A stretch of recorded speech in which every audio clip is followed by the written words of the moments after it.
beautiful city of Douglas, the capital of the Isle of Man, the British dependency in the Irish Sea, which for the next 2 weeks will play host to one of the most prestigious and one of the most exciting tournaments on the yearly circuit. Welcome to round one of the 2023 FIDE Grand Swiss that will determine 2 more spots in the upcoming candidates tournament. It is a pleasure to be commentating the first few rounds.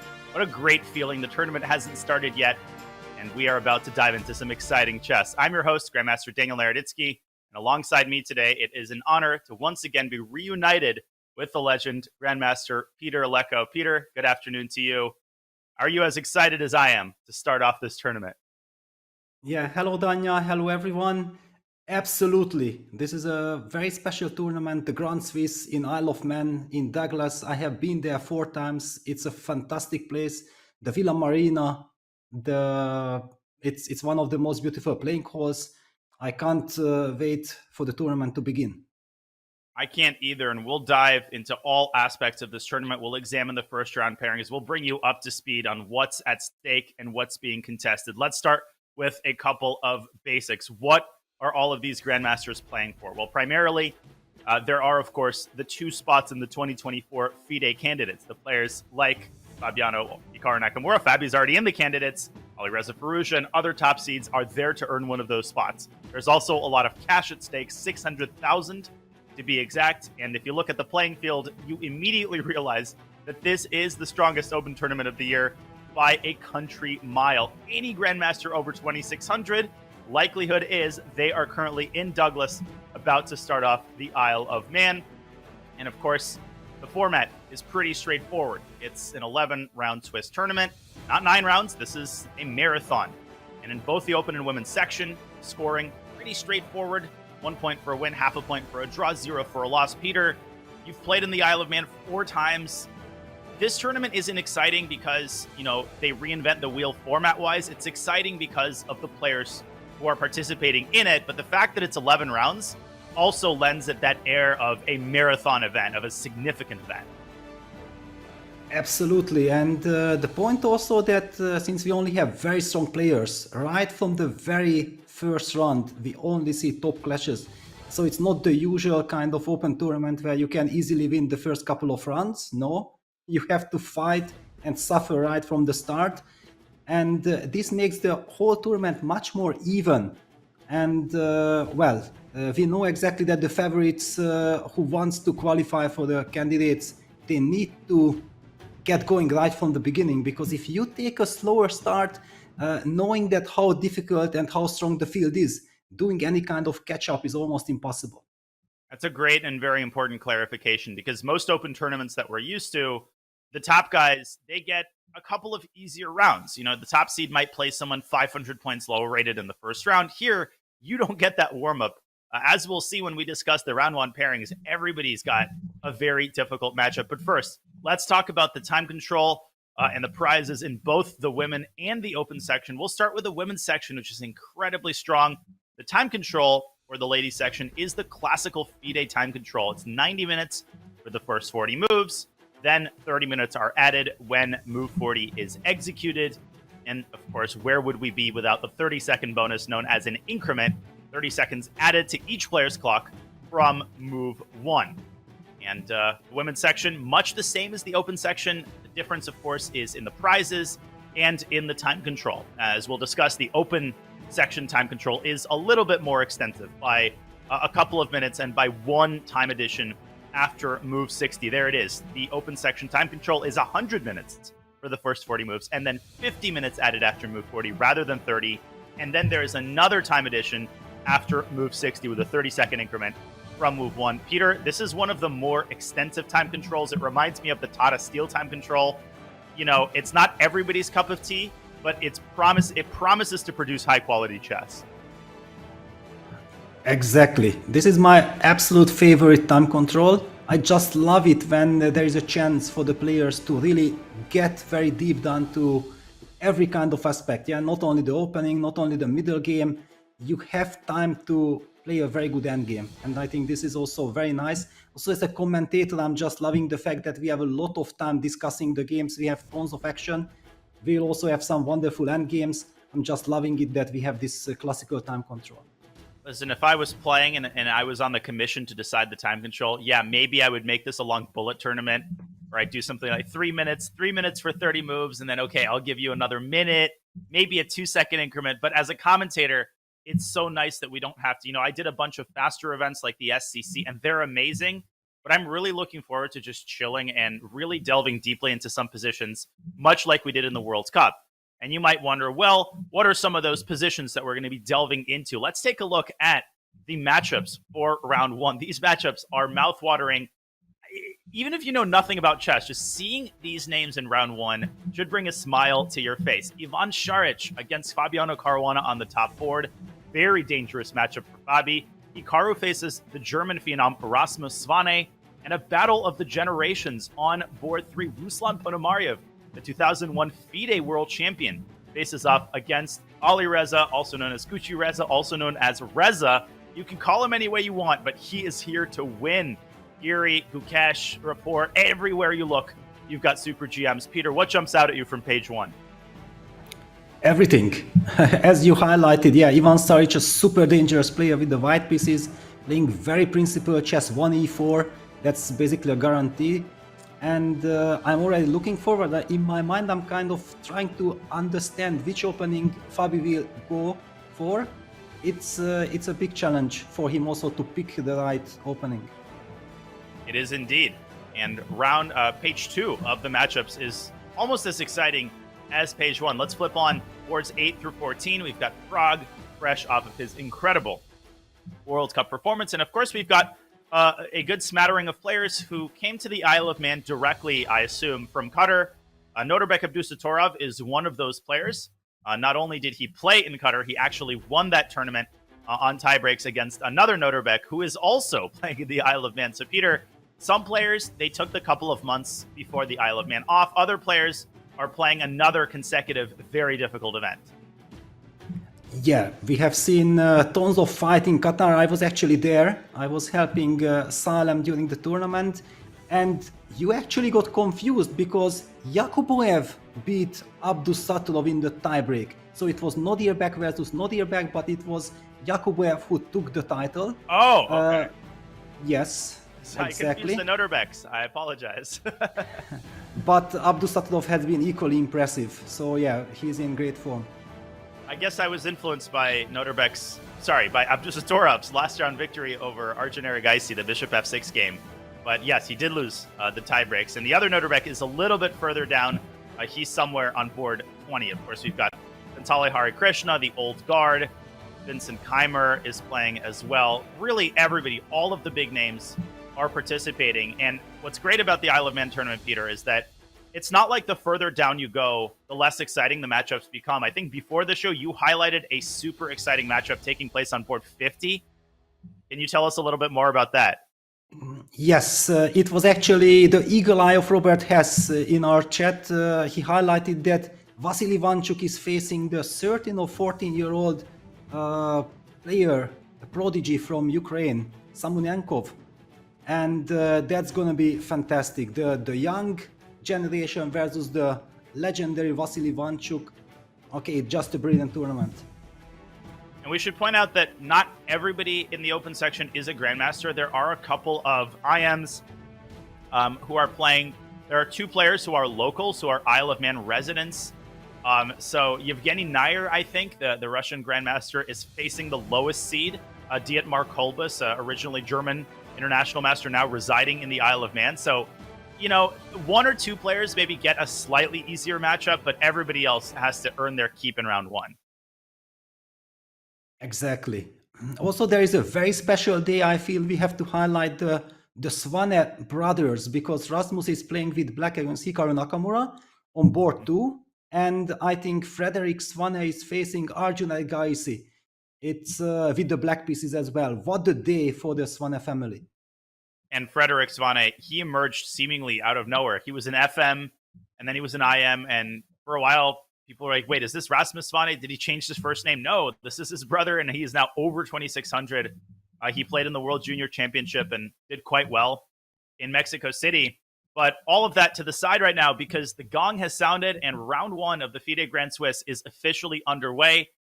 Not a surprise, Peter. Ivan Saric has played 1e4, which he has done for the entirety of his chess career. And Fabi with a Sicilian. Will we see a Najdorf? I'm guessing after second move d6, I'm expecting a Najdorf, but exactly against Ivan Saric. Ivan is a master of the Najdorf with the black pieces as well. We might be seeing some bishop e3, f3 kind of English attack Najdorf. That's what I'm rooting for. Of course, bishop b5 check in this position has been in fashion for the last couple of years. I think it's emerged as a serious anti-Sicilian weapon. Now, I don't know if Ivan Saric just played bishop e5 check, but he is pausing in this position, which is kind of interesting, Peter. Well, I'm a little bit worried, that I do want to see d4. I do want to see the mainstream of, and let me already make those moves just to highlight what we are hoping to get. This is the Najdorf, and this is what we want to see. Indeed, the Najdorf is considered probably the most complicated opening in all of chess. If you are a beginner and you're trying to find accessible openings to learn against 1e4, stay away from the Najdorf. Grandmasters and professionals only. Of course, I'm sort of kidding. The Najdorf can be learned. It's very rich in ideas, and it's one of those combative openings that almost guarantees winning chances for black if properly played. So Fabi straying away from 1e5. Saric is also an expert in the Ruy Lopez. So playing for a win from the very first moves, Peter, which is important for the top players to do. You don't want to get into the draw swamp in the first couple of rounds. Yeah, and I was highlighting that I'm already kind of thinking what Fabi might be up to. I felt like in this game, the opening will be very interesting and very important. And Saric is completely shocked. I think that, wow, really? Fabi is ready to go for it. Probably he has some great ideas in the lines that I'm playing. Maybe I should avoid them. That's kind of the message I'm getting from his hesitation. I, as a player, I dreaded these moments when your opponent plays something that you weren't expecting. Fabi, he did just release a chessable course on the Archangel. Maybe Saric was confident that Fabi was going to go e4, e5. So you're sitting there and you're thinking, okay, well, normally I would play d4, but maybe I should try to take Fabi out of his prepper. So you start twisting yourself into these knots. And at least in my experience, Peter, as we see d4 on the board, I always end up regretting the choice that I made. If I choose to stray away from my opponent's preparation, we enter territory that is less familiar to me. If I go into what my opponent's expecting, then I'm starting to dread his preparation. So there's almost no winning here. Yes, a lot of mind games. Clearly, the Sicilian came as a surprise. Not the Sicilian, because I believe that if Sicilian, then Saric might have expected the Sveshnikov from Fabiano. But the Najdorf is kind of a surprise. And after c takes d4, will we see knight takes d4 blitzed out? Or is there another hesitation which might mean queen takes d4 is not off the table? Definitely not. It's been on the scene. Again, the last couple of years, a couple of GMs have pretty consistently played queen takes d4. The theory of that line has developed, but we do see knight takes d4, and we do see a Najdorf. And Peter, you predicted the English attack with bishop e3 and f3. Again, I haven't checked Saric's games in the Najdorf, but I do seem to distinctly remember that he is an English attack expert. Yes, I do recall I had a game with Saric from the white side in the Najdorf, and I also played f3, bishop e3 against him, and it's always kind of very interesting to see how an expert will handle from the black side the situation. He did play a very interesting line. I think our game featured f3, e5, one of these most fashionable lines, like bishop e6, bishop e3, h5. That's a specialty that Saric plays from the black side. He also has tons of experience from the white side, and the big question is, how will the players react now that it did come as a surprise? The traditional wisdom that my coach would always share, and that I've experienced myself, is that it's pretty unpleasant to play against your favorite openings. Like if you're a Najdorf player with black, it's kind of weird facing it from the other side. I experienced this on the white side of a King's Indian. I hate playing the white side of a King's Indian, even though I know objectively white should be better. I'm too emotionally invested in playing that opening with black. Where do you stand on that question of whether it's a good thing or not to face an opening that you love from the other side? It's a very good point. I think that it's kind of a very interesting strategy because if someone is an expert, it means that yes, he's very familiar, but he also has very high opinion of that opening. Yeah, and then it's kind of he has to face his own beliefs. Yeah, it's kind of a very interesting spot, and we see the slightly surprising move Bishop D3. However, in the last couple of years, this move really became fashionable. It had been tested on the highest level in quite a lot of games, and Black still hasn't really established a very clear way of just dealing with it, neutralizing it. The move is serious. I'm really happy to see this line, and it's always existed kind of in the shadows as a sideline. But as you said, Peter, it's emerged as one of the top and most respected lines. Funny story: my last classical tournament here in Charlotte, in round 3, I decided to play a Najdorf with Black, which was my childhood opening for the first time in ages. My opponent, a very talented FM, he played Bishop D3. And I hadn't studied the theory in a long time. I actually played G6, which we see on the board right now, transposing into a sort of Dragendorf, as it's called. In this line, we often see white dropping the bishop back to E2, but we'll get to that. Then the following round, I won that game. I'm playing a top American junior who plays the Najdorf. And I'm sitting before the game and I'm thinking, what should I play? And then I got a great idea, and I played Bishop D3 from the white side in the very next round. So I faced both sides of this position in 2 consecutive rounds and managed to win both of those games. Wow, so you are an expert, and did F3 feature in one of your games? Yes. The Black game, I played G6, F3, Bishop G7, Bishop E3. We can maybe put that on the board, and I'm not presenting myself as an exemplar of a good opening play because I played a very bad move. I played Knight C6. He played Queen D2, and this is a pretty well-known position. Here, I thought for about 15 minutes and decided to take the game out of fury with the move H5. I was maybe inspired by Ivan Saric's play. In the Najdorf, I played H5. Computer doesn't like it, but I was trying to prevent G4 and take the game into unknown territory. Yes, well, it's kind of this strange dragonish kind of play. But the big question will be, and yeah, Fabiano goes for Bishop G7. Mm-hmm. Bishop E3 will be blitzed out.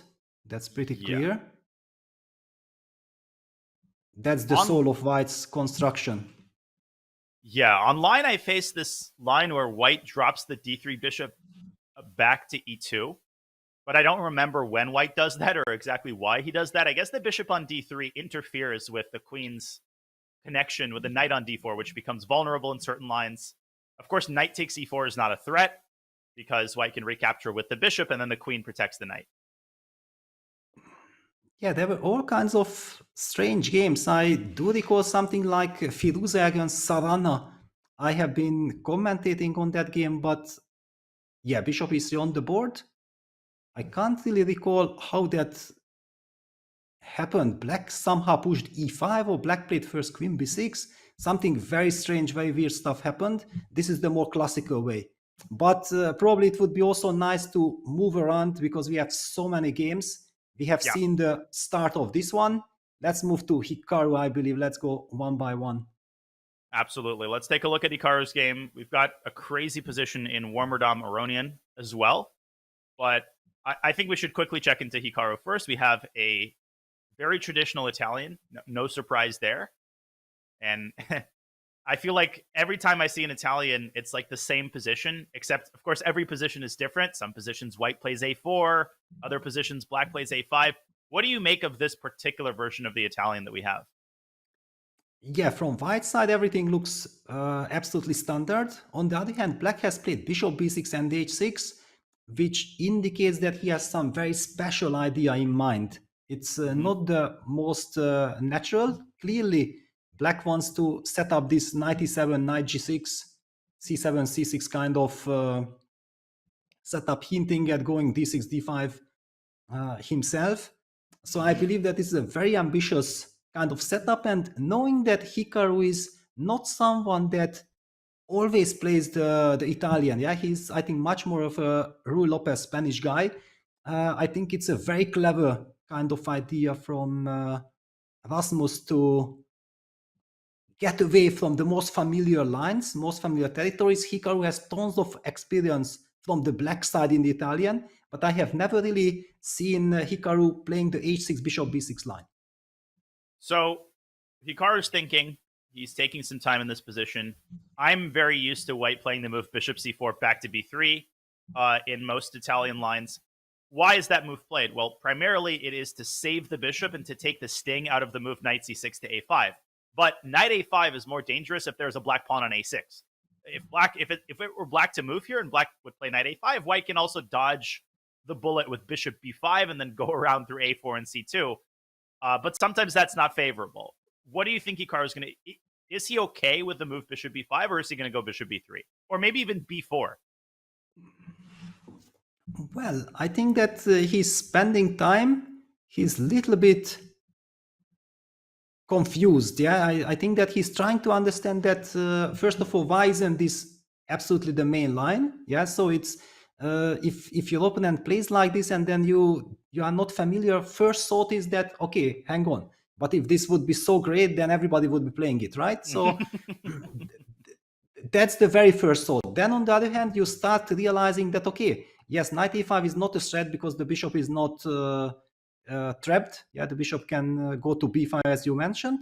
But black has this very clear idea of going knight e7, knight g6 and c6, and then eventually saving on any of the a6 or a5 moves. Yeah, that's kind of the question. Now, if white plays the move a4, then black might play a5 himself and say that, you know what, I still pass you the move, I still insist on my plan. A lot of interesting ideas, but I think it's too early to go very deep into all of these subtleties. Yeah, it's interesting. You bring up a great point. When a relatively rare line is played, and, obviously Swane hasn't done anything outlandish, but when a rare line is played, you're sitting there and thinking, yeah, if this was so good, then, we'd see this be a lot more common. So how do I punish this? Clearly, this is not the kind of position where Hikaru is thinking in terms of punishing Swane. He's just deciding the order of operations. We see knight bd2 on the board, so clearly not concerned about knight a5. Knight e7 is very likely, and in the Italian, we often see white copying the maneuver, or the other way around, right? Sometimes white goes knight f1, knight g3 first. Sometimes black gets the knight to g6 first. Either way, it's very, very common to see knights on, that knight box with the knights on f3, g3, f6, and g6. Very symmetrical position. Whoa. We're on the same page here, Peter. I'm like, wait a second. Black's position looks kind of similar to white's. Yes, and often in these symmetrical positions, of course, the most important question is who strikes first in the center. Yeah, and if, for example, after d4, black is unable to carry out the break with d6, d5, then I believe that white does succeed in getting something out of the opening. Of course, we have now just highlighted the most natural moves, and they are actually being played knight bd2, knight e7 on the board. Okay, so knight f1 is likely. It's obviously not the only move. You could also strike with d4, but d4 with the bishop on c4 can often be strongly met with e takes d4 followed by d5, which forces a rather unfavorable version of the isolated queen pawn structure. Black will have immediately white can take on d4 with the knight, but the point is that if this occurs, white is essentially forced to go into the IQP structure. Black has a very nice blockading knight on d5. c6 is going to really stabilize that knight. So I'm expecting knight f1 or maybe bishop b3 from Hikaru. But hang on, after d5, there is also this typical kind of e4, e5 trick. Ooh, I didn't know this idea. This is cool. Yeah, this is now great. And another trick that I would like to mention here, hang on, yes, EDCD, that another typical way of capturing on e4 and then forking with d5 doesn't work is the typical refutation, rook takes e7, wins material. Very important to know if somebody is interested in the finesses of the Italian. Is a typical method of winning material. So I wouldn't be ruling out d3, d4 as well, just a very rich position. Makes a lot of sense. I think Hikaru is going to take some more time. That gives us perhaps a good opportunity to keep going around the horn. I vote that we skip a couple of boards for now. I definitely want to look at Hanamaria Firouzja. I think everybody does. There was a crazy position in Warmerdam against Aronian. It's stabilized a little bit, but maybe we can take a quick look. Looking at this position, I have no idea if this came from an English, a Scotch, like what opening is this?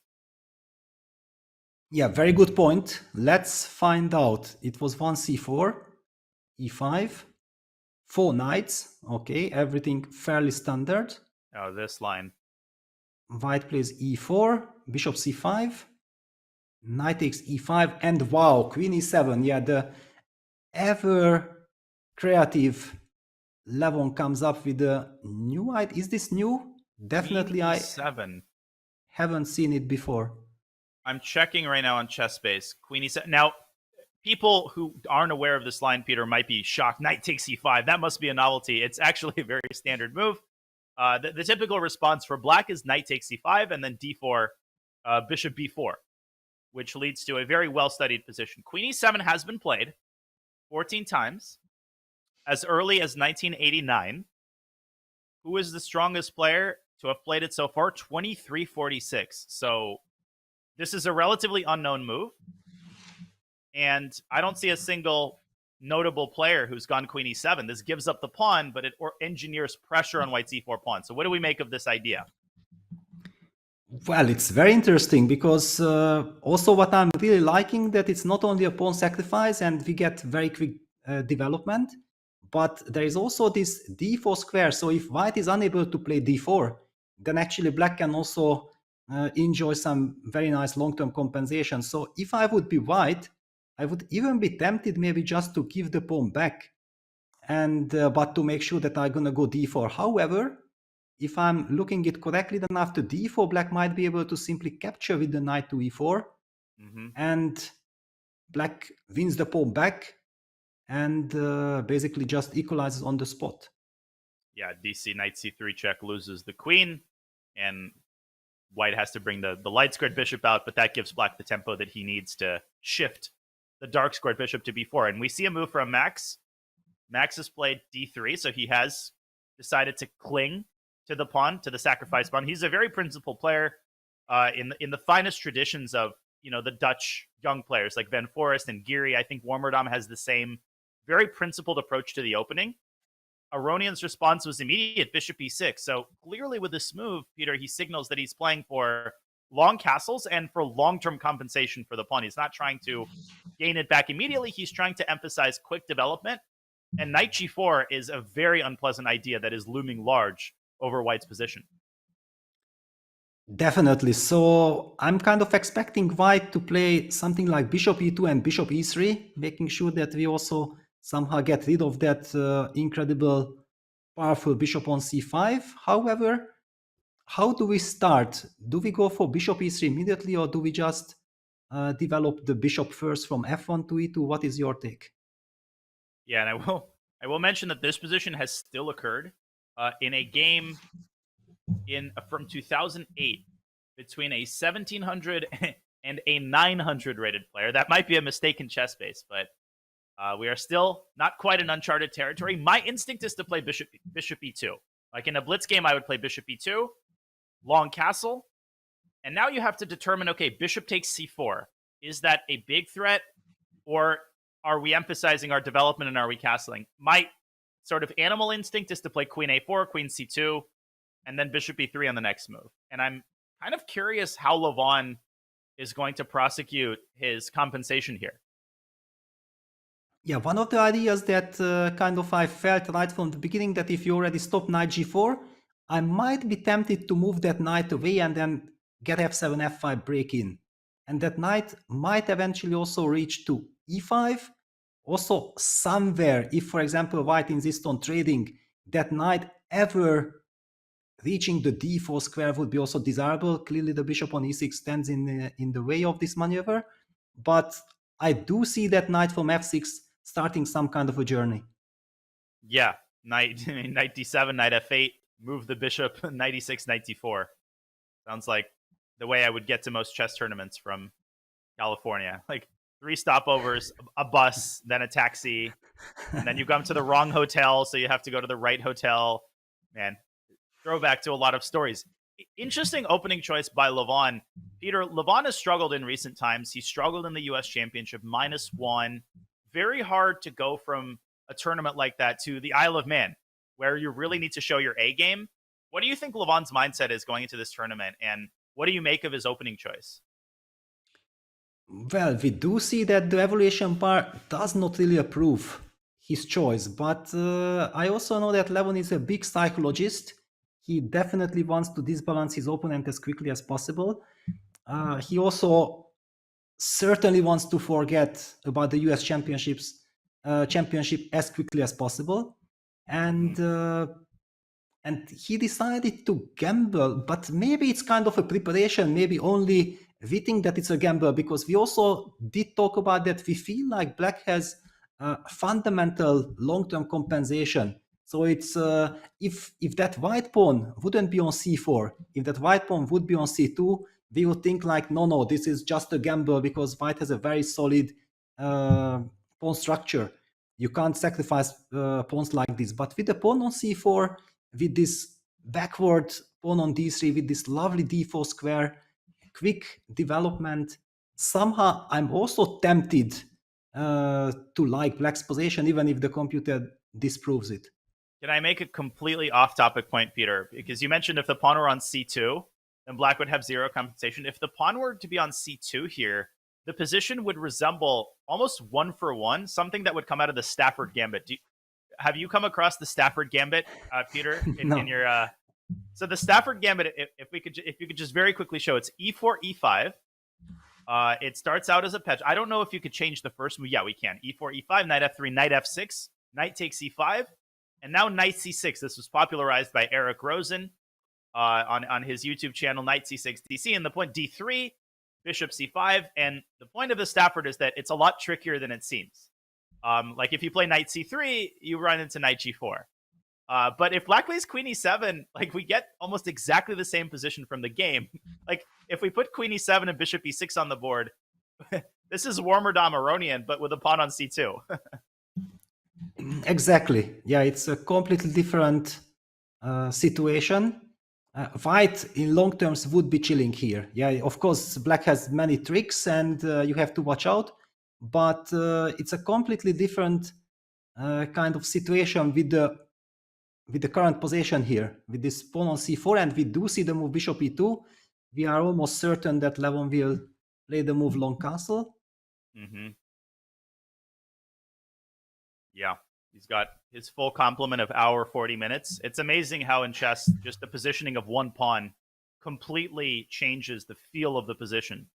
You know, shift the pawn from c2 and c4, and Black's compensation becomes obvious, but is it sufficient? Objectively, maybe not. But again, if Levon has studied this position very carefully, if he knows where the pieces should go, then he has a major edge that cannot be revealed through just looking at the computer evaluation. A lot of people don't really understand this. They think, oh, point 8, what a terrible opening choice. They don't realize that maybe Levon has spent 5 hours studying this position with the engine, and Warmerdam has spent 0 minutes on it. Yeah, this is not about objectivity. It's much more about surprising your opponent.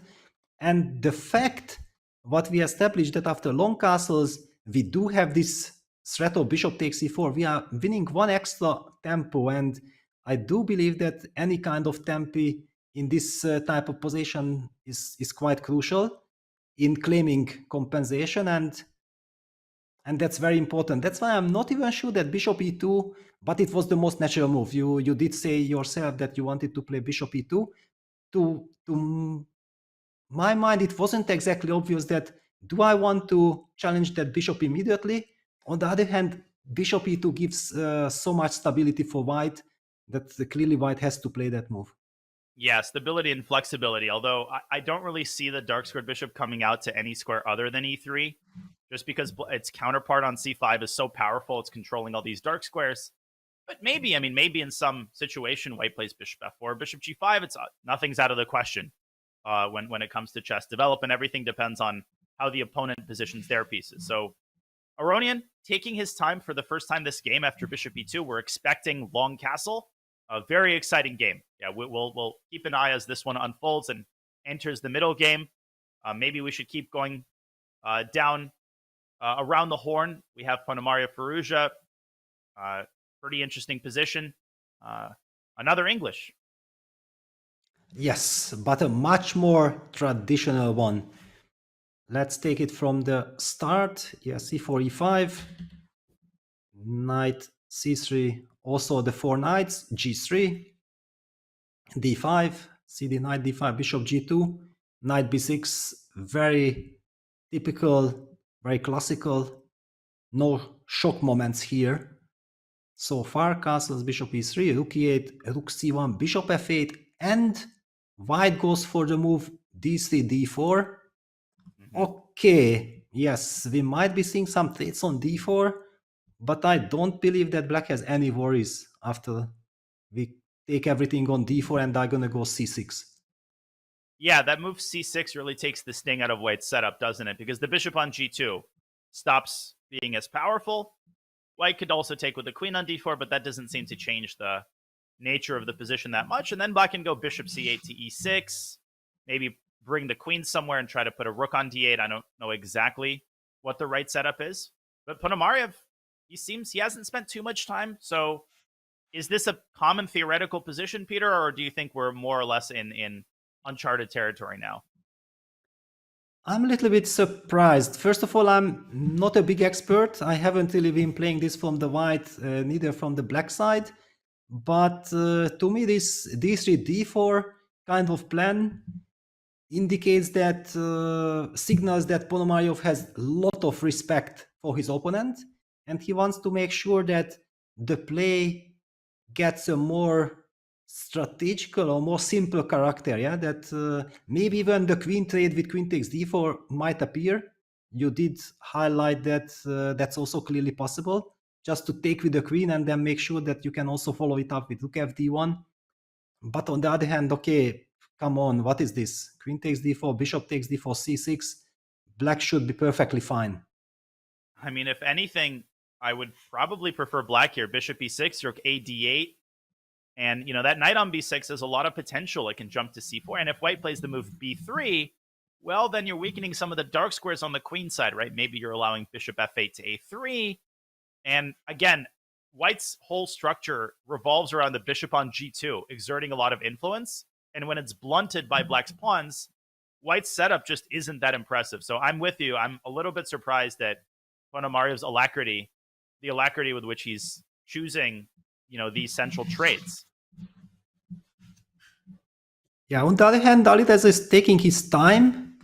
I'm not exactly sure why, because I don't think that black can play the move e5, e4. That's just too crazy. Then white gonna play knight g5, and we run into all kinds of trouble just to highlight why we would be so skeptical.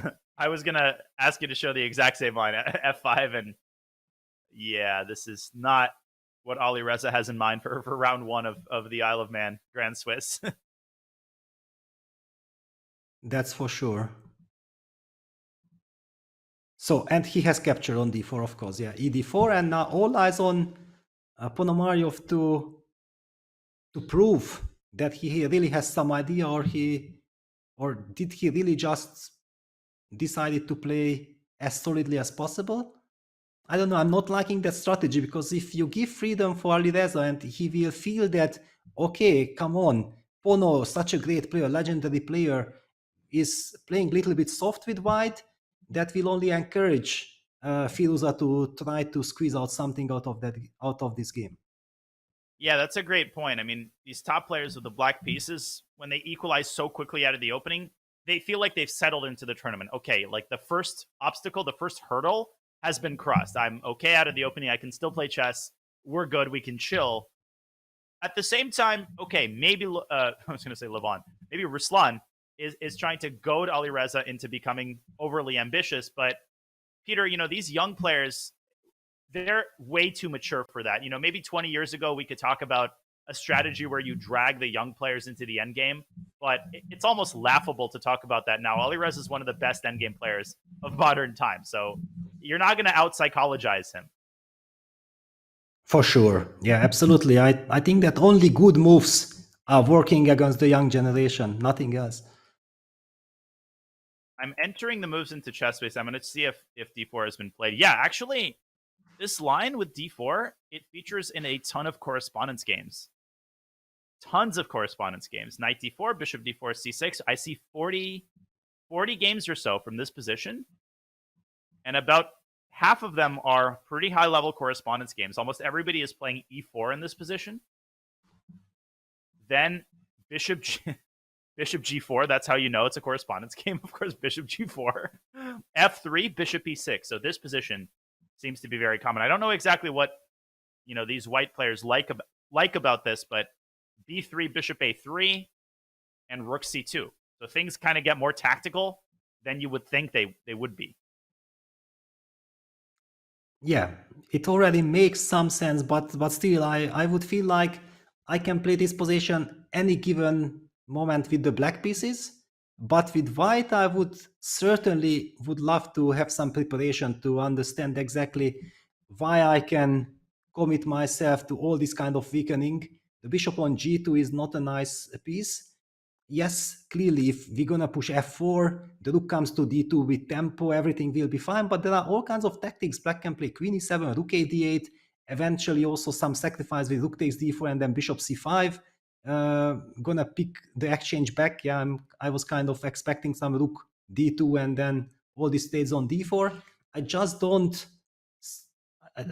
see a scenario how black should not be able to handle white's ideas. Yeah, it doesn't look like white setup has too much teeth, but maybe Ponomarev studied it in his home laboratory. We'll keep an eye on this game, but the time has come for us to take our first break of the day. It's going to be a really long day. This is round 1 of the FIDE Grand Swiss. The time control is expansive, so we will have plenty of opportunities to look more at the games. Before we go on a break, we wanted to remind you of a couple of things. First of all, Caruana released a really exciting new chessable course on the Archangel. You should go check it out. Even though he is playing a Sicilian in this particular game, that does not diminish the quality of a course on a line in which he is the world's leading expert. If you enjoy our content, make sure to throw us a Prime sub on Twitch. And with that, you're watching the FIDE Grand Swiss Round 1. Peter and I will be back on the other side of this short break.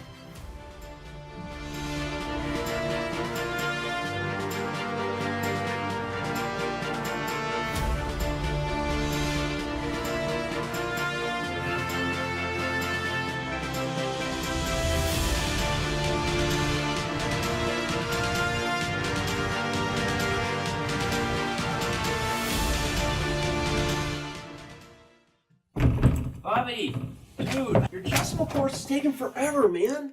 What are you wearing? Dude, I always wear this. Well, why are you wearing it? Dude, I'm going on Piers Morgan in 5 minutes. You mean that Piers Morgan? Wait, Hans is on right now. what? You interviewed Hans instead of me? God.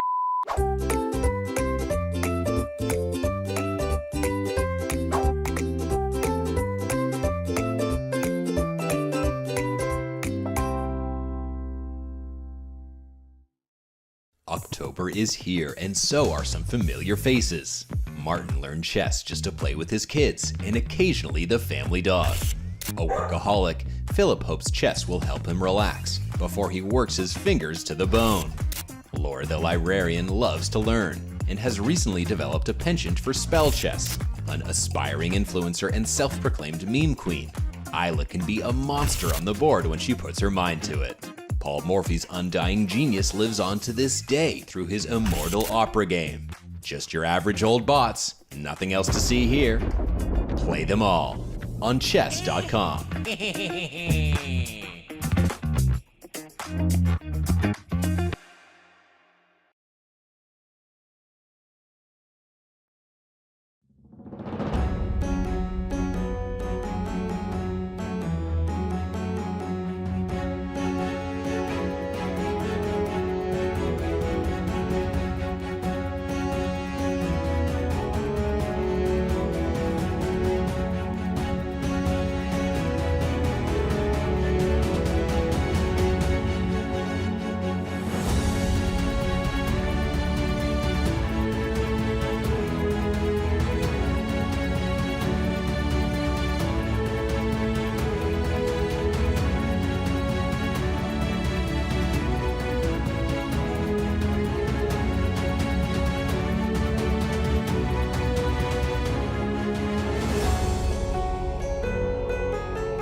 We are back.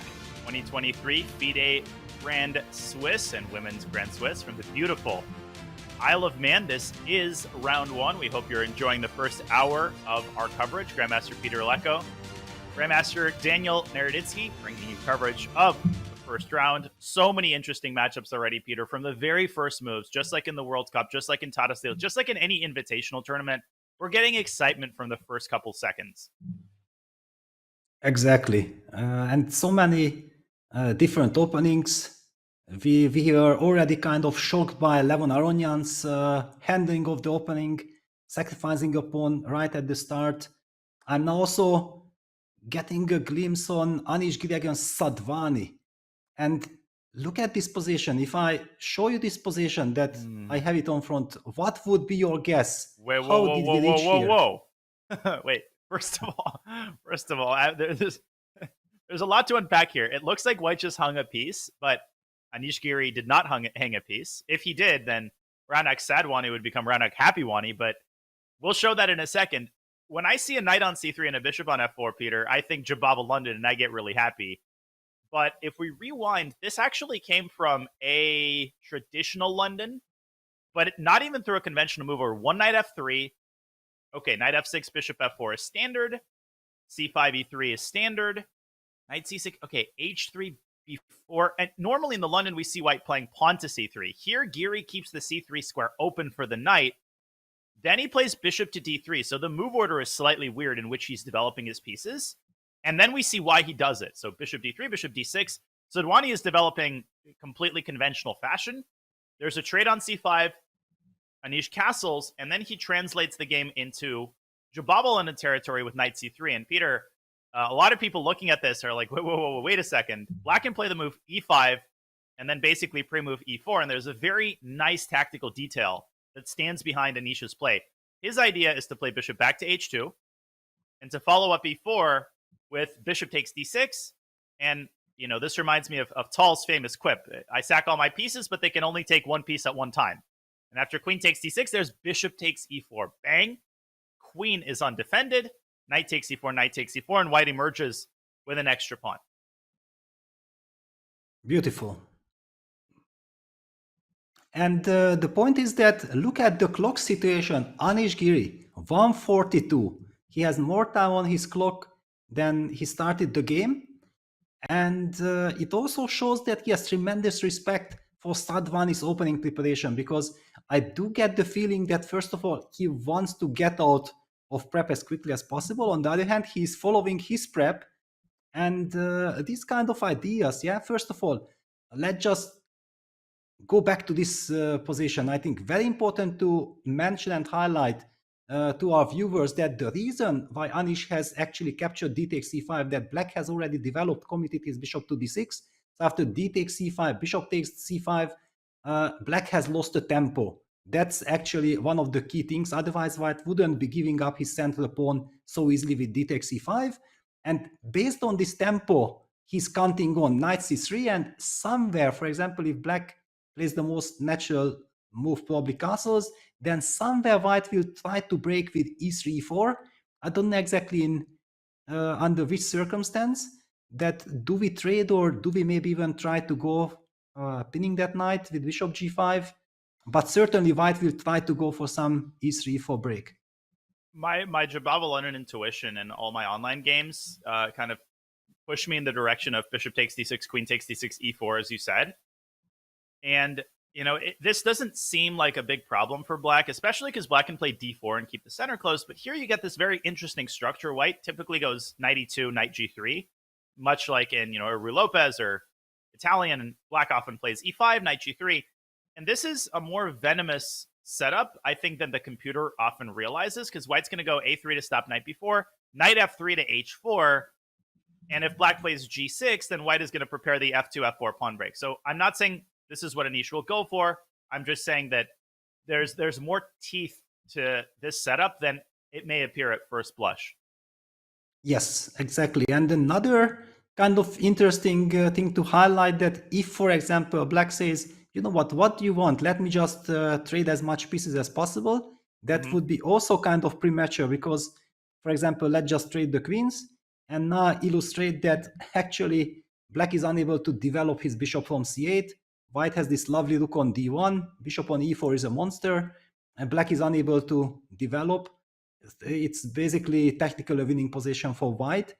So yes, black has to show some precision and not lean back and think like, okay, my opponent is not playing principal chess, so I can do whatever I want. For sure. And Raunak is spending eons of time. It's only move 9, and yet he's already spent 35 minutes.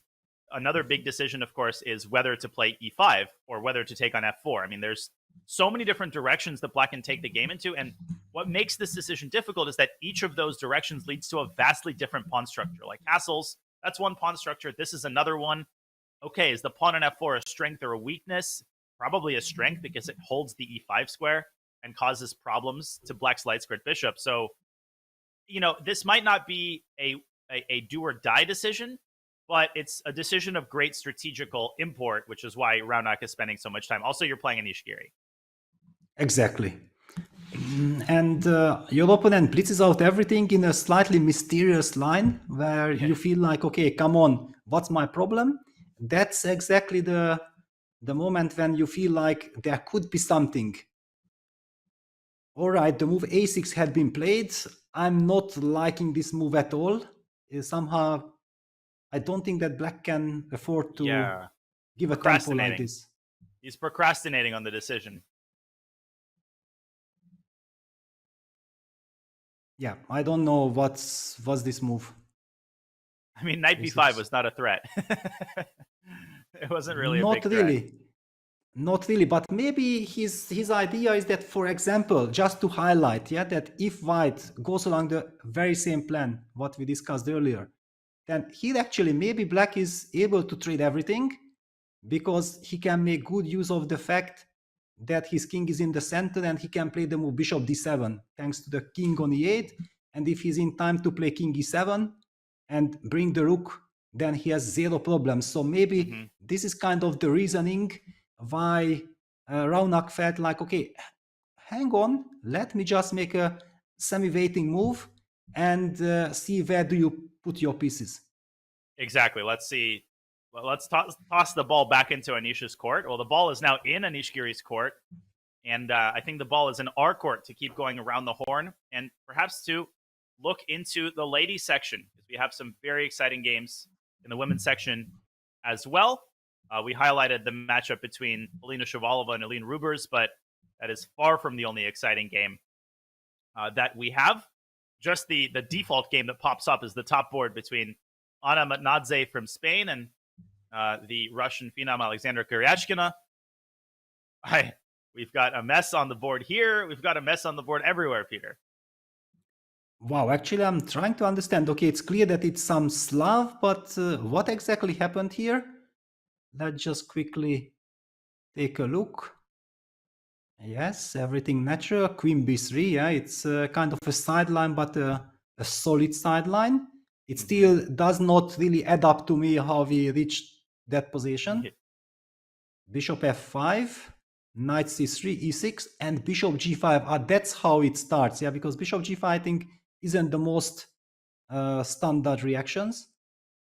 Queen b6, knight a4, queen a5 check, bishop d2, and queen d5. Finally, the queen reaches the d5 square, which is a typical Caro-Kann move. Yeah, in a very roundabout manner, queen d8 to a5 to d5, challenging white's queen. And obviously the trade solves all of black's problems. I mean, queen takes d5, e takes d5 is a super favorable Carlsbad structure up a couple tempi. Now, white can't play e3 here and keep the tension because after the trade on c4, there's the very unconventional fork, b7, b5. You don't get this kind of fork every day in a Slav. So Anna might have to move her queen back, but where does she go? Does she go back to c1? It's a little bit awkward. But maybe queen c1 and then bring the knight back to c3 and, dial it all back and, push the reset button. Yeah, but somehow it looks to me that black has actually succeeded getting a very nice position with the black pieces. If already with the whites on the white side, you have to think about that. Do I go queen c1 and then try to get that knight back to c3? Yes, it will come with a tempo, but still, I actually would prefer to be black, to be honest, because it's also nice to ask some questions in such an early stages of the game to your opponent. Yeah. And Goryachkina, I think, off to a great start. She is the top seed, 25-58 Grandmaster. Nadze contemplating her next move. We're getting word that there's a couple other pretty fun positions. Stavrula Solakidu's game against Nino Batsiashvili, according to Mr. Robert Hess, is fun in the making, and I quote, that's board 9. But Peter, Board I'll 9, give you yes. the final say. And Stavrula, very strong Greek player. She beat me 2 years ago in a tournament here in Charlotte. So very, very dangerous, well prepared, but I think really struggling in the opening. What opening was this? I have no freaking clue. Yeah, it's kind of shocking, right? That it's the Grand Swiss, incredible matchups, and we are treated to some very interesting opening lines that we after like 10 moves unable to understand where they really come from. Yeah. D4. Reverse Benoni. Yes, and with the pawn on c7, so knight c6, castles knight h6. Does this? It does ring a bell that I call it the Buhmann system. I think that the German Grandmaster Rainer Buhmann is someone who has really been playing this knight h6 quite a lot. Do you see knight f5, e4, d takes e3, f takes e3, h5, and that's how all this craziness started. d4, h4. My respect for Robert is growing. I knew that he's very reliable, and we will be listening to him. Whatever he says, Absolutely. I'm ready to follow. Huge shout out as we start the broadcast to our amazing production team, Bick, and of course Robert, who's following all the games and feeding us interesting games to go to. We are just two people. We cannot keep an eye on every game that's going on. So I'd ask that chat be a little bit patient. If there's something exciting going on in a game, we'll try to get to it, but there is a lot going on at any one point. Now, there's a pawn on h4.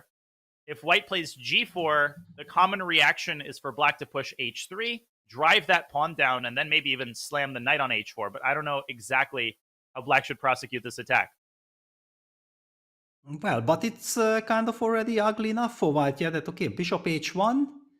Now, do we go knight h4? Do we go knight h6? There are all kinds of, okay. I'm not even sure, because if knight h4, then we eliminate that knight from f3, and maybe the queen will be activated. Maybe even there is some argument of simply going back to h6, hitting that pawn on g4, and it somehow feels a bit awkward from the white side protecting it. Yeah, you don't want to drop your knight away from f3. That opens up the path for black's queen. You don't want to go g5. That makes the pawn even weaker, and you give the knight the f5 square again. Really good point. Knight f5 back to h6 is such a lovely move. Yeah, causing a lot of headache, and basically, if this is something of a problem, then how do we deal with h4? Is something like queen e1, but queen e1 is also so vulnerable. I would love to somehow cement the position, but I don't see how to cement. For example, queen e1, h take g3, h take g3, bishop d6 might be some really big trouble immediately.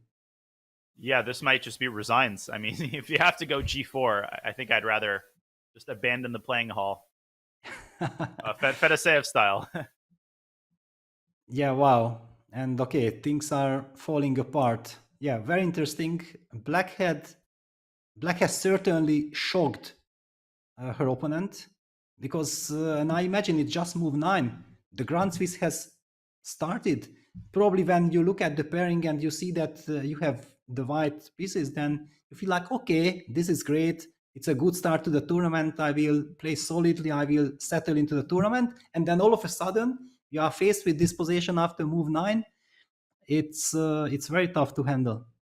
Yeah, it reminds me of the drawing of lots at the U.S. Championship, where there's a very ceremonial dinner, and everybody draws a number, and the number tells you whether you're going to be black or white in the first round. And since there's an odd number of rounds, it tells you whether you'll have more blacks or whites.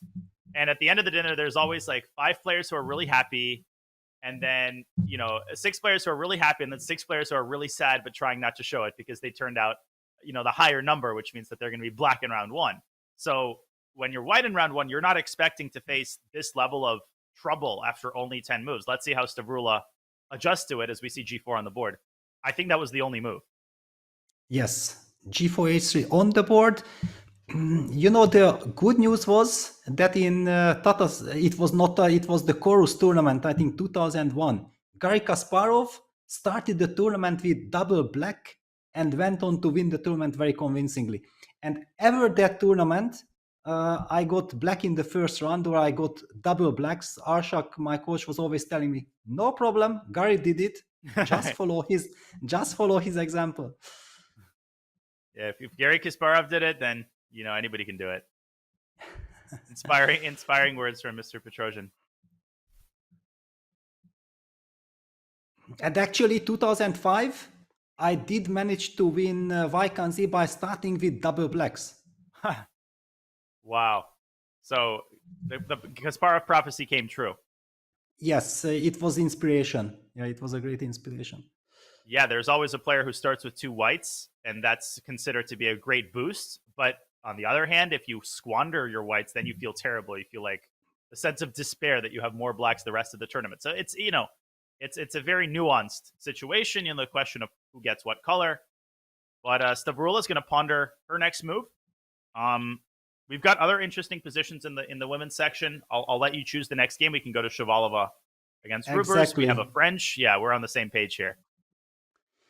Certainly, and wow, okay, but this brings me back some childhood memories. Was this Vinaware with Bishop D2? Because it was kind of my childhood. Yes, it was childhood preparation. And it was one of the things that I felt like if I keep on improving, I have to get rid of it as quickly as possible. And I think in 94, I was still playing Bishop D2. But from 95 on, no more sidelines, just main lines with A3.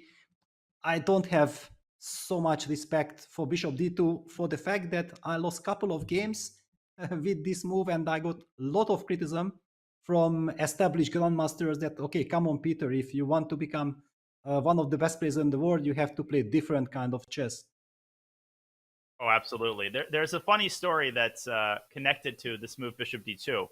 I think this line was introduced into practice partially by Alexander Alekhine, the early world champion. And he had a really famous game against Max Erva, the Dutch world champion, where Alekhine, and there's a photo associated with that game, Alekhine intended to play this variation, but instead he accidentally touched his bishop on the previous move. So he ended up playing not Bishop D2 on the 5th move, but Bishop D2 on the 4th move, which is a pretty bad move, because if you play Bishop D2 here, then black can play pawn takes E4. And you're already losing a pawn with pretty questionable compensation. Alekhine got out of it later, but there's a photo where Alekhine has just played Bishop D2, and he's kind of grabbing his head. And later, Alekhine would write in his annotations that he was, feeling very embarrassed. So the proper move order was played here by Shavalova, and we've gotten a very interesting early middle game. Yes, C5, Bishop D2, 97, A3. That was the idea of collecting the dark squared bishop, but the trick is that black can actually simply give up that bishop, and exactly B6. Black is simply going for the trade of the light squared bishops, and then white remains with this horrible bishop on C3. I do believe that maybe Shavalova was surprised in the opening. She did not expect the Vinaware French. I don't know, but what I'm seeing here is just black implementing all the strategical ideas. Yes, white does play h4. It's a good move. White has to do something. But queen e2, knight b8, rook h3, queen c7. That's the current position. So normally we see like a pawn on c3. Here we have a bishop on c3. So the rook is often brought to g3, but obviously rook g3 runs into knight f5. So it's a little hard for white to develop the kingside attack. Maybe g4, but then the question is raised, what is the rook doing on h3? Yes. Well, now also the big question. White has kind of different plans. Go long castle or do the artificial castling with king f1 and maybe just bring the king to g1. What is your take? Which route would be more sympathetic for you? Intuitively, king f1, king g1, just because I see that accumulation on the c file. Now, the bishop on c3 is going to be very hard to dislodge. So long castle does make sense, and it opens up the king side for more direct action. You have to be more careful if your king is on g1 if you want to go g4, because then you're opening up your king. So maybe long castle is better than it looks. We actually do see Shavalova playing g4. So she delays the question. She kicks the can down the road and instead tries to whip up some chances on the king side. Are we going to see knight b8 to c6 by Aline, putting pressure on Polina's center, or is that knight develop to d7? What seems more proper to you? Don't know exactly. Yes, maybe now, especially that g4 has been played, the knight on e7 is not such an important piece anymore. You very nicely highlighted that clearly if white played rook g3, then knight f5 would have followed.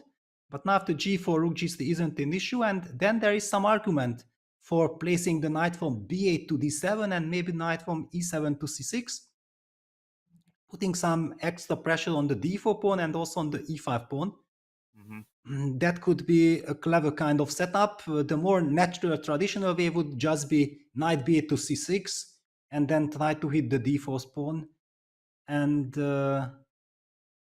see how white reacts. I still don't see that there are any problems for black here. I agree. I'm really curious what Shavalova's next move is, because if she plays g5, which may seem like the logical follow-up, first of all, that's a hard move to play because after h takes g5, you have to abandon the d4 pawn with your knight. But second of all, g5 yields the f5 square to black's knight, and that's a permanent outpost, a big one, that allows black to exert pressure on the center. So I think Polina is going to address the question of her king on the next move. But no question that Aline has done a great opening choice. She's likely taken Polina by surprise. And, the opening can be considered to be a success for the young Dutch phenom, who I think is very underrated, Peter. 2390 is criminally underrated for Aline. For sure. I'm actually shocked because we did follow her in the FIDE World Cup, where she was, I think, 6 out of 6. And I was thinking like, wow, yes, she's winning rating, she's climbing, she's a very strong player. So finally her rating and her playing strengths will equal each other. And then I see this 2390. I don't know what happened. Anyone judging by rating, don't judge Elina by her rating because she's just a very strong player. I was already thinking like in like a year she will be 2500. So I'm a really big fan. Yeah, me too. I mean, her, I think, performance in Tata Steel and last couple of tournaments turned a lot of heads. But maybe our heads should turn back to the open section, Peter, unless there's any other games from the women's section that you wanted to check out before we move forward. What do you think? Okay, just very quickly, Tanya. Let me check Tanya because she's playing against Harika. That's very interesting. Ooh. And also the only game that I ever faced Tanya was in Isle of Man in 2018, also in the very first round. I know that she loves this tournament. Who doesn't? Because really when you feel like the organizers are so nice and making sure that players get the perfect playing conditions, then it's just the place you want to play chess there. And you really feel like that makes an impact on your play. Like if you feel comfortable, if you know the place, you have the favorite restaurant that you go to, it really does complement your play. It makes you more at ease from the earliest rounds. Exactly. You are just so happy. Yeah. Whenever I go to Isle of Man, I'm just very happy. Food is amazing. There is just no chance you will not end up in a wonderful restaurant. And if it's not raining, then just walking along the promenade is such a joy. And this is a sharp position. This is something very interesting. Yeah. The joy to analyze, but maybe not to play. Yes. Black has also been able to get h5, h4 in, opening the rook. White has certainly enough compensation for the sacrifice material, but it's a very complex position. Yeah, I'm still counting the pawns. Yeah, I think everybody's gotten out of bed and put on their clothes, and I'm actually truly still counting the pawns. 1, 2, 3. Okay, 7 pawns for white, and black has all 8 pawns. Excellent. As you can see, I was not a math major. Black is a pawn up. Where is white's compensation? Well, obviously there's that damaged pawn structure on the king side. Black's king is stuck in the center. There is the thematic pawn breakthrough d4, d5, but that move gives away a ton of dark squares in the center. It allows the bishop to come out to c5. It allows the knight to get to e5. So the big question right now for Tanya, not only does she have to deal with the potential h-file getting opened up, the more urgent problem for her, I think, is how do you generate chances in the center on the king side? Where do you play? Exactly, yeah, that's a very valid point. Does white simply follow it up with something like queen e2, rook a d1? Eventually, do we want to go f4, f5, or is that too much of a weakening? Because we do weaken the dark squares, and the problem that you already highlighted with the move d4, d5, that then black's bishop will be very strong on the dark squares. D5, bishop c5. D takes c6, f takes c6. Yeah, that's pretty unconvincing. The black knight can also very quickly establish itself on d3, right in white's grill. So I don't like this at all. If you're not playing d5, maybe some sort of a neutral build-up move like queen e2 and rook a d1, because black doesn't really have any immediate threats either. So I think it's important for Tanya not to overreact here. However, I do feel that black is kind of very happy by the fact that she managed to get h5, h4 in. Because making sure that the rook is in the game right from the start, it takes away this feeling that this is a promising compensation. It's like, yes, white has compensation, but I would be much rather be black here because the pressure is on white. I agree completely. You're up a pawn. Your pieces are active. Your position is breathing, as my coach would say. And you've got a lot of small ways to improve your position, as you're highlighting. Queen c7, bishop d6, etc. So I think a very successful start for the Indian Grandmaster, Dronabali Harika, who is, of course, one of the favorites to win this event. She has so much experience under her belt. And I think in a marathon tournament like this, you need all of the experience that you can get. Agreed. So probably this is not the right moment to go back to the open section. Sure. And we see the bird's eye view. Whoa. Man, my eyes are like, this is like a feast for the eyes, honestly. 10 games projected on the screen. And what games? Sensational stuff. Oh, we've got craziness in the Duda Idani game. We've got Saraj Caruana, which is blowing up. Robert pointed out a really interesting potential tactic in the Duda Idani game. So maybe we should go to the Polish #1 and check out this very interesting position. Idani Puya, of course, very strong grandmaster from Iran.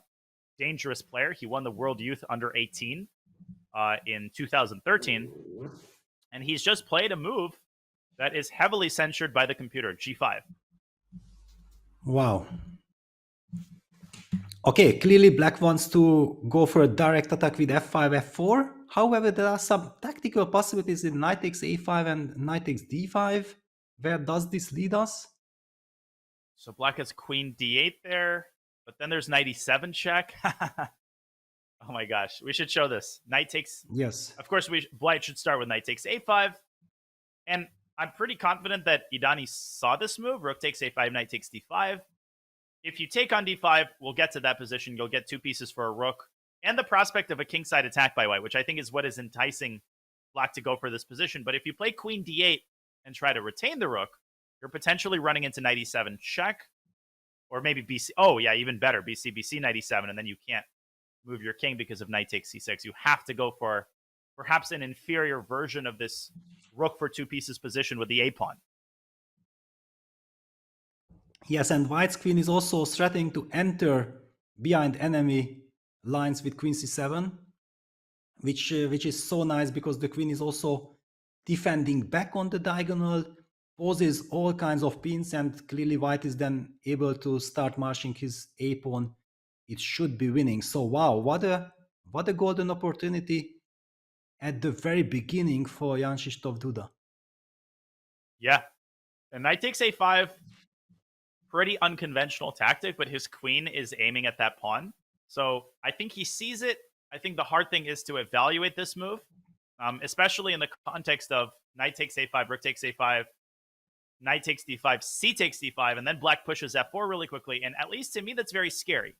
Because, yeah, you've got the 3-on-1 on the queen side. Maybe you can push c6. But if black pushes f3, at least from a human perspective, you have to make sure that you're not getting mated. Clearly, the computer is just laughing me out of the building. But, you know, for human eyes, I think this is a bit more double-edged than that. Yes, that's for sure. But still, I'm somehow counting on this queen c7 move. Isn't that a very nice move? Because the queen is then protected. Because what is the danger? That after f4, f3, we might get checkmated. But this queen, being able to control this diagonal, I feel like I have nothing really to worry about. I only don't know that how do I react now after f3? Do I take or do I just move my bishop? Yeah, bishop d1 might be what the doctor ordered. But g takes f3 and then bishop d3. I mean, it's terrifying, but it's a lot less terrifying because that queen, as you said, can slide down to g3. That's so important. If black plays queen e6, black is actually not threatening anything. And maybe, I mean, you can go king h1 and make sure that you will have no problems at all.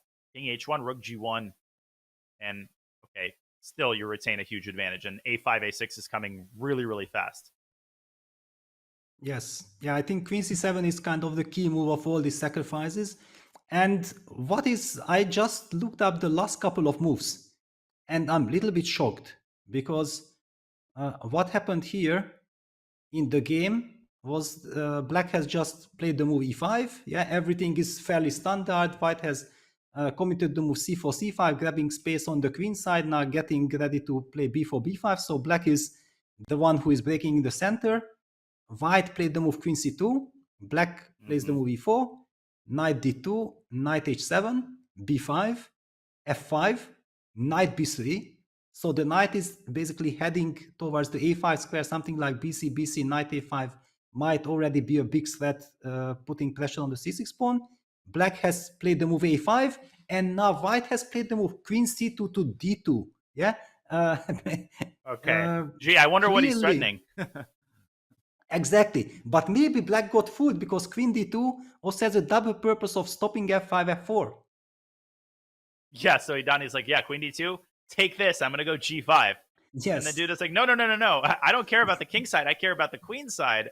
So the joke's on you, my friend. Wow. No, this is actually a very important moment. And Duda has a golden opportunity. And he's so good. I just feel like he knows that it's a classical game. No need to make quick decisions, especially when it's so important.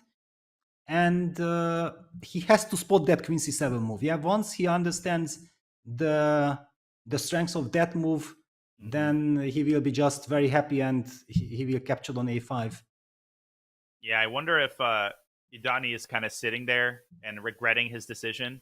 It's honestly a horrible thing when you're playing a classical game and you've realized that you've either made a big mistake or you've misevaluated something, and you're just kind of waiting for your opponent to find it, especially when your opponent is, you know, JKD, and the likelihood that he finds it is very, very high. It can be an excruciatingly painful feeling. Yes, and what can black do? Can black actually, okay, knight takes a5, I feel like clearly we have to take. Knight takes d5, cd5, queen a5. Is there a way to stop queen c7? Then we have to move the knight from d7 to f6. Maybe I have to do it, yeah, because probably you anyway cannot stop f5, f4, but at least I make sure that the queen won't be so beautifully placed. Yeah, great point. I guess the question for white is, which pass pawn does he want to create? c6 is the more immediately gratifying move, but maybe queen b6 or even queen back to d2 deserves some attention to slow down f4 and prepare a5. Not a visually appealing move, but has to be factored in. Yeah, that's clearly. However, I'm also tempted very much to go for queen b6 and make sure that I will always have queen d6. I believe that any kind of endgame with a knight on h7, knight f6 is completely lost for black. And who will ever stop that a-pawn? Yeah, I certainly won't. I don't think Idani will either. Yes. Black just has no queen side left. There's nothing left on the queen side except for that a-pawn. Wow. Okay, that's kind of huge. That's kind of huge. The position even looks so sad that I feel like we have to move on, and then we're gonna be informed if Duda has captured on a5. I'm pretty sure he will. It's impossible not to do it. Agree completely. We'll give Duda the chance to strike on a5, and we'll take the opportunity to keep going around the horn. So many interesting games to analyze. There's obviously a couple that we haven't looked at yet, Peter, from the lower boards as well as from the top boards. What catches your eye? Okay, Mamedov Gukesh, let's be consistent. Let's continue our journey from the top. Gukesh with the black pieces. He went for the Taiman of Sicilian. Clearly, he's provoking some big fight. But Rauf actually played the most classical way. He played the bishop e3, a6, bishop e2.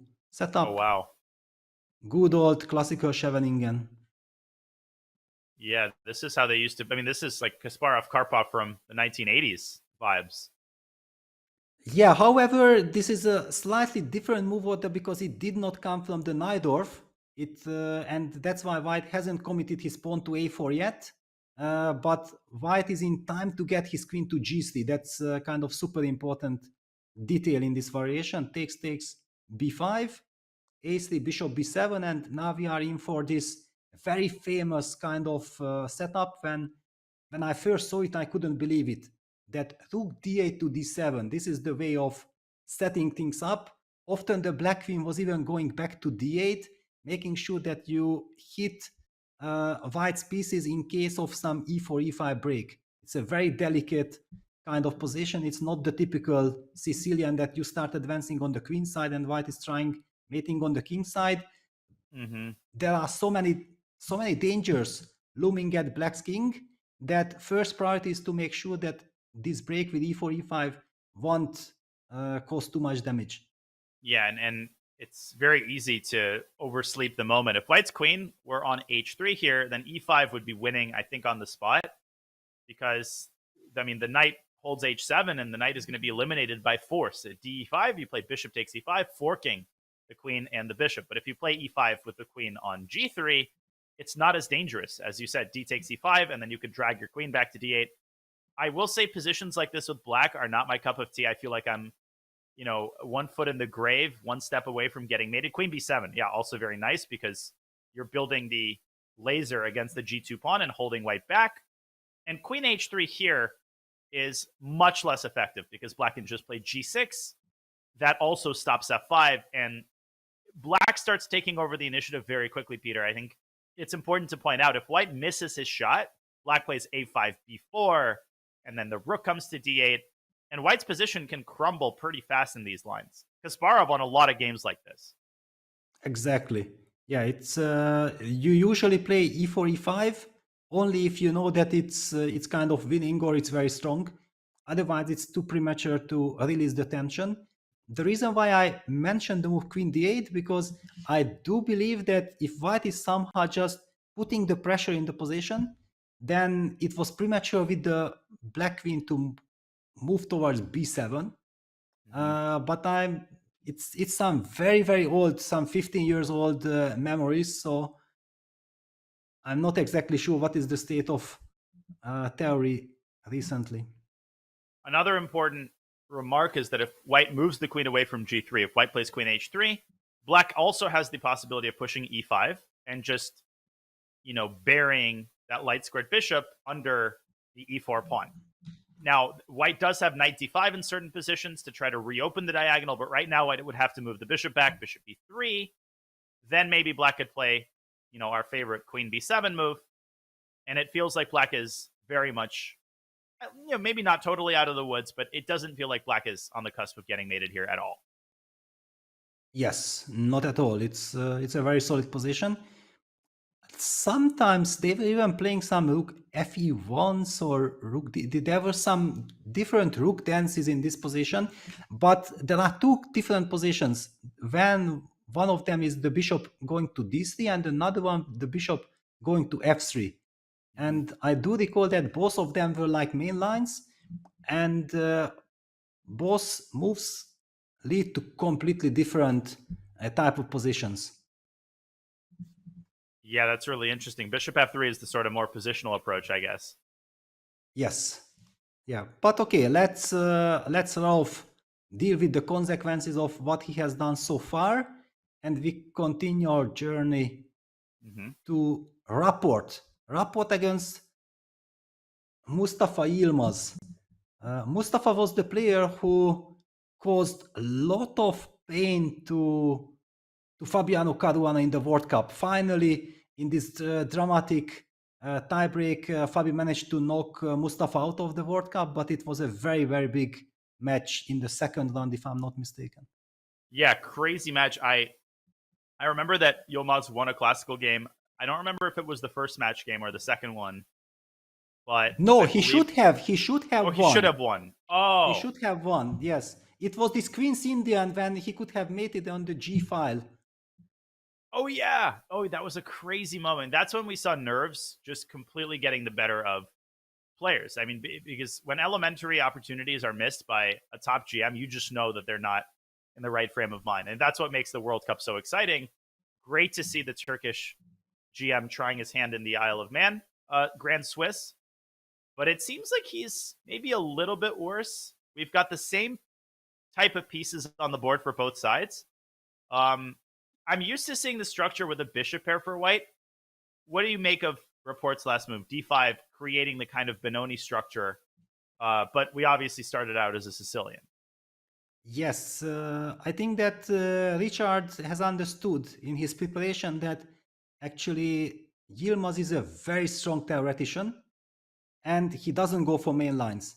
He goes for this bishop e2, knight f6, c3 line, which also Magnus was playing. Luke McShane was advocating as well in the good old days.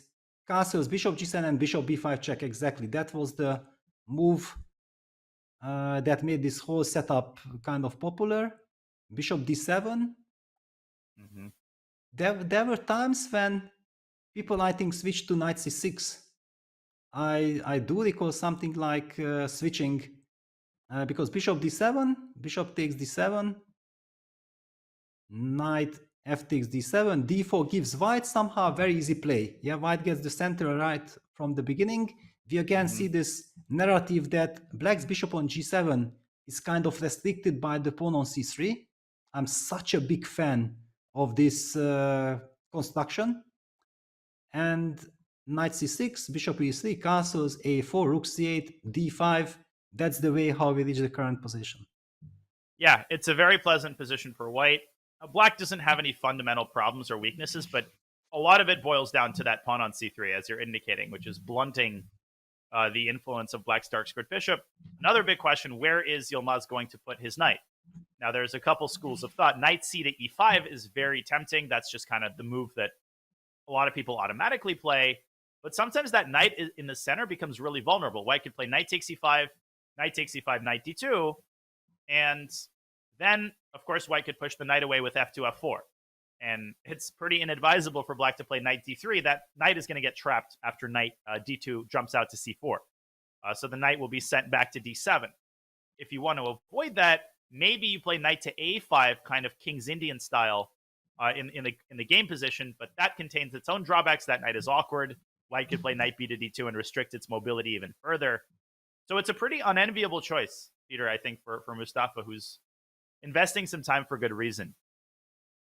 Yes, it's kind of always whenever after d5 you don't have a really clear-cut choice, then it's kind of difficult because you highlighted very nicely knight c5, of course, the most natural move, so capture, knight d2. One of my feelings was that the big question is, does black have time to implement to make good use of this d3 square, yeah, that he can try to get c4 and knight d3, but it just does not seem to work. And besides, also, let me just highlight one tactical possibility. Also, probably we can capture on a7, but what I wanted to highlight that even this kind of construction, when the knight reaches d3 and eventually white will have this knight takes c4, queen takes d3 idea, is hanging in the air. So I don't believe that black will be able to keep that knight on d3 forever.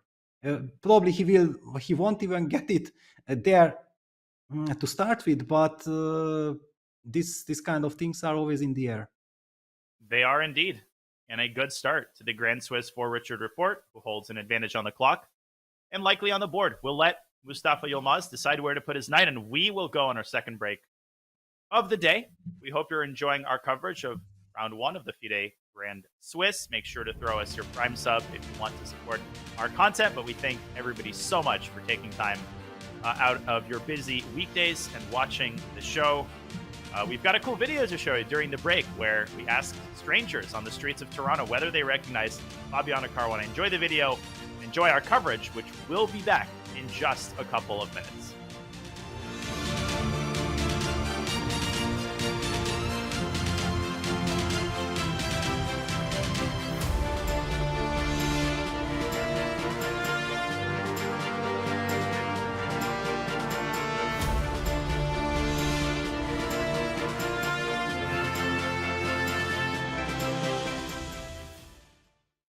We're here in Toronto for the Global Championship. I got Fabiano Caruana with me. You don't need to talk yet. I got James Canty. We're going to see who recognizes these guys out of the random passerbys, and we're going to ask them some fun questions about chess. For $5, do you know who this is?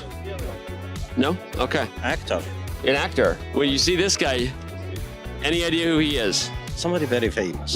He is. Rabba. This is actually 50 Cent's brother. His name is Daryl. That's right. Goes by 75. You want to play chess? Okay. So what, is he a player or something of chess? He is a chess player. I'm not, but he is. I play on the side. Yeah. I've been taking some coaching lessons from Yeah. Grandmaster Canty over here recently. Guy over here. Calculation over everything. What's your name again, sir? My name is Jamie. What's your name? I already know it. It's Daniel. Yeah. Daniel Naroditsky. Okay. There it is. Come on. On the attack, baby. On the attack. If he wins, I know the guys at chess.com. We'll get him a diamond membership. Okay. Do you know what that is? Yes. Okay. Is that something you want? Yes. Yeah? Okay. Look at you. Look, is this a London? Yo, we got a pro here with the London. Full on London. How'd it go? I won. You won. Okay. That's You great. won. Hey, good game. All right. I should have said youtube.com/CSQpod. What is the URL? Just YouTube. I actually don't remember. Okay. look at the pod.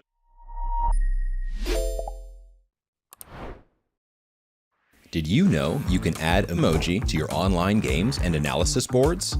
Simply click on the emoji palette icon, select your emoji, and left-click on the board. You can choose from a host of notations, animations, emoticons, and even your favorite chess personalities. Emoticons will fade away after a few seconds. However, notations and special animations remain on the board until they are cleared. To clear them, simply left-click on the emoji or hit the Clear All button at the bottom of the palette. Have fun. Try them all on chess.com.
Welcome back to the 2023 FIDE Grand Swiss and Women's Grand Swiss. A lovely view from the Isle of Man, which is beloved by so many chess players. What an amazing place to play chess. What a great start to the first round. GM Peter Lecko, GM Daniel Naroditsky bringing you coverage of the first round. Peter, it's been an interesting start. We've gotten what we've expected. Lots of different openings, lots of different positions. Some players already close to developing decisive advantages, including Jan-Krzysztof Duda. So, we're less than 2 hours into the round, and there's already a lot of intrigue to discuss. For sure, yeah, there are so many games going on. Also, one question, like, for example, if you look at this field, do you have any player that you feel like he's kind of a favorite, or do you think like there are just way too many? What is your take on this? I'm sort of in the latter camp. If I had to choose a name, Fabiano Caruana, not because he's the top seed by rating, but because he's shown amazing form recently. And I definitely think we should get to his position because I have no clue what's going on, and that's a good thing. That means we need to look at it. Bobby has been in great form, and obviously Hikaru. But I'm also looking at some of those names like MVL, who I think is super underrated. He's 27th, 30, and he's been winning one online tournament after another. Like, come on. MVL definitely should be among, in the conversation. I have the same feeling that somehow he had some kind of a rough period. I don't know how on earth did Maxim lose so much rating. I just don't understand it. But yes, it happened. And I also feel like it's kind of the moment when things are finally also working for him. And he did play that Calcutta Tata Steel tournament, Rapid Blitz. He played wonderfully, won the event. Also, he won the AI Cup, beating Magnus Carlsen in the final, I think twice. Yes, exactly. And now he also had some rest. He was preparing. He even skipped the Bundesliga. I feel like he's really in a very fighting mood and very determined to do his absolute best in this Grand Swiss. I'm super excited to see him play. It's been a while, but we've switched over to the top board between Ivan Saric and Fabiano Caruana. The position has kind of gone a little bit off the rails. We see an exchange of bishops, which typically favors white. When you can exchange that dragon bishop, it means that the black king side has been breached. But there are extenuating circumstances going on in the center. Bishop h6 disapproved of by the engine, Peter. A trade on h6. What on earth does Fabi do here? Does he put a knight on e5? Does he put a pawn on e5? Does he put a knight on c5? Does he take on e4? So many questions. Confusion. Yes, definitely confusion. As well, the good news for black is that, yes, the king on e8 is kind of vulnerable. However, white hasn't castled yet, I think, and every tempo matters here. The big question is also, do we include d takes e4? Do we make sure that we destroy the opponent's pawn structure? What do you think of this? Yeah, it's kind of undefined. D takes e4. Okay, f takes e4.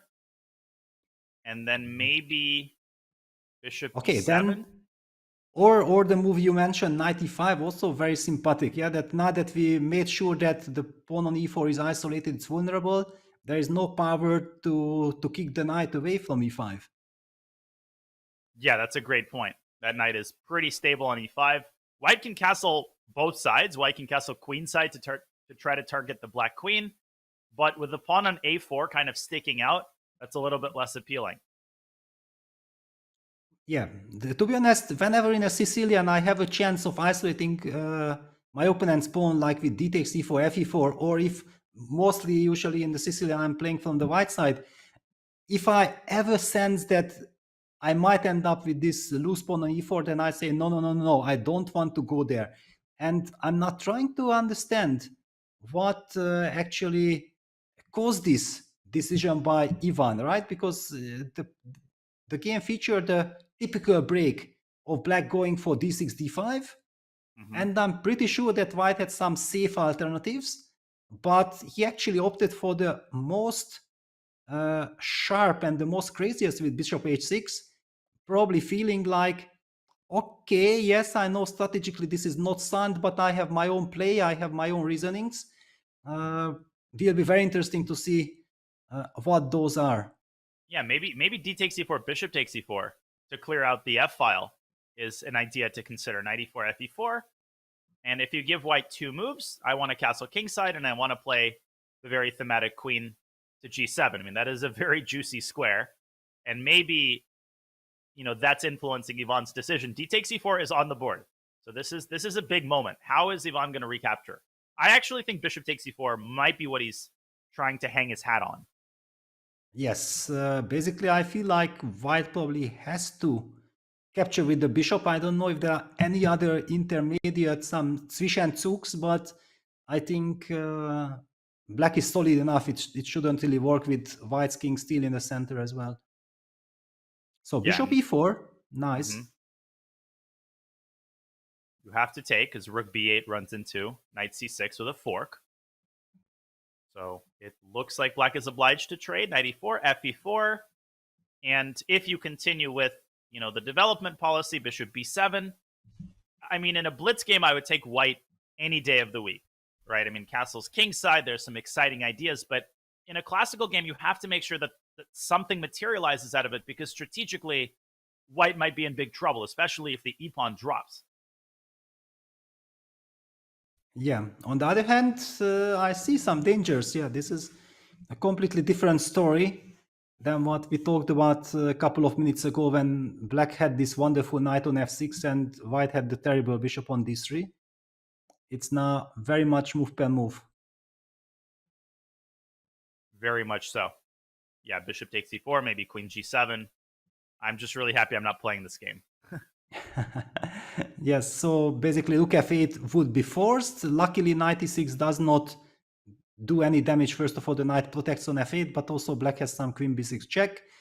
So the tactic with knight e6 does not work for many reasons. And yes, okay, it looks scary, but on the other hand, if black gets one more extra move and puts the knight on f6, then white's queen will be completely out of the game. Yeah, so maybe white shouldn't pull the trigger on queen g7 prematurely. By keeping the queen on h6, you're establishing the possibility of dropping the queen back to f4 or e3 as necessary. Yeah, we do see bishop takes e4, knight e4, fe4. And now the ball is, well, I'm assuming Sarge plays f takes e4. For queen g7 is technically possible, but as we've established, I don't know if it's worthwhile to rush that move. Well, since he's not capturing fe4 immediately, it does indicate that he at least considers the move queen g7.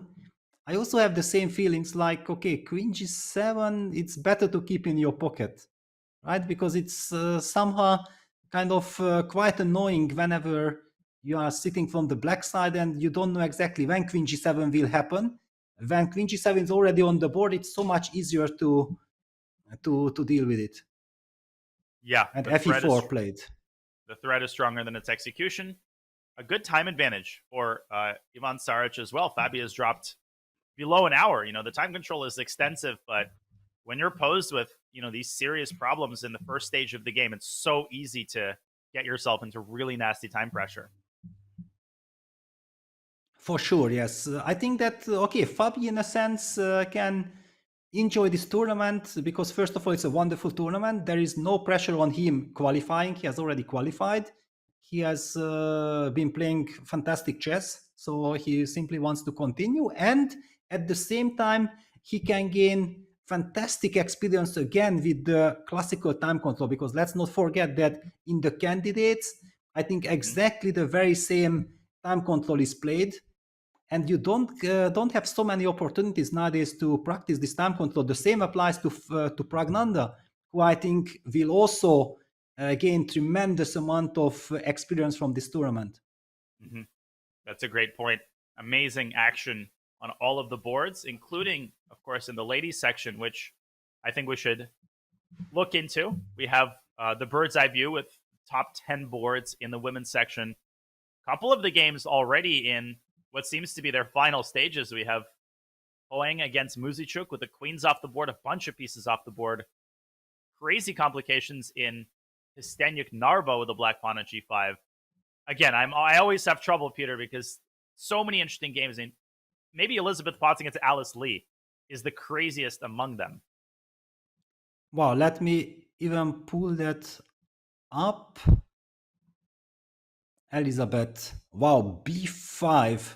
Okay, first of all, yeah, maybe you can say a couple of words about Alice because she's really making tremendous progress.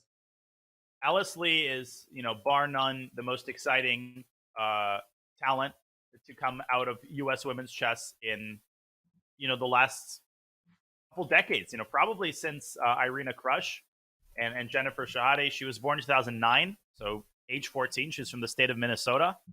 I think she just completed her requirements for the international master title and crossed 2400 FIDE.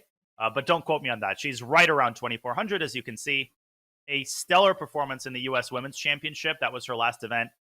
She dropped the first couple of games and then came back all the way to finish in third place, which shows incredible stamina and resilience at her age. So Alice Lee is definitely one to watch, and she's not afraid of anybody. She plays the same way against any opponent.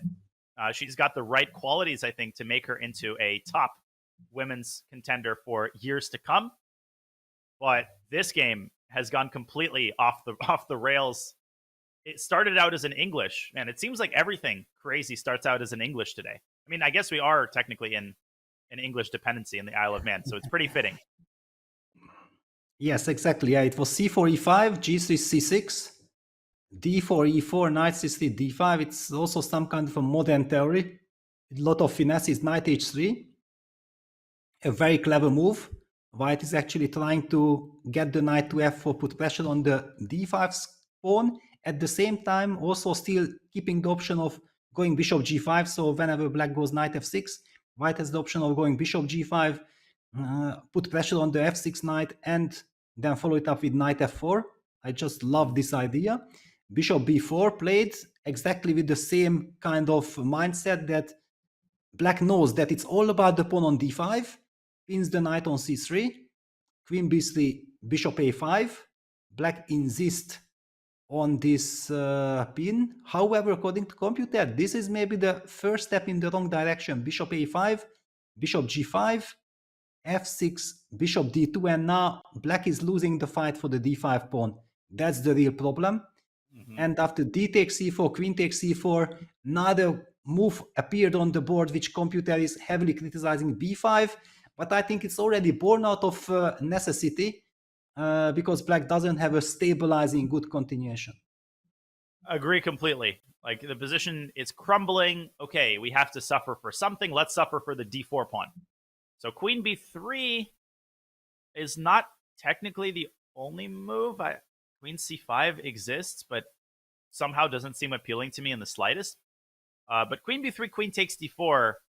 That queen on d4 is obviously super vulnerable. White can put the rook on d1. And honestly, Peter, it seems like black is like almost on the verge of being lost. I mean, nothing is developed. Everything is weak. Bishop g2 is coming, and then the e4 pawn is going to start crumbling as well. Do you think I'm exaggerating, or does Alice have to tread ultra carefully to not, lose this out of the opening?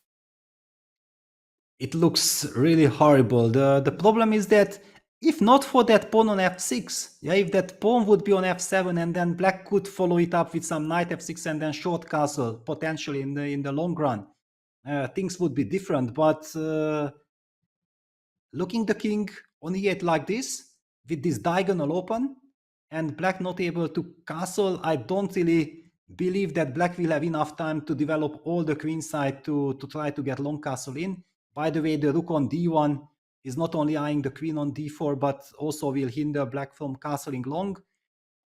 It's a poisoned pawn. I don't think that black should capture that pawn. On the other hand, then why did black play the move b5, right? Right, exactly. If you're not taking on d4, then the situation might be even worse. I think the only alternative that occurs to me is f5, queen b3, f5. But in turn, that gives up the g5 square. The knight on h3 is like, an alligator waiting to open its maw. And after knight g5, knight g5, queen f6, knight takes h7 is kind of a funny, cute little line. But that's, there's many other things that white could do. Yeah, it's just so scary. Yeah, it's kind of a typical line that you have to know exactly. Yeah, she simply relied on this knowledge that against knight h3 probably I simply go bishop b4, but after queen b3 she had to know exactly the justification. I don't know exactly what the justification is, because bishop a5 does look like the most natural move. It just shows that this is such a special position that you have to know very specific kind of reactions. Yeah, it's one of those lines where you grab a big share of the center. You have to know the theory. You have to know where the pieces belong, or you risk losing the game really quickly. Both sides are really down on the clock. I mean, you don't see this every day. 39 minutes for white. Okay, I guess that was 39 minutes for white and 47 minutes for black, and we're not even 10 moves into the game. It shows that, yeah, basically there was some mutual surprise. On the other hand, Elizabeth Betts, yeah, let's also say a couple of words about her. Yeah, she is a very experienced player. She is the legend of German women chess. Very, very successful. And basically, I think she's an all-rounder. Yeah, she feels this kind of positions probably much better than the very young Alice, who is now suffering here with some misjudgment. And when just looking at this position, that it's move 10 and black has already committed so many real problems, it just shows that Elizabeth is very dangerous, and she's a real fox in kind of disturbing and disbalancing her young opponent. That's a great way to describe it. I think she has to be thrilled with the outcome of the opening, and we'll keep an eye on this exciting game.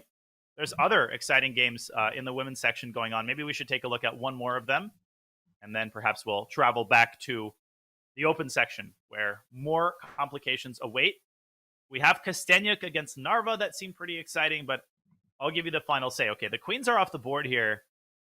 This looks like a very promising endgame for the former women's world champion.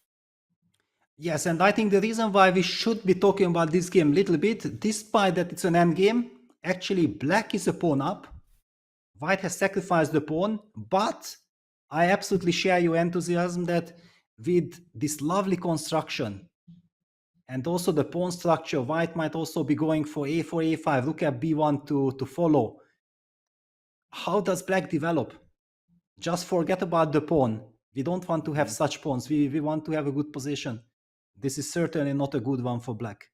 Yeah, I didn't realize that black was up a pawn at the outset, but it doesn't temper my enthusiasm for white's position. I guess the only way for black to untangle on the queen side is to play rook b8, b6, and bishop b7. That's the ideal setup. Kosteniuk is going to try to prevent this. How can she do that? Well, rook a b1 is the most obvious move. But then you have to deal with rook b8, which is the move that black wants to play anyway.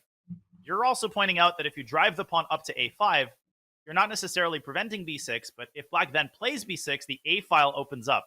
And in some cases, white could potentially invade on a7 and keep the black bishop at bay. Which of these paths do you think we're going to see from Kosteniuk? Well, the big question is there something concrete? Or should white just play on general principles? Yeah, if general principles, then really just a4, a5, rook fb1. The reason why I highlighted immediately rook fb1, that I felt like if we're going to advance the a pawn, then the rook is already perfectly placed on a1. I don't want to move that rook, and the rook on f1 doesn't have any other job. Anyway, black is very solid in the center. We're not going to be targeting the king on e8. We have to target black's queen side. Yeah, that is a given. So the line that I'm really excited about is a4, rook b8, a5, b6 or b5, en passant, or a takes b6, a takes b6, and rook a7. You know, that position is etched in my mind as sort of black's worst case scenario. Maybe rook a7 not accurate according to the engine, but I think people get the point. If black plays b5, then you just open up new problems for yourself with knight a5, knight c6. White is just sitting on the queen side, and that makes it so hard for black to play. Exactly. It's basically only if black really gets bishop b7 in. That's why it was so important for you and also for me in my calculation that we do reach the a7 square with the rook in time, making sure that this bishop is unable to develop, and just continue. Yeah, rook b1 to follow, b6, b5 weakens some more squares.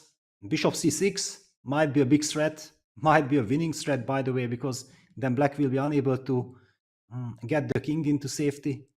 Horrible position. Fun fact about my Narva. Obviously, Kosteniuk is a household name for everybody. My Narva is, I think, the top player, women's player from Estonia. She is part of a chess family. Both of her parents are, I think, titled. Her mom is an FM, her dad is an FM.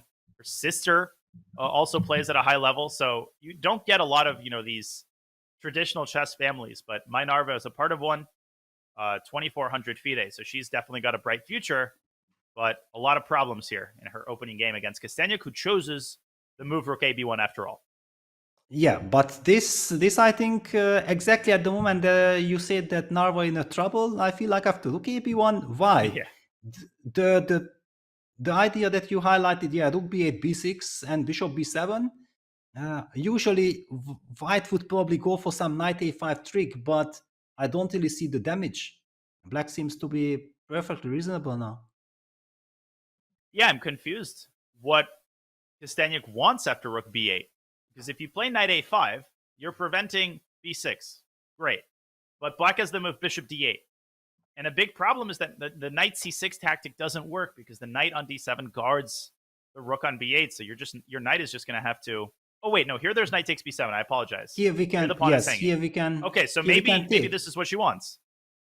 Yeah, but hang on, after knight a5, don't I have some exchange sacrifice? b6, knight c6, bishop b7? Ooh, okay, that is spicy. This. Wow. Knight b8, bishop f3. Looks like great compensation.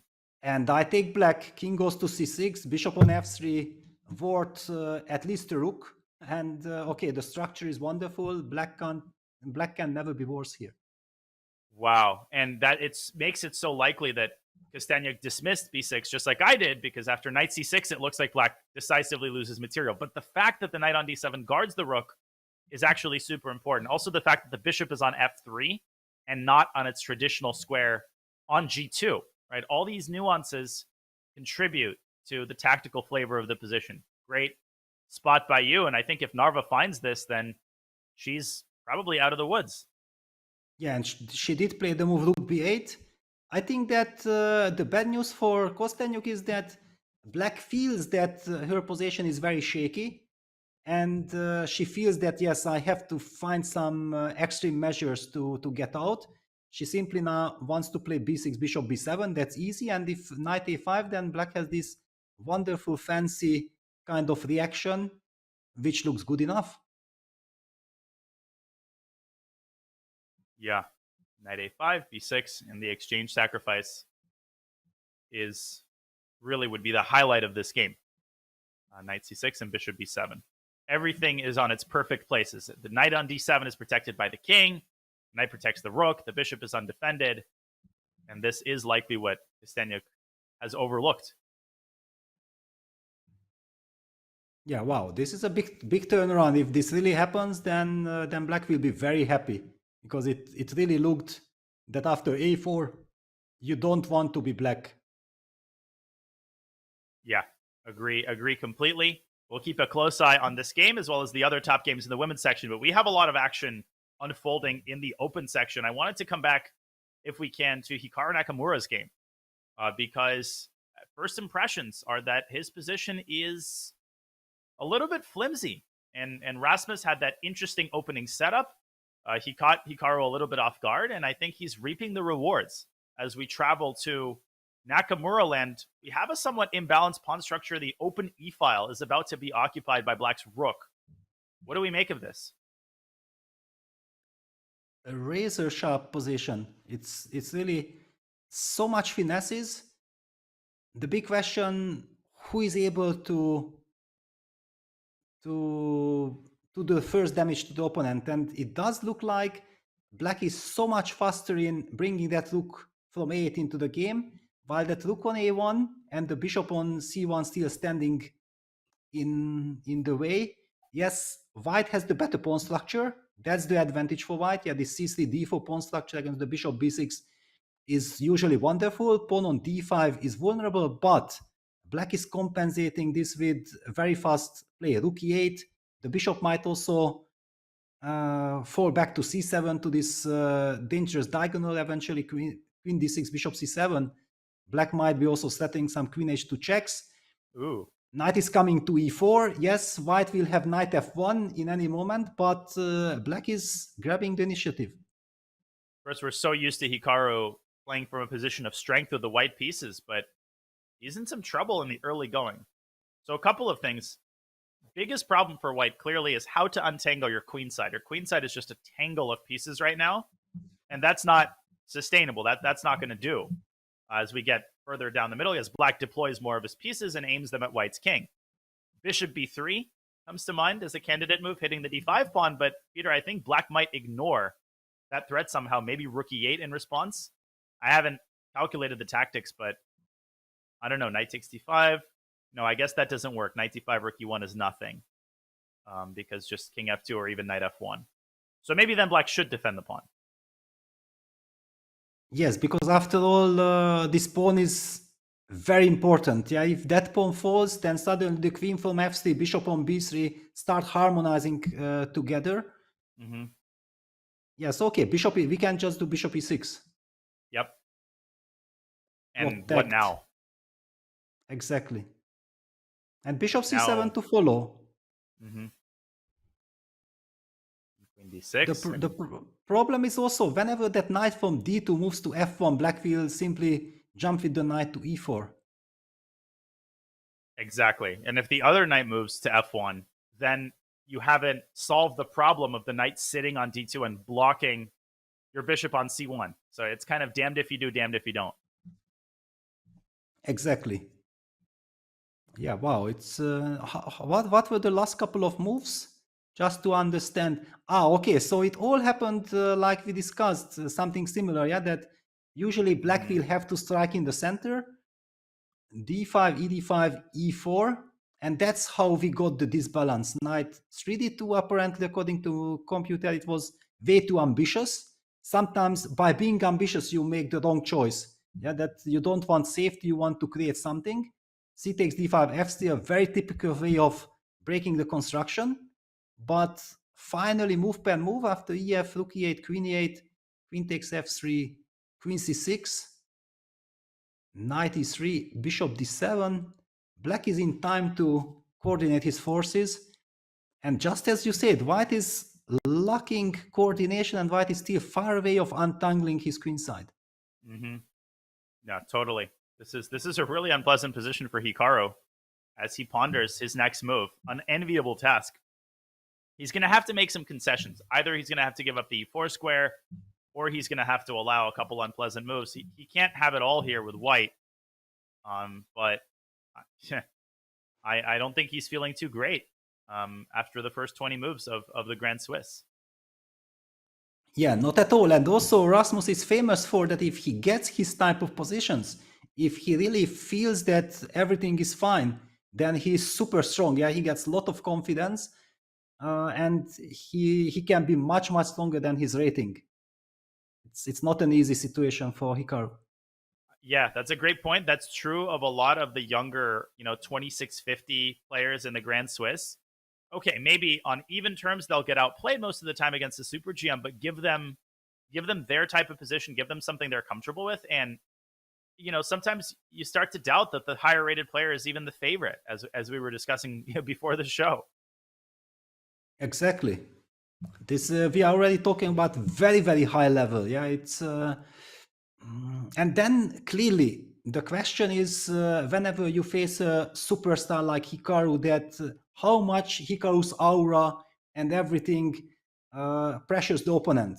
Yeah, and I'm pretty sure that there are players who are feeling very comfortable playing against superstars. And for example, Rasmus' style is such that I think he has trouble beating the weaker guys with a higher score, but he is never afraid of the top guys because he knows exactly that he's very solid. He has a good repertoire. There's just no reason to be afraid of anyone if he's able to play his chess. Yeah, a lot of the fear has been struck down from the minds of the lower rated GMs. You know, they still respect the higher ups, but they won't necessarily cower in fear or play for a draw.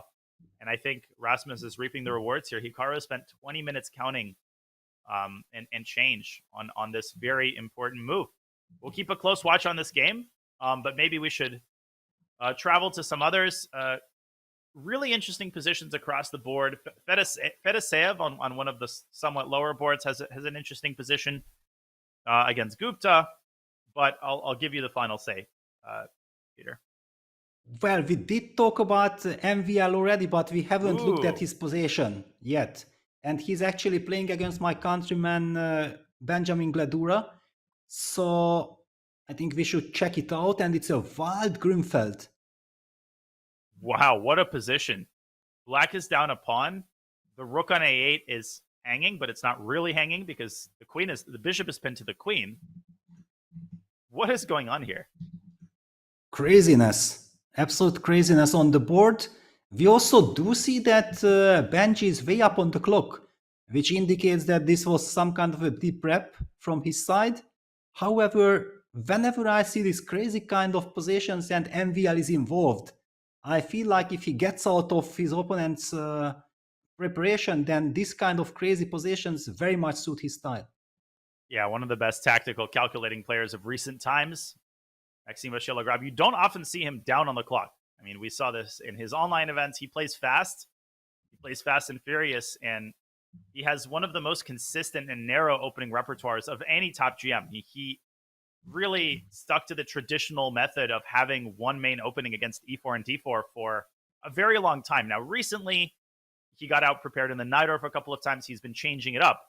But in this game, he reverts back to what he knows best. Bishop b5 check. I think this blind has been pretty fashionable recently, Peter, but I'm definitely not a Grünfeld expert. I like to keep my d-pawn on d6.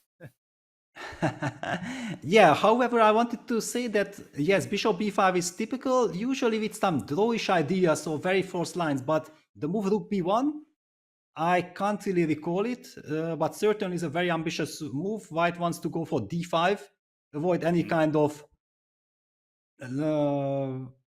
traits. Yeah, and after castles d5, you already see that the bishop b5 check was played with a clear purpose by Benji to get into some crazy sharp positions and probably completely fresh ones. Takes queen d2.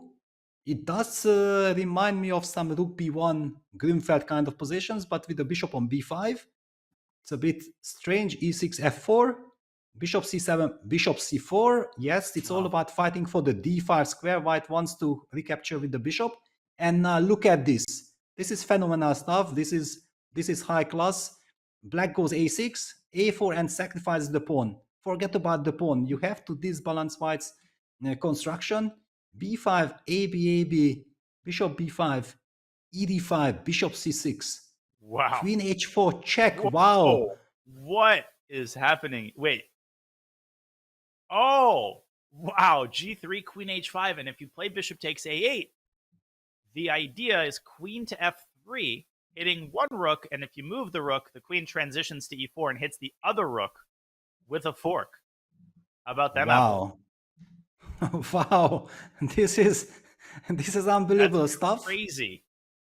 Yes. On the other hand, of course, you know that you are playing against Maxime. You don't even want to calculate lines like this. Nope. You don't want to fall into any trick. Bishop takes d5 stabilizes. However, the move rook d8 adds some pressure.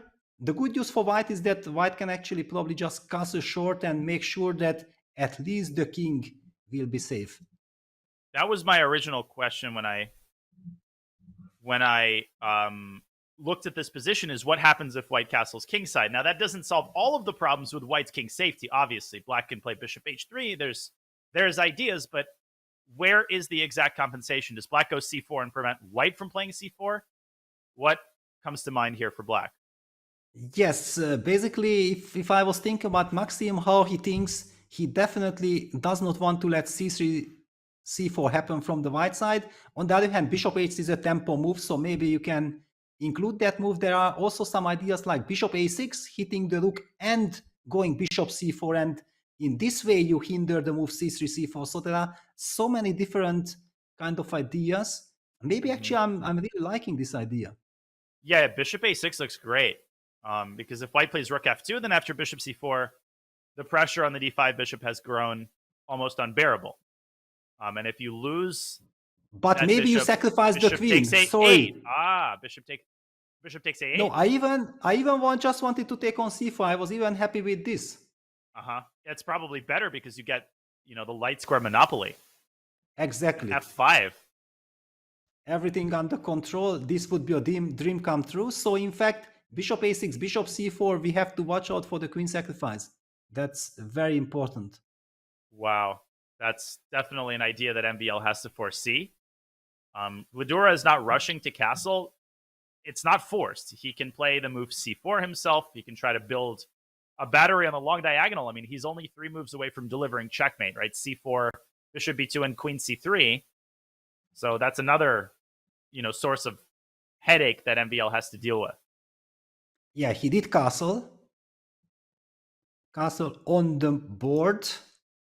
And now we're gonna see, the reason why I also like the move c5, c4 from black side, that I somehow make sure that the bishop is kind of stuck, but computer disapproves the move c4 heavily. Also, we are giving the d4 square, probably just some queen d4, whatever. So yes, the move c5, c4 is not so successful. Yeah, maybe bishop a6 is the way to play. Maybe we will get that position where white sacks the queen for massive positional compensation. But either way, I think this is pretty good opening prep by Gladura, a really fun, creative tactical reaction by Maxime. But, white is unfazed. Exactly. The bishop on d5 is a monster. It's protected by the pawn. Also, the bishop on c7 is not really doing much because this f4 g3 construction is very nicely making sure that the diagonal on the b8 h2 diagonal is beautifully blocked. Maxim needs a fantastic idea here. I don't know exactly what that is, because first I thought like, bishop a6, bishop c4, but no, if white can sacrifice the queen, then this is not such a clever idea. Totally. Speaking of clever ideas, we have a breaking news alert. Ivan Saric has sacrificed the rook against Fabiano Caruana. So we just looked at that game, but I think we should revisit it, even if just briefly, because the landscape has changed pretty significantly. What a crazy development. Rook takes f6 happened, eliminating black's dark squared bishop. Or no, sorry. What am I saying? Eliminating the knight. There was no dark squared bishop. It was traded on g7. And currently white is down in exchange, but with clear attacking chances against black's king. Wow, but look at this. We had this position after bishop e4, knight takes e4, fe4. We thought like, how will black exactly develop? And Fabi's move. I just love this kind of moves. This very little, tiny little touch with queen c7, making sure that he gets access to the e5 square. Yeah, so now, for example, queen g7 can be beautifully met by queen e5. And making sure that also after the move short castle, he can play the move knight f6 without having to worry about the knight being kicked away with e4, e5. So everything very, very delicate. And I perfectly understand, Ivan, that he's kind of impressed by black's nice little strategical moves. And then you want to change the character of the game, of the position at all cost. And then already rook takes f6, criticized by computer, but humanly, if you are a world-class player, then it's so tempting just to sacrifice this exchange. Yeah, it really is. You get that rush from the sack, and then the queen gets to f6. And given just a couple moves, right? White wants to go knight f4 and knight d5. But so Fabi has to figure out how he's going to use his bishop for the best defensive purposes. I mean, bishop b7 comes to mind. Bishop b7. And then my question is, okay, now what for Sarge? Because knight f4 here loses a lot of its luster. Black can go, I don't know, rook d8, knight d5 is still a little scary. I mean, I'd be scared for black, but I'm confident that black can repel the attack with best play. Yes, that's for sure. I thought like queen e7 is kind of clever. Then you have queen b6. Yeah. I don't know. I somehow already did not believe that I can take queen takes e4. Yeah, just to highlight what I'm talking about. Yeah, queen e7, queen b6, and queen takes e4 is asking for trouble because then white will, yeah, look at the evaluation bar. Somehow Knight white will F3. get rook e1. Yes, knight f3 should do the job. Queen takes f4, rook e1, and that's what white is dreaming of and what Fabi will never ever let happen. Bishop e4, queen c6 is a nice final touch. Wow, beautiful. Yeah, something tells me we're not going to see this position. Fabi was not born yesterday. He was winning the US Championship yesterday. Yes, on the other hand, the line very nicely illustrates that there is much more to this position than what the evaluation bar just highlights that, okay, black is already better or black is winning, whatever.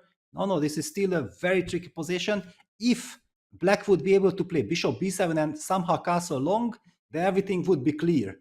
But as long as the king stays in the center and white will start threatening with some knight jumps, things are very messy. Let me tell you one more game where things are really messy and have been really messy from the very beginning, and that is the game Erwin Lamy against Vidit.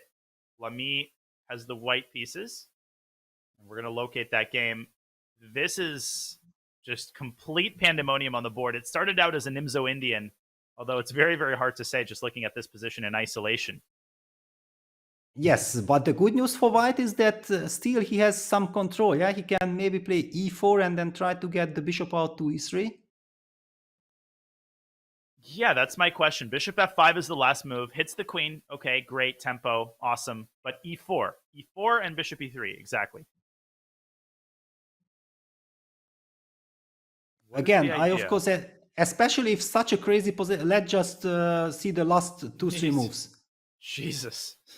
G5. Wow, okay.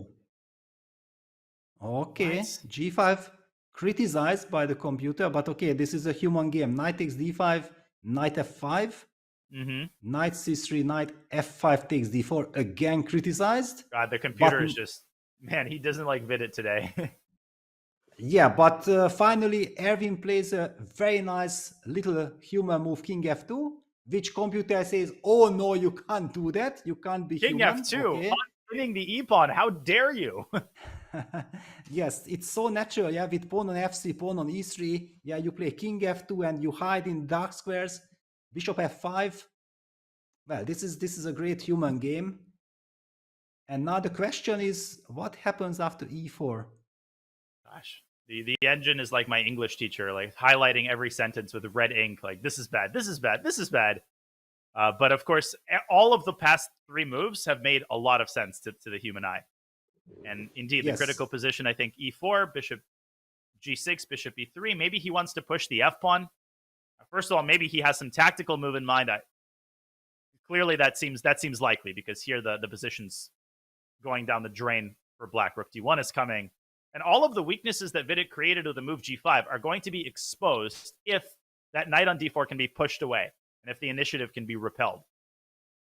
Exactly. It's black has committed quite some damage to his position, and he has to justify with very energetic play. I don't know when to include knight b3, for example. Maybe knight b3 is some kind of an important move. Also, there is this knight e5 extra move, which one has to pay attention to. Yeah, knight e5, tempting. And then maybe bishop e6 and bishop b3 related ideas can be considered. Yeah, so knight e5, we will fall back with the queen to d1. And then I'm also coming with bishop e3. No, queen d1 mistake. All right. Wow. Wow. Then Jeez, where should I have placed my queen? Queen d2. Pardon me, because it's double attack. G5. And knight b3? Okay. Knight b3, knight b3, knight b3?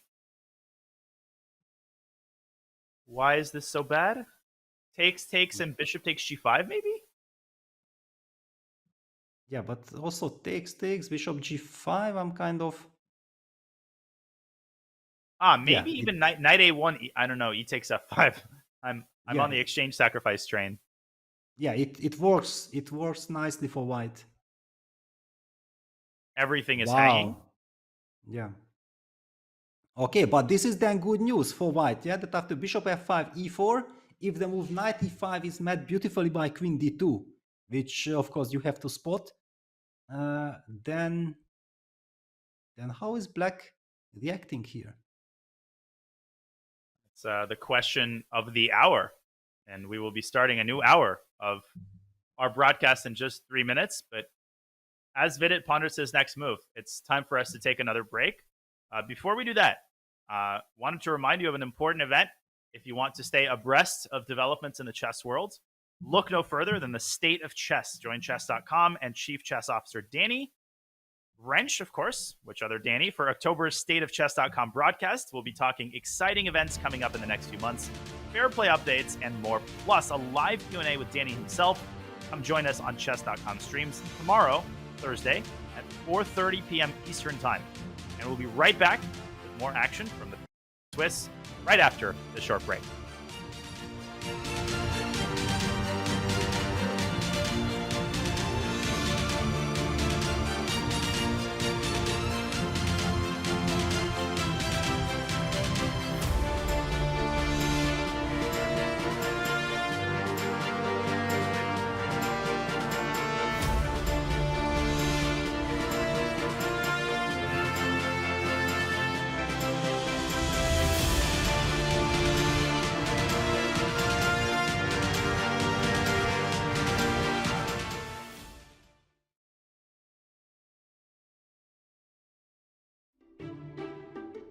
That little girl is 8 and she's the strongest chess player of either sex in the world of her age.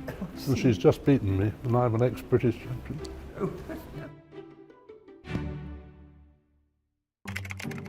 On a school day I would probably take an hour in the morning for chess, and then I would come back from school at around 4, and then I think I would do chess again up till like 8, 9 stuff, and then I would go to bed.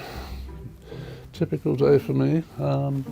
Get up, have breakfast, go out, stagger out with my broken leg to the paper shop to get the papers, meet up with people for lunch or dinner, and in the evening I often play bridge matches.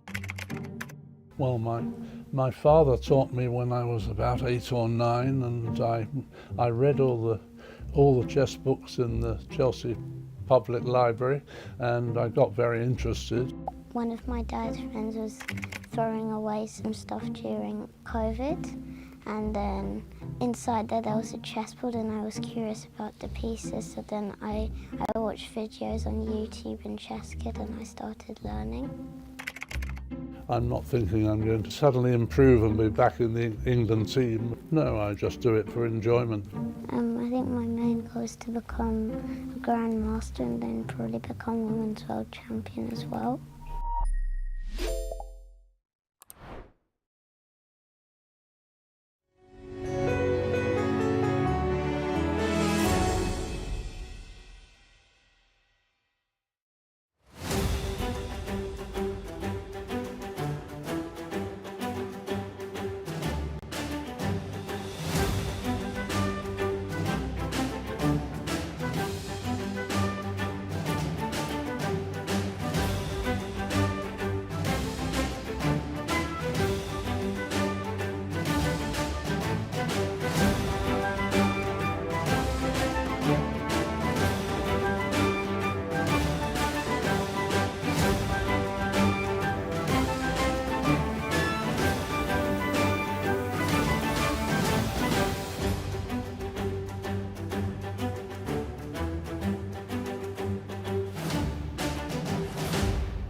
2023 FIDE Grand Swiss and Women's Grand Swiss is back from the beautiful city of Douglas, Isle of Man, in the Irish Sea, the British dependency, population 80,000.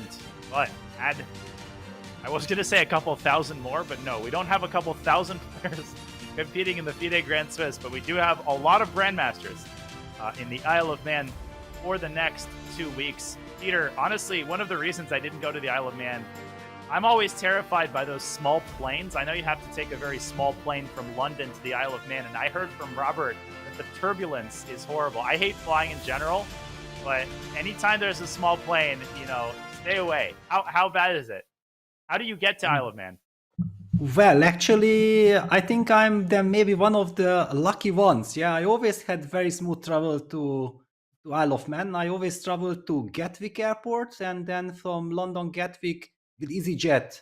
I was actually having a very nice, I don't know, was it Airbus 320? Just perfect. Exactly, nothing to be afraid of. But I heard also some crazy stories with very small planes, and then getting some crazy traumas and whatsoever.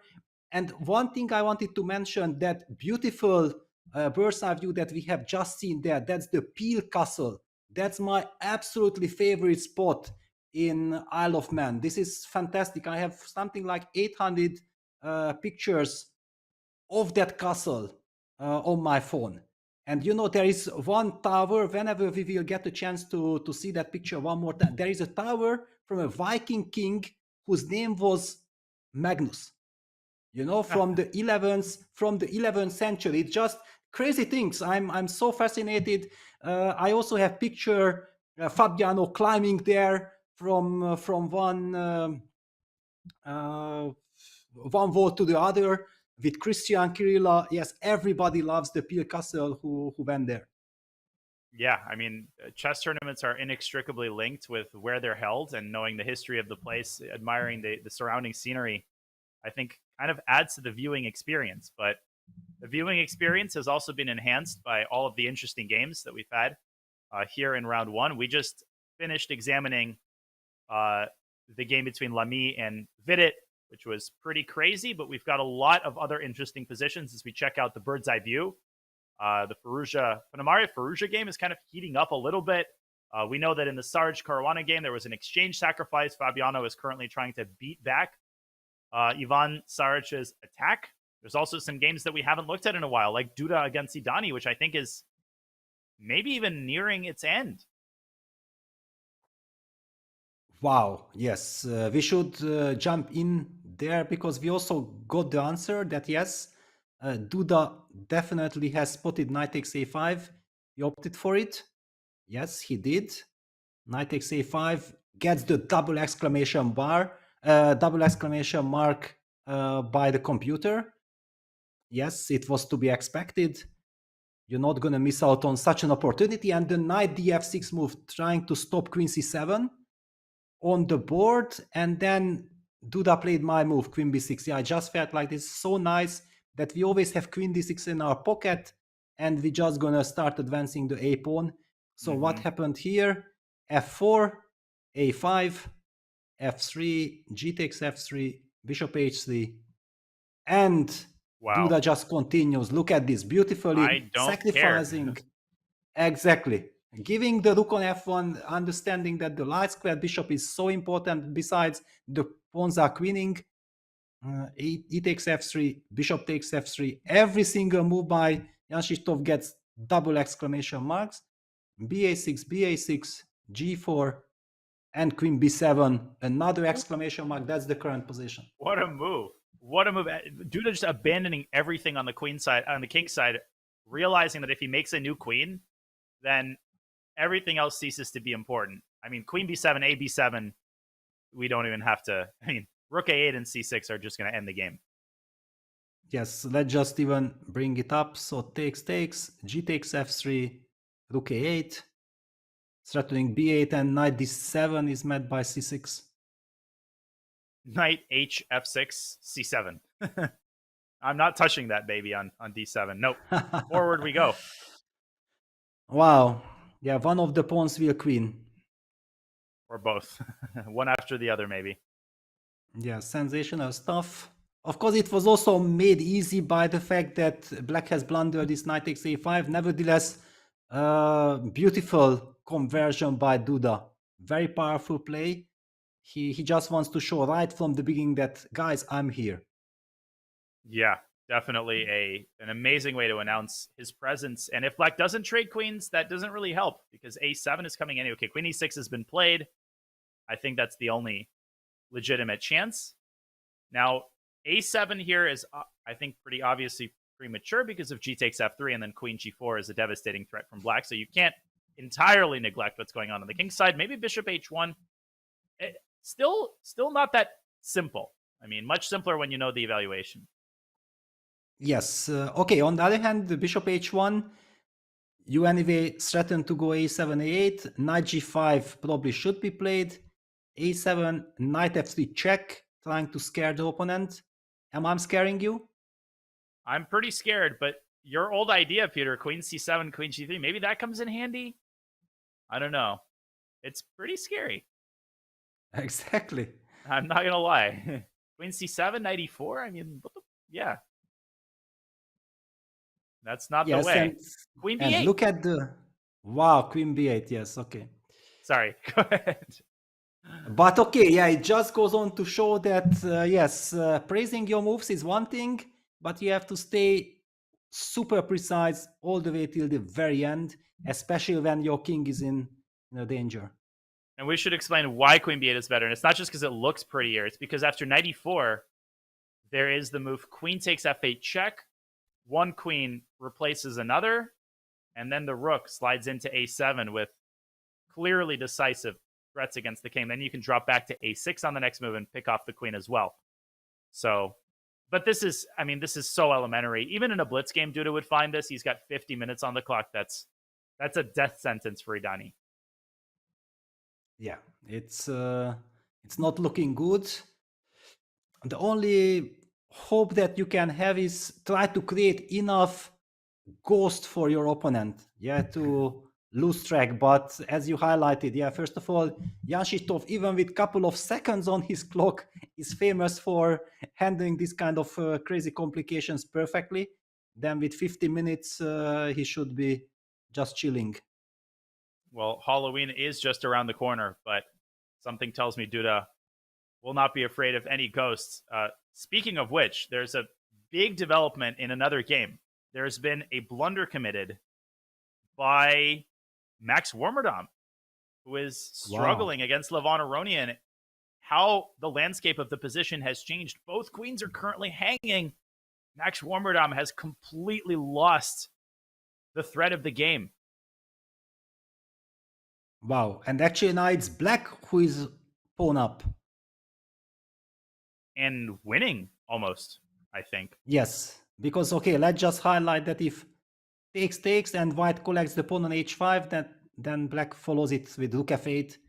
And once the rook gets down to f2 doubles on the second rank, then there won't be any rescue for white. This is basically out of question. But what happened here? Yeah, it was just rook takes c4. What a move. Rook takes c4. Okay, he did not plan the rook takes c4. He was relying on rook e5, thinking like, you know what? Okay, you can play queen d6, d takes c4. That's probably a very drawish endgame, nothing to be afraid of.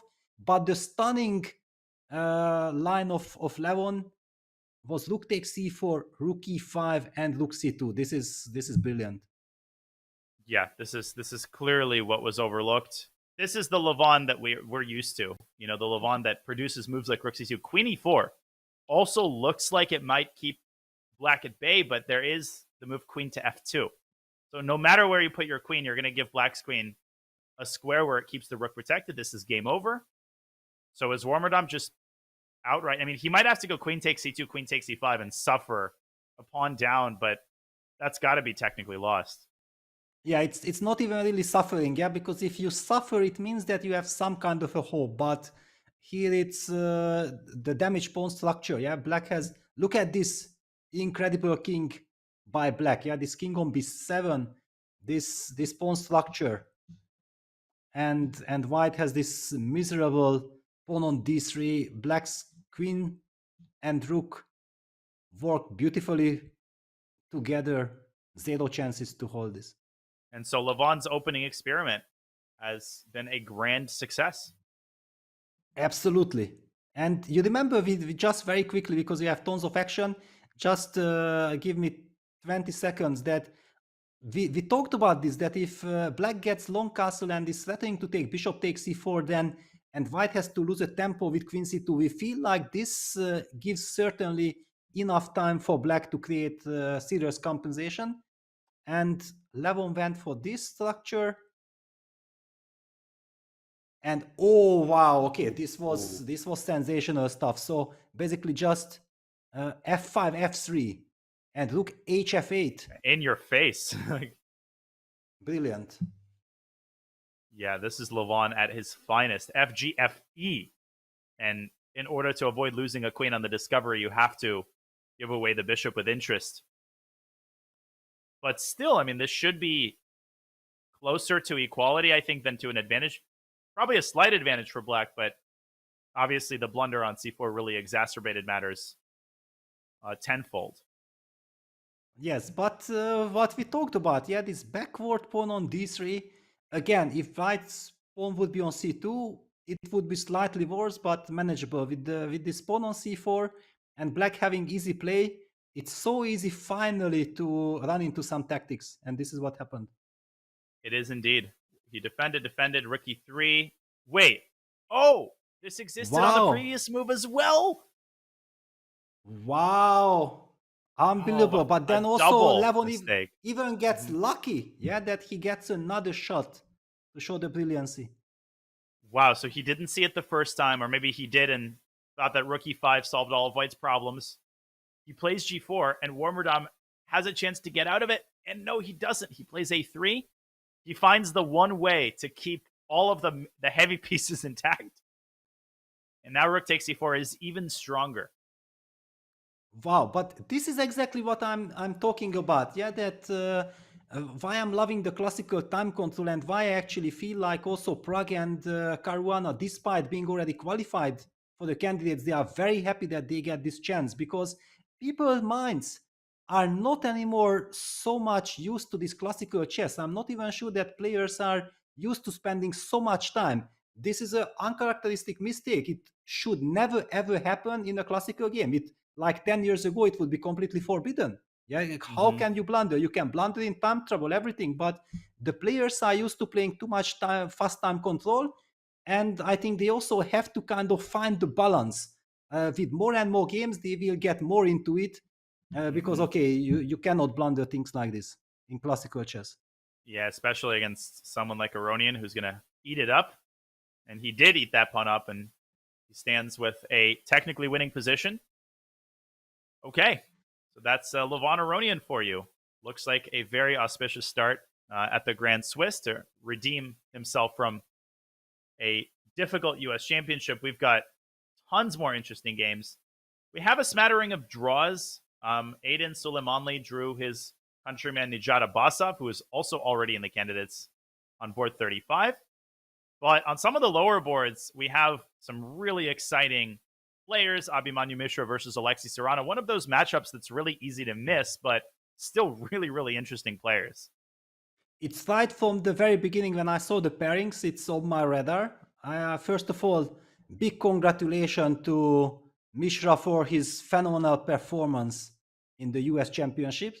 It was unbelievable. Not just the score, but the way how he fought, how he created chances, how he dealt with setbacks and everything. It made a very good impression. Fighting chess at its best. And certainly if he plays in this spirit, he will get tons of fans. For sure, he already has a lot of them, but the number of them will be growing with each day. Oh, absolutely. He plays exciting, mature chess. You know, he is obviously the youngest grandmaster in history, but that is not all that he will be known for. Okay, rook e7 has been played by Alexei. Very important to point out, d6 is not a problem for black because of the move, well, at very least, rook d7. And this actually backfires for white, because if you trade queens, then you're going to lose the c7 pawn at the end. Yes. Maybe not rook d7. Maybe moving the queen even. Yeah, you can basically have options. Yeah, you can move queen d7 probably. Queen d8 was also possible. If you want to be super precise, then you go queen d8, and then you hint also at rook d7. And the good news for black is rook e7 is the computer is not giving double exclam. So let me give the double exclam to rook e7, because first of all, it spots that d6 is not a threat, it's just a ghost threat. Secondly, black is clearly eyeing the regrouping of his knight from f6 to d6, making perfect sense to his position. The good news for white is, however, that white has this rook g3, and when the knight reaches d6, then suddenly white can play queen c3 and get active on the diagonal, on the long diagonal, putting pressure on the g7 pawn. So despite black having a wonderful position with regrouping that knight to d6, white has enough dynamics to compensate for that. Yeah, very well explained. Abhimanyu will have to figure out a way to shuttle his pieces over to the king side without dropping the f4 pawn while keeping his general pawn structure intact. So really interesting position here. I like the way that Alexei is handling the middle game and maneuvering his pieces to the right squares. Of course, this started out as a Najdorf. And Alexei, one of the top Najdorf specialists in the world. Even though technically he's under 2,700, I still think of him as essentially a super GM. Well, he has been super successful in all these champion chess tours. He's showing his class week after week. Now it will be very interesting to see him in over-the-board classical event, yeah, because I don't think that he really has played too many lately. And after this tournament, we will be feeling much more his real strengths, because if you don't play enough over-the-board classical events, then your rating might be just way lower than your actual strengths. Mm-hmm. We have to go to, I think, the Alice Lee game, because she is getting totally destroyed from what started out as a very dubious position. So I think we're going to go to the bird's eye view first and just take a quick look at some of the other games. Quite a few of them are already in pretty balanced endgames. In fact, almost all of the top boards are have positions of the queens off the board. The Sajtep Harika game is still really complicated, but let's take a closer look at what's going on Alice Lee's board, and it's nothing good for the young American phenom. Wow. White's rook is on d8, and white hasn't sacrificed anything for this position. This is the real heartbreak for black, because in order to suffer something like this, you at least want to be a piece up or something. Yeah, exactly. It almost defies belief that material is equal. Is it just resign time for Alice? I mean, queen f8 and knight f4 is coming. You can't move your knight from g8. It almost looks like white's made 6 or 7 moves in a row. Absolutely. And actually, if we did see those moves, b5, queen b3, queen takes d4 on the board, and while we discussed, I was even wondering, why not long castle? And Elizabeth played the move long castle, queen e5, followed by knight takes e4 tactics. According to computer, it's not the best, but it just feels very strong. Queen takes e4, bishop takes a5 already is a clearly winning position for white. There is no time for black to pick up the rook on h1. It simply will be checkmate. So she's falling. She's trying to develop with bishop e6, but bishop g2, lovely Knife. intermezzo. Wow, that was clearly overlooked by Alice, I think. And bishop takes b3 here would run into another intermezzo. Elizabeth would have thrown in rook d8 check first. King e7, bishop takes e4, and you are busto. Just everything's collapsing here. Yeah, and okay, after queen e5, rook d8 check, king f7, queen a3. It's the designs time. Yeah, the game is over. The threats against Black's king are unstoppable. Nothing is developed, and a tough start for Alice Lee at the Grand Swiss. And obviously, she's still young. She needs a lot of experience facing some of the top players in the world. And she was black, black against a very experienced player, as you've noted. No tragedy for Alice, but she just didn't get out of the opening this game. Yeah, not out of the opening. Also, I was wondering, that for example, for the US players, how much in advance do they travel to Isle of Man? Yeah, because of the jet lag, everything. Maybe it's also plays a big role. If you are not used to playing with the jet lag, then it's just impossible. I know how I'm feeling in China in the first couple of days. I have trouble recalling my name. Yeah. I've totally had that experience with European tournaments. I'd usually fly in a day before the tournament, and during the first round, I would just be sitting there, and like 10 minutes would pass, and I couldn't recall like a single thought I'd had in those last 10 minutes. I was like in some sort of weird sleep state during the game. But in most open tournaments, you can get away with that because your opponent is so much weaker. But not at Isle of Man. I mean, here everybody has to be on their A game from the very first moves. Exactly. So yeah, this is a tragic start for Alice, but it's just the first game. And you did mention that she also started badly in the US Championship, and it did not hinder her to finish well. Yeah, exactly. So this game should be wrapping up very shortly. We will let you know when it does. There's other interesting games in the women's section. The Muzichuk sisters are in full operation. I think Maria is going to draw her game against Hoang from Hungary. Not sure about Anna. She's playing Sophie Millier, one of the top players from France. I actually want to check out Vaisali against Kolbasa, because Vaisali has impressed me immensely in Qatar Masters. She did score her third and ultimate GM norm. So now she only needs to get her rating to 2500 to get the title. And it was so nice to see her play beautiful chess. Yeah, that would be incredible. Brother-sister pair, both grandmasters. She plays dynamically. She's got a lot of the qualities that I think have made her brother Praggnanandhaa so successful in recent months. Her opponent, very strong player from Poland. This was an Italian. Kilbasa trying to engineer some play on the king side, but Vachier-Lagrave operating very decisively on the other side of the board with b5. Looks pretty good.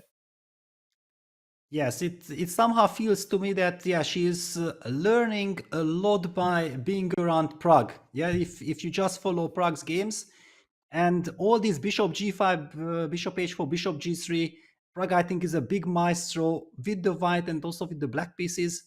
We did see this dramatic tiebreak between Erigaisi and Prague, where also Prague went on to win some spectacular game from the black side in this opening. So clearly Vaisali is very much into all the details. Yeah, and now I should point out 11 minutes for white after 16 moves. I just noticed that. Olivia deciding where to put her knight. The traditional retreat would be knight to e7. Is there anything else that's catching her eye? And then trying to get your knight around to g6. But maybe there's something that's bothering her. I'm looking at some tactics with bishop takes e6, f takes e6, knight takes e5, but it's still too early in the day for these kinds of shenanigans. I think it works. And then with knight g4? Yes. Yeah. And you're picking up the knight. Wow, but because c3 pawn is hanging, that's why it's not so obvious and easy to evaluate this. Yeah, maybe you can throw in rook c1, but then queen takes d3 is a problem. So it's kind of an annoying position to have to deal with. You could also just play fg and bank on the weakness of black's king, which is... And rook c1 is now a huge threat, actually. Yeah, I wanted to fall back with the queen to g7, but you might simply be able to go queen bc, rook f1, e5. There are just too many dangerous moves. Yeah, agree completely. This is looking fairly unappetizing. So if she's not playing knight e7, where is she going with her knight? Yeah, but now we also understand the time management. Yeah, that after b5, if black is not able to play knight e7 because these very forced and very impressive lines, it means that Vaisali has already calculated those lines. Yeah, that's why she spent so much time. She made her choice. She knows that things are most probably working in her favor. And then how do you deal with this with black?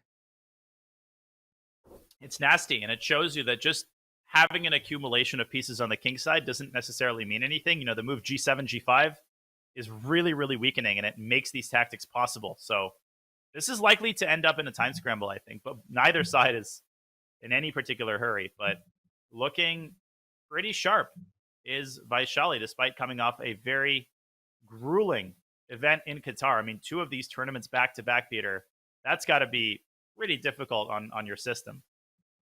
Well, you have to be young and you have to love chess. That's the only way to deal with this. Yeah, I mean, Hikaru is of course pulling the back-to-back. He is pretty young, and he definitely loves chess. So I guess that checks the boxes. Fairly young. Young-ish. Yeah, so I don't know if we should be staying with this game or should we maybe move? I think maybe we should move. We can Yes. we can stay within the women's. We can go to the Open. I'm pretty open to the possibilities.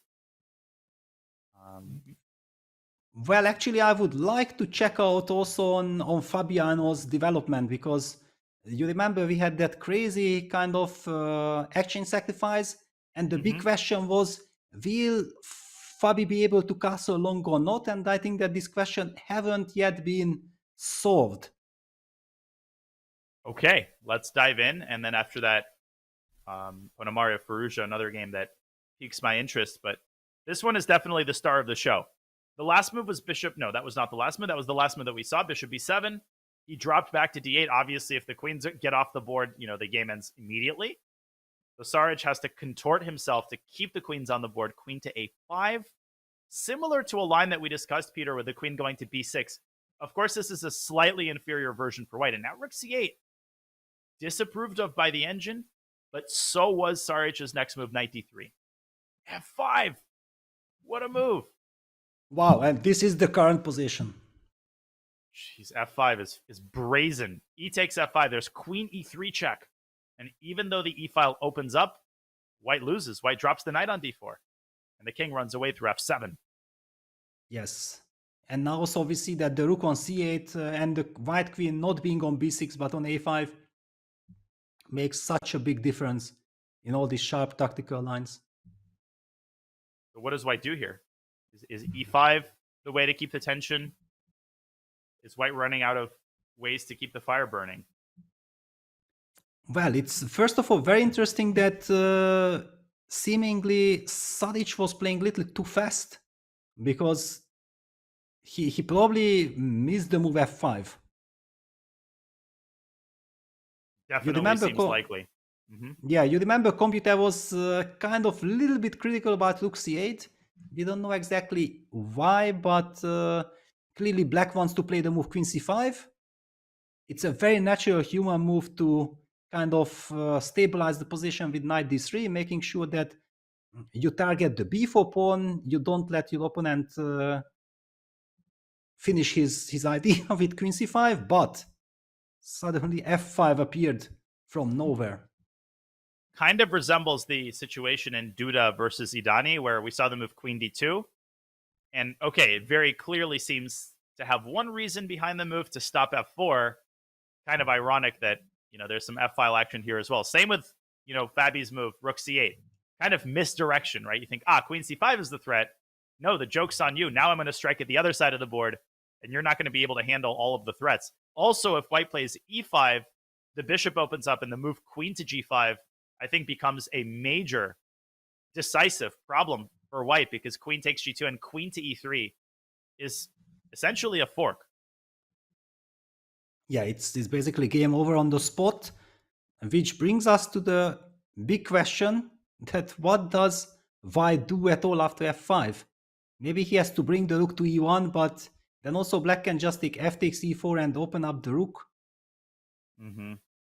It's not looking good, yeah. This is looking, dare I use the W word, winning? Yes. Close to winning for Fabi.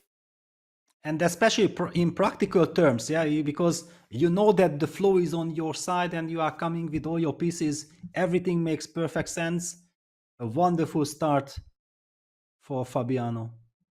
And it's such a nice feeling when, when you play a move like F5 and you just know that your opponent missed it. You can sense it in his body language. You can sense it in the fact that Saric is going to probably spend a ton of time here. And not only does that give you time to calculate, but, psychologically, you know that you have your opponent exactly where you want them. Yeah, absolutely. And basically, there is not much to talk about this position. I have no good ideas for white. Yeah. It does feel like practically the game is over. I agree completely. We'll obviously keep an eye on this one. But we have a draw, by the way, in Mamedov versus Gukesh. So that was the Taimanov game with the white bishops trained at the black king. Pretty balanced game throughout. And was this a move repetition or did they agree to a draw? This was a move repetition. It was a move repetition. Yeah, very typical one in this variation. F takes d5, d takes e5, bishop g5, knight e8, bishop falls back. Now white is kind of probably settling to go knight d5 at some point. So black has nothing better than to come back with the knight to f6, bishop g5. Now again, white is probably threatening some exchange sacrifice. And then things will really get very dangerous for black. It's the thematic, natural, clever reaction, the high-class reaction of dealing with this problem with knight e8. And that's a high-quality draw. It really is. 23 moves, but plenty of action within them. And I think a pretty solid result for both players. I mean, obviously, you want to win round one if you're the top player. But, I mean, Rauf Mamedov, again, 2640, I think, is a pretty low number for him. He's been over 2,700. So a draw with black against Mamedov just doesn't feel like a bad result at all. Absolutely. Yeah, he's also very experienced. He's also a very tricky kind of player, yeah, because he has big experience. He also feels like, how to get solid position. At the same time, he's very dangerous if he gets a chance. You never want to underestimate Rauf. Absolutely. So a draw is in the books. There's also Ponomarev against Firouzja, which just, I looked at it glancingly and it looked like there were some really exciting tactics for Pono.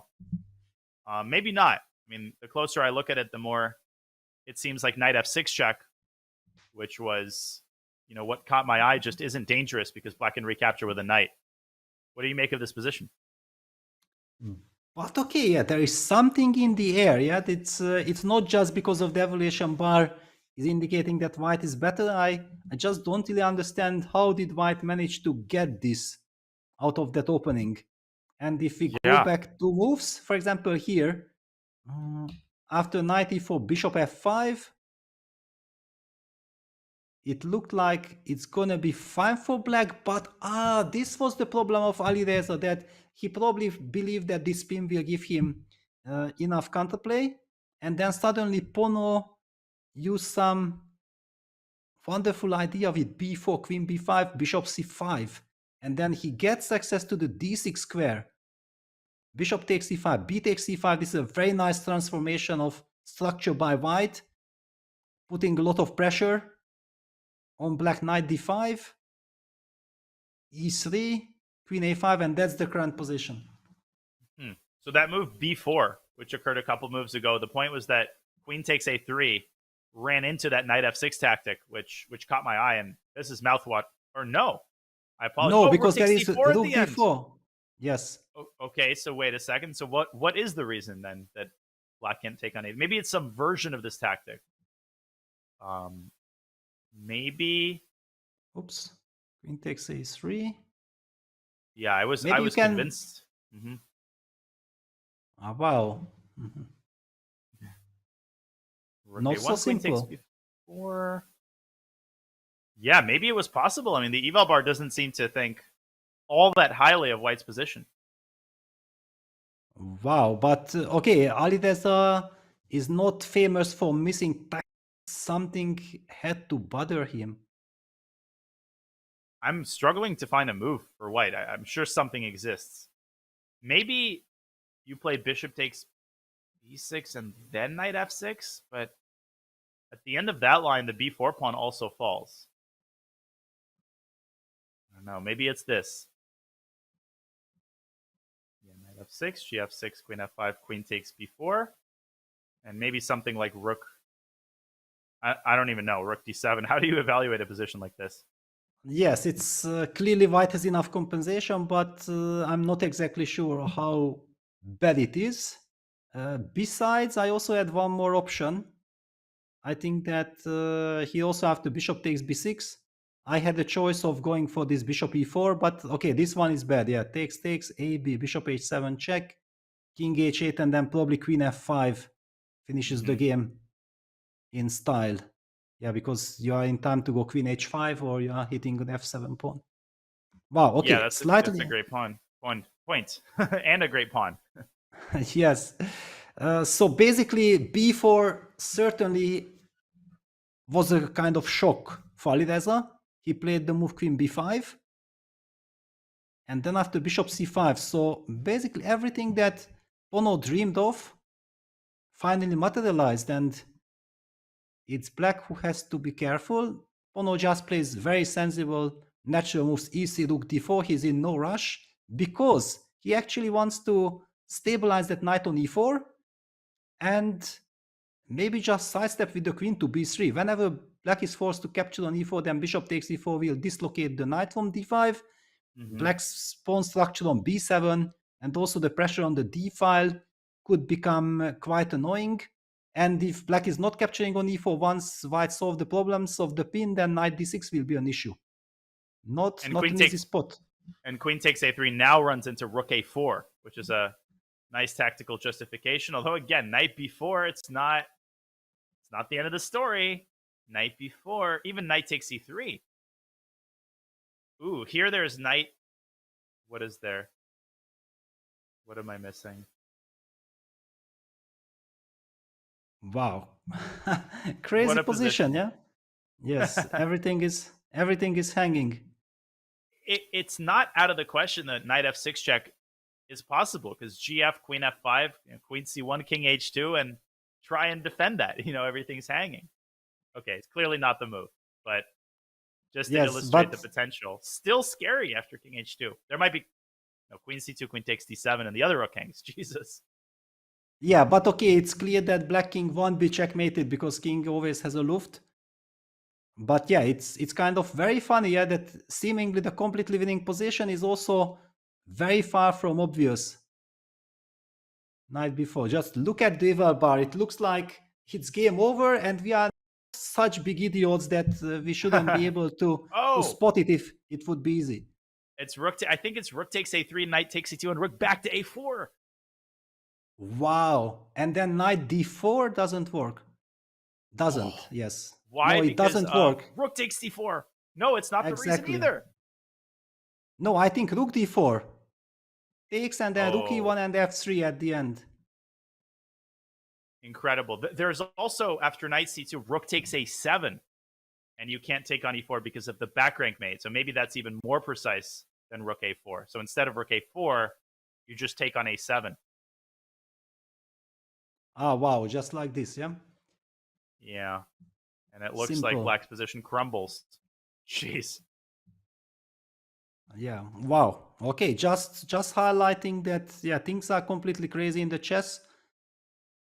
You can never be sure. And this evaluation bar saying that it's +100, sometimes chess players prefer to have +1, but we want to understand why it is +1. Yeah. Hopefully this is illustrating to some people in the chat that it's not all about, what that sacred eval bar says. Okay, it's time for another break, folks. It's a long day. We got to conserve our energy. The players have to expend theirs. We're 3 hours into the first round of the FIDE Grand Swiss and Women's Grand Swiss. We'll have a lovely video with Danny explaining under promotions during the break. So you will have entertainment all throughout. We'll refill our coffee cups. We'll be back with more FIDE Grand Swiss from the Isle of Man in a couple of minutes.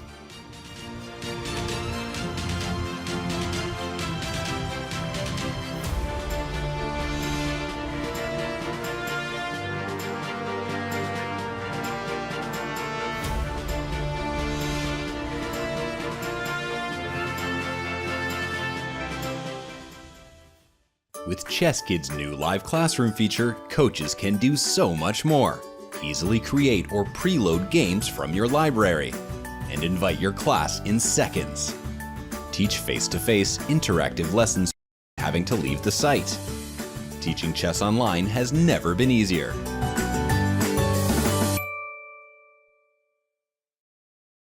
Spell Chess is coming to chess.com.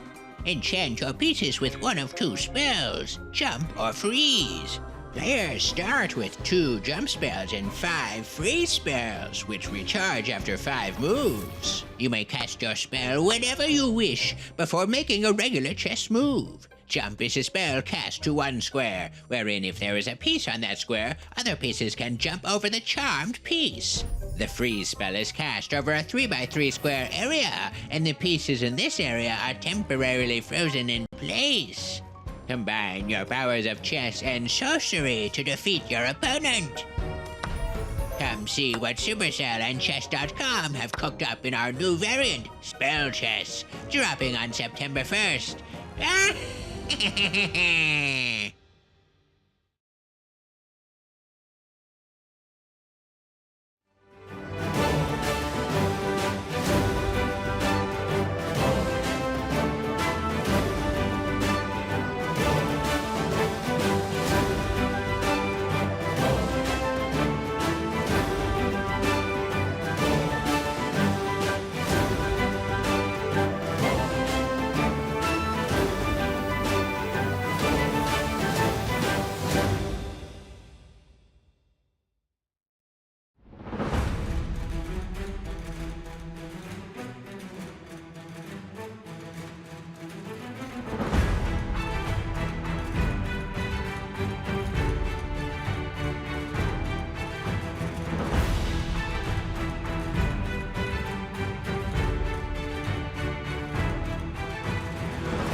Welcome back to the 2023 FIDE Grand Swiss and Women's Grand Swiss. That view of that amazing historic castle never gets old, makes you want to visit. Well, a lot of Grandmasters are in attendance. Most of the games are obviously still underway with this extended time control, but got a couple of results, got a couple of really interesting positions. Grandmaster Peter Leko, Grandmaster Daniel Naroditsky commentating round 1 for you today. The big is that Jan Krzysztof Duda has completed a brilliant game. Really not an exaggeration to say that that was brilliantly done to defeat Hidaya Puya. And he is the first top player to score a decisive victory with 2 queens on the board, Peter, in the final position. Exactly, yeah. Everything happened like we have already analyzed before. The queen b8 move had been played, and that just such a nice move, yeah, that the queen is doing all the damage at the same time is ready to get back to g3. That's why queen g4 is not a checkmate, because then white plays queen g3, and an endgame is completely winning with the pawn on a7. Fascinating stuff. And after bishop takes f1, then the move a8 queen forced the opponent to resign. Wow, what a convincing victory with a lovely sacrifice on the queen side earlier in the game. But we have to move on. There's so many other interesting positions. It's been a while since we've checked out Hikaru Nakamura. And again, we can't look at every game. There's so many boards that we have to focus on the top boards, but we try to bring you all of the interesting moments as they happen. Okay, things kind of heating up here on the board and on the clock. What do we make of the most recent developments in this game? Well, nothing really good for Hikaru.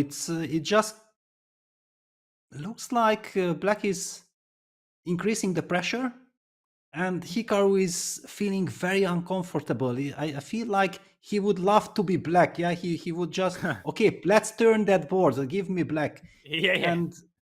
And Rasmus is just doing every single natural move. Look at this. We did talk about this, that black will just come up, bring all the pieces, knight df1, rook e8, knight g3.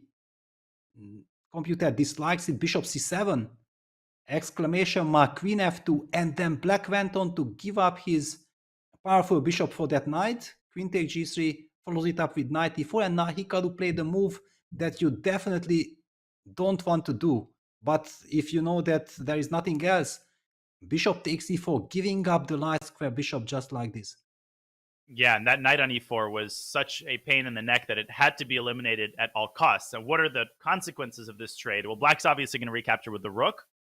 That rook is going to be firmly situated on e4. And it can also help bring the knight into the action with knight g6 to f4, a serious threat, followed up by those weak squares on e2 and d3. So if Hikaru plays bishop d2, for example, which is not unlikely, I think it's a natural move. Now, black doesn't have to focus only on the king side. There's also the move queen b6, for instance, targeting some of the queen side pawns. But knight f4 is the most straightforward method. And things don't look like they're getting any better for Nakamura here. The computer is not the biggest fan of this move. Okay, yeah, somehow I was actually more worried from white side if black somehow gets f5, f4 in. And to me, the big question was that after f5, maybe I have knight takes d5 tactic. Does it work or not? Because it's still very scary. Because look at this. If I can play f5, I'm stuttering f4, knight takes d5, queen takes d5, queen takes g6. Now I would love to play rook e2 and bishop c6. It would be game over. But you have bishop takes h6 tempo. Yeah, it's such a decisive and important moment. Classic Hikaru moment. Yeah, he's very hard to bring down. And I think this is something like he's hoping for, that Rasmus misses some tactical detail somewhere. Of course, the position is still drawn. Black is so dominant that even here, queen f7, and I think there's no question that black is not the one experiencing problems, even down 2 pawns. Very instructive illustration of the power of piece activity. But clearly that's not what Svane wants. So f5 is a candidate move. Knight f4 is a potential follow-up. Something like queen c6 to e6, also a possibility. But he's taking a little bit of time here, interestingly. Yes, somehow, okay, d takes e4 feels wrong. Yeah, and rook takes e4. Yeah, rook e4 had to be played. And let's just imagine if black gets time to put the king to h7, and then f5, f4 is coming, and there are no more knight takes d5 tricks, then I don't know how white can survive the long-term assault on the... And look at this, Hikaru goes knight f1 immediately, trying to open up the bishop. He tries to go bishop ec, knight d2, or he tries to go knight d2, knight f3. It's a very sad situation. Yeah, white is only a couple of moves away from consolidating, but everything in such positions is tempo for tempo. So now black's knight has a different path that it can take. It can go to h4 with the idea of meeting bishop e3 with knight f5 maybe. So another idea. Yeah, there are so many ideas. Also, black can try to use the chance of maybe activating that bishop. Yeah, for example, bishop f5, then move the rook back and put that bishop on e4. And the rook on e6 would also be eventually eyeing some rook g6 at some point. This kind of regrouping could also be very tempting. Absolutely. Yeah, bishop f5, rook e6, bishop e4 looks lovely with the rook potentially coming to g6. A lot of prospects for that cluster of pieces on the king side. And all of it has to do with the weak dark squares in the center. And of course, with that g2 pawn, which could potentially be the focal point of black's play on the king side. Yeah, Hikaru has to be super careful. Basically, after bishop f5, maybe he has queen f2. Maybe that's kind of very important. That queen f2, you hit that bishop and try to get knight g3 in, which would hit the rook, would hit the bishop, and also guard the e2 square. So it's not easy with queen e6, rook e2 to enter. But very shaky. Yeah, queen e6 and rook e1 has to be calculated. No, it's very tricky, difficult situation for Hikaru, but we're so used to him holding bad positions, sometimes absurdly lost positions online. He does the same thing over the board, but you know, when you've got 20 minutes on your clock, it's not the same thing as a bullet game where you're losing. Yeah, also Hikaru clearly comes to Isle of Man hoping to qualify for the candidates. So there is tremendous amount of pressure. Yeah, which usually he says that he doesn't feel the pressure. He enjoys playing chess. That's true, but here he has a clear goal, and I think it's always put some extra pressure. Yeah, that's totally right. As opposed to someone like Fabi who can play purely for his enjoyment. He's got the ticket already punched, and it's a completely different mindset going into a tournament when you're playing for something specific and the conditions for success are determined, or you know, you're just playing free-flowing chess and whatever happens. That's what every chess player is looking for. Okay, Rasmus continues to ponder his next move. Maybe we can go back to the bird's eye view for a hot second, or unless there's a game, Peter, that you think we can jump to next. Aronian has already won his game against Max Warmerdam, by the way. Yes, okay, that looked very promising. I think that we should check out on Gladu Dragon's MVL, because all right, okay, I thought that things might be even worse worse than this for MVL. This he might hold despite being pawned down, but how did this happen? So this was the crazy position that we saw after rook d8, and we felt like, yeah, things are completely out of control. But White managed to have stabilized everything. Castle's rook a4 was the move that MVR played. Queen c2, bishop h3. Things are getting wild, and bishop e3. Just forget about the rook on a4. Nobody cares. Important to develop. God, how many rooks have been hanging this game? Exactly. Yeah. So there is just no time taking that rook. I guess queen e2 should win the game. Oh, that is a brutal mating construction. Rook f2, queen e1. Otherwise, queen g2. Nice. Yes. Yes, it's beautiful, but clearly, of course, from the white side, when someone plays bishop h3, you know that the last piece that is not yet playing participates in the game is the bishop on c1. We have to develop that. Bishop e3 played. Beautiful coordination, beautiful harmony. And this was the moment when I felt like, well, I don't want to be in Maxim's shoes, but what did he find? He played rook a3, bishop takes c5, and he managed to... All right. Yes. Rook a5. Whoa. Takes on f1, takes on d5, and rook e1, bishop d6. If finally black will be able to play bishop c5 and trade off this monster bishop on d4, then I think it should be a technical draw, because white's king is too vulnerable. If that pawn instead of f4 would be on f2, it would be a different story. But with so much weaknesses on the king side, I don't think that you can convert it if the bishop's not traded. Yeah, it's the combination of the weak king, as you're saying, and the weak pawn on c3. I think also in comparison to what MVL had, he must just be really happy to be in one piece here and have a clear plan of action to play bishop c5. He's also up on time now, which is helpful. You know, there are 12 moves out of first time control, but there's still a tactical component to this position. As long as white's king remains weak, calculation will have to be done here. Maybe queen g2 can be considered, but the queen can slide up to c4. And again, bishop c5 is just going to liquidate to a draw, which black is going to make from a position of strength if he wins the c3 pawn.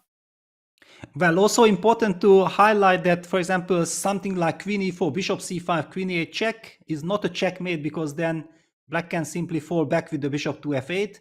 That's a very important tactical sequence, because thanks to this tactics, it looked like white might be able to avoid the trade of bishops, but black can just continue with his plan, and it should be fine. So quite a scare and some brilliant preparation by Benjamin, but okay, MVL is so slippery. In his Grimfeld, in his Najdorfs, no matter if people catch him or not, he always uses every single chance to cause trouble and headache to his opponent, and he usually always escapes. Yeah, an incredible player. He's been over 2,800. I think his current rating does not do him justice, especially after his recent performances in online events. But Gladura still has some bite. Queen e4. Obviously, the queen trade was declined, but MVL putting his queen on b5 rather than on c4. I think it has a very important, of course, queen e4 was a much stronger move, because queen c4, no, but hang on, bishop b6 is still met by bishop c5 check. Yeah. And bishop f6, bishop c5, but yeah, I understand why he put it on b5, just to make sure that things are more under control. Looks like white is not risking here. That's for sure. You know, the pawn on c3 is pretty stable. Maybe something like king g2, just to slowly improve. But that doesn't necessarily prevent bishop c5, but maybe then it can be met with bishop f6. Anyways, you know, a lot of calculation to be done here by both players. Yeah, for sure. It's clear that white is still the one calling the shots, but black is very close of being able to neutralize white's advantage.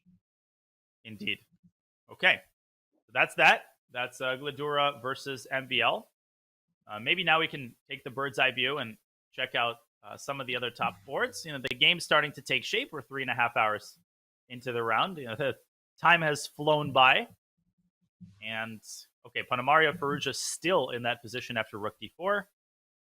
Giri Sadwani we haven't looked at in a long time. That looks like a pretty even position. And of course, Sarge Caruana, I think, is going to be wrapping up pretty soon. Yes, it's looking bad. And Laporte seems to be having great chances. He has some lovely compensation for the sacrifice pawn. Some hidden tactics there. I should also point out that Vidit, in his game against Erwin Lamy, has only 10 minutes to make 21 moves. And the position has not gotten any less complex. So maybe we can revisit that circus for a moment. Yes, let me find the game. I think board 15. Yes. Not that Lamy has a lot of time. He's got 15 minutes. Wow, this escalated right from the start. By the way, during the break, I just very quickly took a look what computer was saying, and then everything became clear. You remember after king f2, bishop f5, we were kind of thinking that why not e4? What happens? The point was that after e4 happened in the game, bishop e6 is a key move in order to stop any kind of knight d5s. And now if white follows up with the natural bishop e3, then black has queen f6 and follows it up with rook a d8, and computer was saying like black is just clearly better. So Lamy opted for rook b1, but it's kind of a bailout. It's clearly a little too slow. Bishop b3, queen d2, rook e5, h4, and okay, now things are again back. Yeah, for white, g4, queen h6. It's a total mess, but if you are able to develop this bishop finally with some tempo somewhere, then black's king might also feel vulnerable. Especially along those dark squares. And I think white's position is helped along by the fact that queen trades aren't necessarily in black's favor. I mean, some of these endgames can be hard to evaluate, like the one that occurs after, you know, rook e6, queen g5 check. But my first impression is that white's pretty comfortable here. Exactly. It's such a crazy position. I remember that without engine, and I only quickly looked at it at the break, it was impossible to navigate, to understand all the nuances. So it's so logical that both players are spending ocean of time. They are playing the game. They at least have the logic behind, but even they find it very difficult to navigate. Yeah, the position is so undefined. There's so many candidate moves, and you don't even know what you're looking for. You know, some positions it's clear. Okay, I need to exploit this and this. Here, it's like, okay, do you go rook e6? Do you go queen trait, queen f8? Do you play bishop c2 and try to go after white's rook? The problem with that approach, I think, is that you're giving the c4 square to white's bishop, and then there might even be some mating threats that are generated against black's king. Vidit now drops below 5 minutes. Oh yeah, bishop g5 also. Our old friend might come knocking on the door.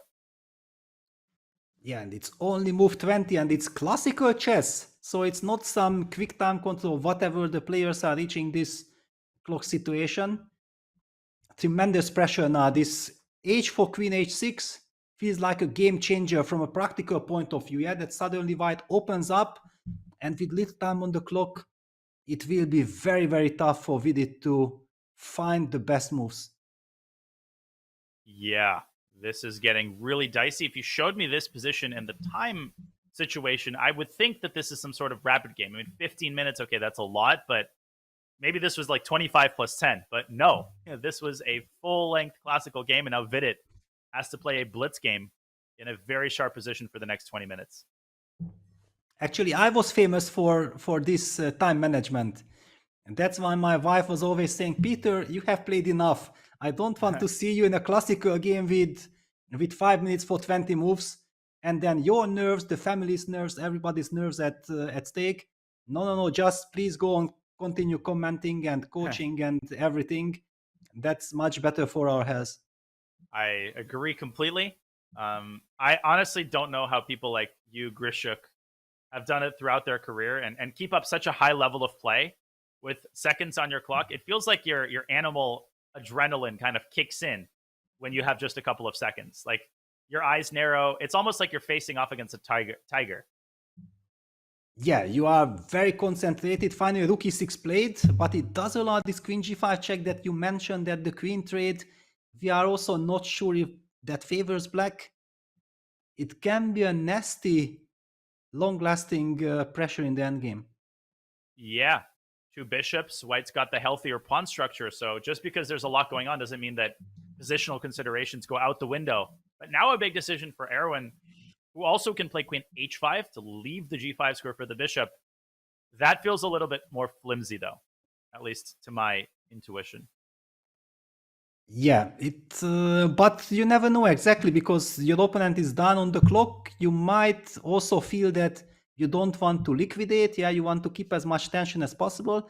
However, we have to highlight one thing, that it looks very scary. Black has only 4 minutes, but these players are incredibly strong. They also have 30 seconds increment per move, which basically means that for the next 20 moves, Black will actually get an additional of 10 minutes, which if you add, it's suddenly already 14.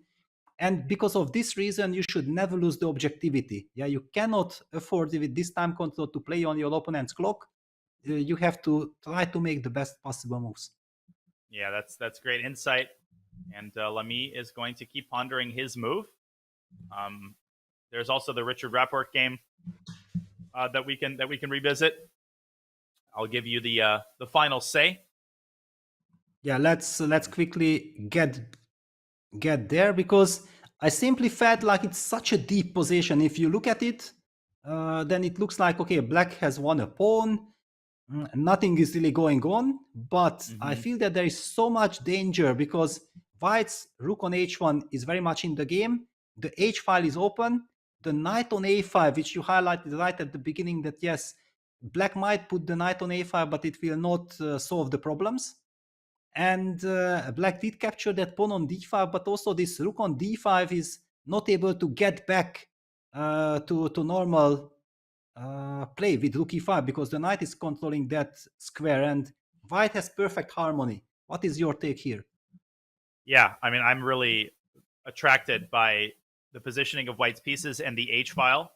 So White's got this obvious plan of doubling on the H file. White's got the potential d4 square for his knight, and Black's knight is completely out of the game. But the immediate decision for Mustafa is where to put his rook, or does he defend it with, okay, queen e6? Maybe it's possible because queen h4 does run into rook h5, but queen e6, queen f4, and White slides into h6. That looks really nasty. Maybe you go rook d5 to f5 in order to keep the f3 knight at bay. But then White can start doubling on the h file, like the stereotypical plan. Yeah, it's so difficult to be Black. White has so many different options. You don't know exactly where the biggest danger comes from. Mm-hmm. And now he has to find a good place for the rook. Also, rook d3 is somehow tempting, yeah, that with the same idea of, yeah, rook d3 on the board. Okay. Putting pressure on the knight, and maybe also with some d6, d5, disbalancing this queen on e4. But what if White just, stubbornly continues with his plan and goes like rook h4? Wow, just rook h4, yeah? So d5. Queen g4. Queen g4. But you are not threatening anything yet. Can I play some knight bc, knight d2, or that's too naive? Naive. Rook a h1, knight d2. Yeah, no, it makes a lot of sense. Ooh, but I smell some home cooking on the H file. Mama's potatoes going on. Maybe knight g5. Yeah, well, there are basically many things. Just also to highlight, I think you are winning, but you can even do this. And then with knight e5, you are trapping my rook. I just wanted to highlight this as well. Yeah, that. Oh, rook is trapped suddenly. Knight Yes, e4 maybe. But yeah. Knight e4, but yeah, then you take queen d1, d2, f's. I mean, you will just take this. Oh yeah. Goodbye pawn. Goodbye drawing chances. Wait a minute. Ah no, rook d8. d8. Probably. Wow, stunning. Unbelievable. And FEDE, you can't make progress. Yes. You can't get that darn queen out of d1. Okay, you can, Yeah. but then it has to go right back to d1. Wow, fantastic. Okay, just it was worth already showing for this lovely tactic. Clearly, White was winning on the way, but yeah, it's a chess game with millions of opportunities and crazy tactics. Yeah, it's amazing analyzing these positions, how much you discover and how much always remains behind the scenes, because there's Exactly. players can only follow one path. Yes. But good stuff by Report. It really feels like this is his type of position. Again, I mean, the clock situation on a lot of the boards resembles a blitz game. Exactly, yeah, but it was also such a very special kind of position. But Rapport's intuition, I think, guided him very nicely, yeah, that he sensed that I can play like this. This is also the kind of quality of a super GM. Mm-hmm. Totally. And we're right, I would say 30 minutes from a point at which a lot of the games start to wrap up pretty quickly. We got word in the chat that Hans Niemann won his game against the Norwegian talent Elham Amar. We haven't confirmed that yet, but we will, as we see rook h4 on the board. Yeah, let me find this game. I think it's a little bit lower. Yeah, he won. Yes. Whoa. Wow, with a checkmate. Yeah, he didn't just win, he destroyed. With a checkmate. King takes h5, queen h7. My Oh, wow, but look at this. So White's king started the march from b1. Black's king was in dire straits from the beginning. Wow, okay. Power performance here by Hans. Yeah. Be still my beating heart. Shall I say my beating heart? Rook takes h5, king takes h5, queen h7 mate is a beautiful final touch. So Hans comes out firing. He had a pretty decent performance at the US Championship. There were a lot of ups and downs, but when he feels confident, I mean, obviously one of the most dangerous players in the tournament. Yeah, he plays fast with a lot of confidence. Also in the US Championships, he played with zero respect. Yeah, he was just going after everyone, and it backfired. For example, against Fabiano, I remember that heavily backfired. But yeah, that's his style. All right, so he got a big win. What other results do we have actually? So we have, we already discussed the Levon beat Aronian, Duda beat Idani, Adiban on one of the lower boards lost to Alexander Pretke, very strong player. Couple of draws. Ituri Zaga has drawn against Nihal Sarin. Ter Sahakyan drew Vladislav Artemiev. I also see Sam Shankland in the mix, another player to watch. And that's about it for now. Lazovic Korobov, another draw. And that's the results that we have so far. We should also look at the Ivanchuk game, by the way. Exactly. I think we were on the same page there. Wow, so it's a strategic battle. Yep. Strategic battle, not much going on, but this is a very fine kind of maneuvering game. Yeah, Ivanchuk's opponent is a very talented, very young player from Ukraine. I mean, I don't think he's 4 years old, as you might conclude from looking at that photo. You never know. 4, 14, 24. Birth date is 2009, and his FIDE is 2531. He's still an IM, though, but obviously it's only a matter of time before we see a G in front of his name. Yeah, for sure. It's also, by looking at the position, you know exactly that Black has played very nice chess so far. Yes, White is trying to outmaneuver Black. Yeah, now Black is trying to activate that bishop from b7, but I don't know exactly where this bishop is running, because finally the pawn on a6 is the biggest weakness. The pawn on d5 is kind of protected. I feel like Ivanchuk with a4, provoking b takes a4, b takes a4, is making a very nice step forward in converting some tiny advantage. Yeah, he's making some incisions on the queen side, but bishop takes h3 is a nice little bullet trick. So maybe it's worth making a prophylactic move like rook d2, or even bringing the queen back to d2. You could say, well, the queen has kind of done its job on a5. Now maybe it's time to bring it to a more defensive posture, and then start reshuffling on the queen side. Like bishop d3, rook c1. Feels like White's position has to be more pleasant with the knight on d4, but these types of positions are super hard to convert because there are no obvious targets in the black camp, and your king is a little bit weak with the pawns on f3 and h3. Yeah, first, clearly I have to make sure that the tactic will not work with bishop h3. It's kind of set to move back the queen, but it makes perfect sense because I also have this idea maybe to push a5, bishop d3, and then eventually have this rook b1, rook b6 idea, and then it's such a nice feeling to have fixed that weakness on a6. Top seed Fabiano Caruana has won.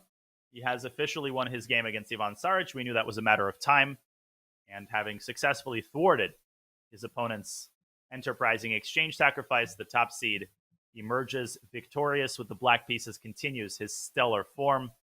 Fabiano Caruana off to a tremendous start, Peter. That's such a confidence booster to defeat a strong theoretician. Ivan Saric is not the easiest first-round opponent.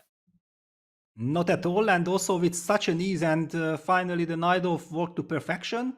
By the way, I think I believe that so many people, there are so many Fabi fans, they are already eyeing 2800 for Fabi again, right? Because he is getting closer and closer. I think after today's victory, he might be like 97, something like this. Incredible. I mean, Carlsen lost some rating in Qatar. The gap is starting to narrow again, and you know this reminds me of the post Sinkfield Cup situation when Fabi was like 28-40 and 20 points away from Magnus. So chess history kind of repeating itself, but this is just the start of the event. There's 10 more rounds to go, and Fabi's eyes are, of course, on the next round. Okay, where to from here?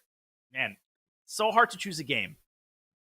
Yes, well, we haven't looked at Prague yet. The reason why I haven't picked that game, that it's a little bit of a slow affair, and knowing that probably we have more action in other games, but clearly always very interesting to take a look at Prague. He plays against his countryman Aryan Chopra, who is also coming from the Qatar Masters. He played a very solid event there. And for the moment, it looks like he's holding his ground against Prague. Isn't this just some kind of a draw after knight takes e4 Yeah. and then we trade everything? I think it's a forced draw. Knight takes e4 check. Bishop takes e4. You obviously take the rook on c1 first. You don't blunder your rook on c8. Bishop takes c1, d takes e4, f takes e6, off for draw. Yes. This is, I have noticed Aryan Chopra, a super solid, also very good theoretician. Yeah, he's good. Very good. I played him in 2014, and he was, I think, untitled 2430. And I prepared for 4 hours because he was playing the Slav, the Moscow variation, 4 hours. And then I came to the board, and I confused the move order at the first juncture. Immediately, I played the move, and it's the worst feeling. Like, what was I doing? Could have been binging Game of Thrones, but no. Instead, I was wasting my time preparing. Yeah, well, one of the players I want to also keep an eye is Abdusatorov, because he had a wonderful event in Kata Masters. He's a brilliant player.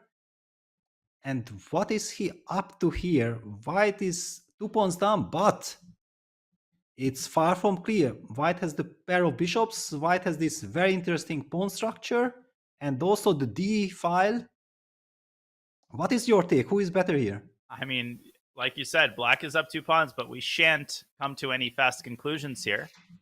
A bishop b5 looks very juicy. There's 2 big problems for black here. The first is the back rank, which could potentially be important if the rook moves away from c8. The other one is the bishop on b2, aiming at the pawn on g7. So bishop b5, knight f8 might run into queen to e5, which would provoke the extremely weakening move f6. And then g takes f6 looks really, really scary, Peter. It just looks scary to me.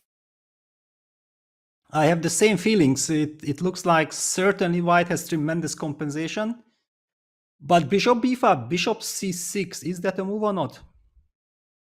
Yeah, because very important. Bishop takes c6, rook takes c6. The direct attempt, rook takes d7, does not work. Queen takes d7, queen b8, checkmate. No, just kidding. Black blocks on c8. Perhaps with the queen in order to be able to go queen to f8 in response to queen e5. Everything is nicely protected. White can resign. So big question indeed what to do after bishop c6. And white's time is also running out. Yes, that's true. So basically because of bishop b5, bishop c6, maybe black holds the control. But still, there is some kind of... Okay, blacks, what were the last couple of moves? Yeah, it just indicates that, yeah, basically both players believe that we have things under control and we can slowly improve the position. White pushed g5, black played a5, clearly not afraid of bishop b5. Yeah, in fact, he's inviting it. He's saying, come at me, bruh. Yes, because on the other hand, also maybe black is already threatening somewhere to create this break with a4, b takes a4, c4. That would be such a huge step forward. White should never let that happen. Maybe a slower approach is called for. H5 came to mind, but that feels a little bit too slow. Because, yeah, you're right. A4, BA, C4, and white could easily get swept off the board on the queen side. Exactly. I don't know. I don't know. Do we maybe just block things? Yeah, like for example, bishop c4. Can we just make sure that you can't break? And then who knows? Maybe I will just play. I don't know if king on h2 is better placed or on g1, but just to keep the status quo.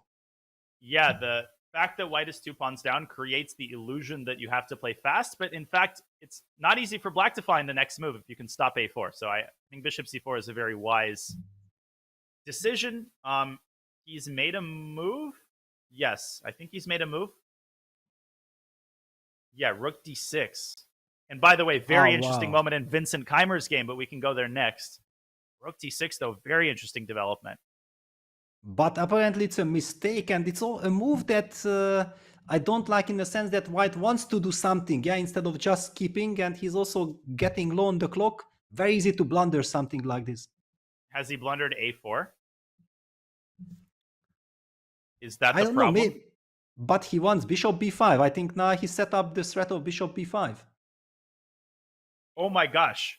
Look at this line. A4, bishop b5, a3. Peter, rook takes d7, queen takes d7. It probably doesn't work, but... But rook I d7? wanted just to fall back with the bishop to a1. Oh, man. Yeah, bishop a1. I was just going to show But I'm rook takes gonna d7, show, queen yes. takes d7, and you can't stop the pawn in the end. Wow, yeah, it's beautiful, of course. Lovely, but I sensed it and I just wanted to move the bishop back. And it wasn't exactly obvious, but the good news is that the pawn is not hanging. You got this very strong passer and something should work. Yeah, it's still a mess. It's anybody's game. Speaking of anybody's game, there was a big miss in Vincent Keimer's game against Volodar Murzin.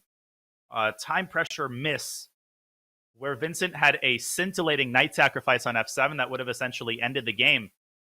Now black is back in business. Or maybe not. 1 minute for 11 moves in this position. Wow, yeah, that's kind of crazy. And white has a free initiative. Look at this rook on f1, queen on f3, eyeing the f7 pawn. Queen a2, great defense. Great move. Diagonal defense, threatening to bring the queen back. Maybe we should show the tactic really quickly. 2 moves ago, Peter, instead of rook f1, there was knight takes f7. And I think the justification, knight f7, sacrifice first, think later. Rook f1, rook e7, rook takes f7. No, yes. Wow. And rook f1. And look at how the bishop on g3 restricts both the queen and the knight, preventing them from protecting the rook on f7. Crazy. That was Crazy, no missed. way of protecting. Wow, that's a huge miss because Vincent wasn't in very big time pressure. Maybe he got fooled. Yeah, he thought like his opponent is very low on the clock, and he also felt that rook f1 should win. It's so easy to miss rook b4 and queen a2 because look at this now. After rook f1, it seems like black's position is falling apart. And then rook b4, queen f3, queen a2. Incredible defense. And it's infuriating that you can't play the move d5. Like my instinct reaction, okay, block the diagonal. But d5 hangs the knight on e5, and white doesn't have enough fuel left in the tank to make anything happen on the king's side. So if you're not playing d5, are you going knight c3? Then black's queen can safely drop back to e6, and black is very much in business. Yeah, because also, first of all, this rook on b4 and knight on b5 are beautifully placed, putting pressure on d4 pawn. And if that queen falls back to e6, then all kinds of knight takes d4 tactics might also start to work in some moment with the hanging knight on e5. Not easy. Black is back into the game. Yeah, I think queen a2 was almost certainly missed by Vincent. If not for that move, the pressure on the f-file likely would have been decisive. He might still win the game, but he needs to find a way to complicate things in Murzin's time pressure. Yeah, but okay, how do you complicate? And these kids, yeah, Murzin is even younger than Vincent. Yeah, you should never underestimate these young kids with lead time on the clock. They are used to playing bullet games, and if you give them extra 30 seconds per move, they will laugh at you. This is time trouble. No, I have all the time in the world. Yeah, there was an old quote by Svidler in a New in Chess magazine that I remembered. And he said something like, 20 minutes for 10 moves. 20 years ago, that would have been a minor inconvenience. Now it's like global catastrophe. But for these young kids, these bullet brawl fanatics, 1 minute for 11 moves. Time pressure. Ha. Yes. Wow, yeah, things are completely out of control. White should be able to continue somehow, but I think that here also the psychological impact, if Vincent has missed it and he believed that he's actually about to win and his opponent has no time, then it's also very difficult to pull yourself together. It's a very tricky spot. Absolutely. It's such a fascinating moment in the round, and a lot of the games are coming down to the wire. A draw in Panamaria versus Firouzja. How could we get a draw so fast from a position so sharp? Could we check out the final position? Okay. Wow. So the line that we discussed was featured. Rook d4, queen takes a3, rook a4, and you did mention, I remember you did mention the part of knight d4. There is also a knight takes e3. And he played it. And that leads to further liquidation. Rook takes a3, knight takes c2, and the knight on e4 is picked up. So Ponomarev has to take the knight, and Firouzja garners 3 pawns. 3 pawns for the piece. King f8, sidestepping the check on f6. Very careful move. Liquidation on e4. And an unbalanced, but ultimately even endgame. Both players deciding that neither side could make progress here. Draw by agreement.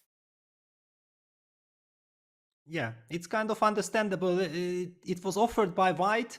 Ponomarev is a fantastic technician, and I think the move g6 signaled him that, yes, black is actually setting up the right fortress position. Besides, he also has 2 extra pawns, so on the queen side, white doesn't have realistic winning chances. A draw was absolutely correct. According to the chat, Hikaru is also close to saving his game, but Okay. I think we could check that out really quickly, then we'll go on another break, but important to be aware of what's going on there. Typical Hikaru, he's flipped the time situation in his favor, and if he can trade rooks in this position, that eliminates the final source of danger. I think he's actually going to save this and hold the draw. Yeah, it looks like, yeah, because also the bishop is finely developed, and there is not only weakness on g2, there is also a weakness on g7. Things are balancing each other out. Yeah, no, Hikaru will, yeah, bishop f5. Black wants to go bishop e4, but white should be in time to deal with this. Yeah, not a surprise to anybody that Hikaru is close to saving the game, but game's not over. Still 6 moves to make until time control. That means it's a good time for us to take our break at the 4-hour point of round 1. Can't believe that we've already been in the commentator chair for 4 hours. The players are settling in. Lots of results coming in, but lots more chess to be played. A lot of the top games are still going. Folks, we will be back with more Isle of Man coverage. If you like what we do, you want to support us, throw us a Prime sub on Twitch. But we'd like to thank everybody who's been watching and following along. More to come from the FIDE Grand Swiss on the other side of this break.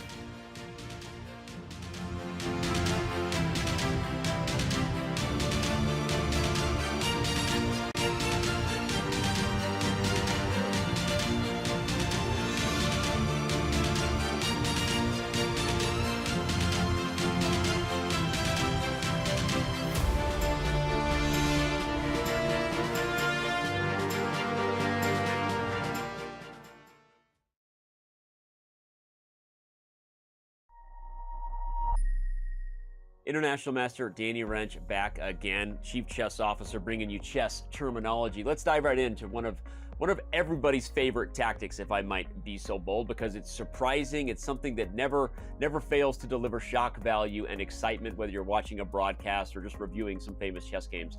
And that is the process of an under promotion. When you move a pawn to the other side of the board, almost always you're looking to get a queen. But the rare times where it's better to get something else, or perhaps even required in order to maybe not stalemate your opponent or keep your winning chances alive, are some of the most fascinating, exciting moments in chess. So with that, let's dive into what under promotion is and show you some of my favorite examples. Under promotion, as we said, is the process of promoting a pawn, but not to the most obvious or most powerful type of piece, which is usually the queen. In this famous example between Nakamura and Vladimir Kramnik, the fact that Hikaru was winning is only because he under promotes on c8 to a knight. That move comes with check on the black king, so that on the next turn, white can capture the e2 pawn. It should be noted that if Hikaru had queened, black would actually go on to win, because now black queens with check, and ultimately Kramnik would have been able to not just save, but actually win this game. An under promotion tactic provided to me by our own Sam Copeland, Vice President of Content. One of his favorite examples is the move d7, and after bishop to e8, the only way to win the game is to under promote to a bishop. Under promoting to a bishop doesn't happen that often. In this particular study, it was designed to be so. The point is that if the bishop moves over to h5, we check and mate along the a4 e8 diagonal, and if the bishop moves anywhere else, white actually plays a subtle move, bishop f7 first, and there is no way to prevent checkmate on the next move. Shout out to everybody watching this video. Thank you for tuning in and enjoying our breakdown of Under Promotion, and we'll see you on chess.com.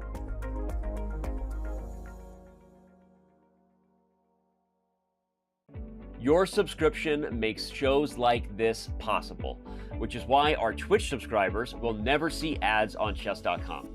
Connect your chess.com account and Twitch account at go.chess.com/connectaccounts, and bang, boom, voila, you're done. 100% ad-free bliss forevermore. Whether you're following our events on site or on stream, type the command connect in the chat, and thank you for helping bring these shows to life.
A peaceful landscape, the beautiful city of Douglas, but the current status of round 1 of the 2023 FIDE Grand Swiss is anything but, with time pressure all around. We've got a couple of results on the top boards, but a couple of the ongoing games are in some crazy time pressure as we lead up to the first time control on move 40.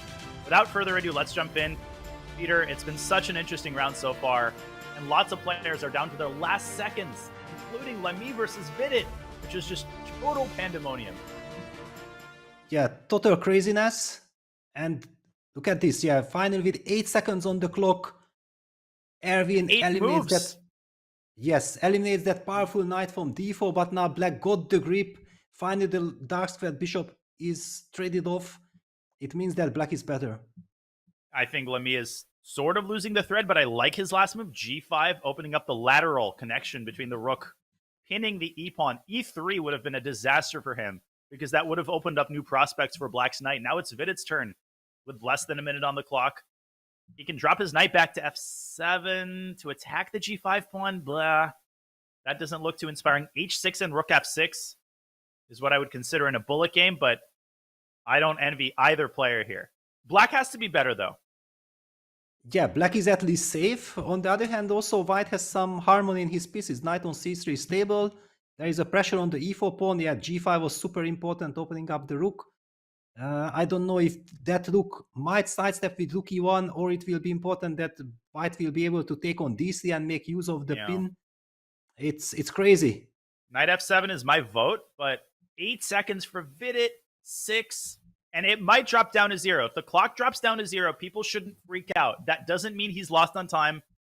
Sometimes there's a 1 second delay, and Knight f7 is on the board. Yeah, with 4 seconds on the board, on the clock, he played this move. It also shows that these players have nerves of steel, and they do exactly they do the right thing. You should never panic. You shouldn't be trying to think like, oh my god, I only have 20 seconds, I have to make a move, because you have to keep a cool head, and this is what Vidit is trying to do. Yeah, and you see this so often with less experienced time pressure players. They can't get down to 5 seconds because then they get too nervous and freeze. But the best time pressure scramblers, they can get down to 1 second and they're cool as a cucumber. G6 by Erwin Lamy. He is trying to liquidate as many pawns off the board as possible. If Vidit captures the pawn on g6, then Erwin will probably take on d3. And that pin, Peter, against the e4 pawn is coming in so handy.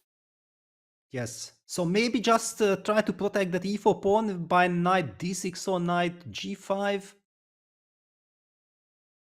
Yeah, kind of a murky situation here. Knight g5 looks really nice, as does knight Yes. d6. Yeah, bishop takes d3 will then be out of the question. Yes, somehow the only problem with knight d6 is that my rook on d4 is kind of trapped, but maybe it's not important.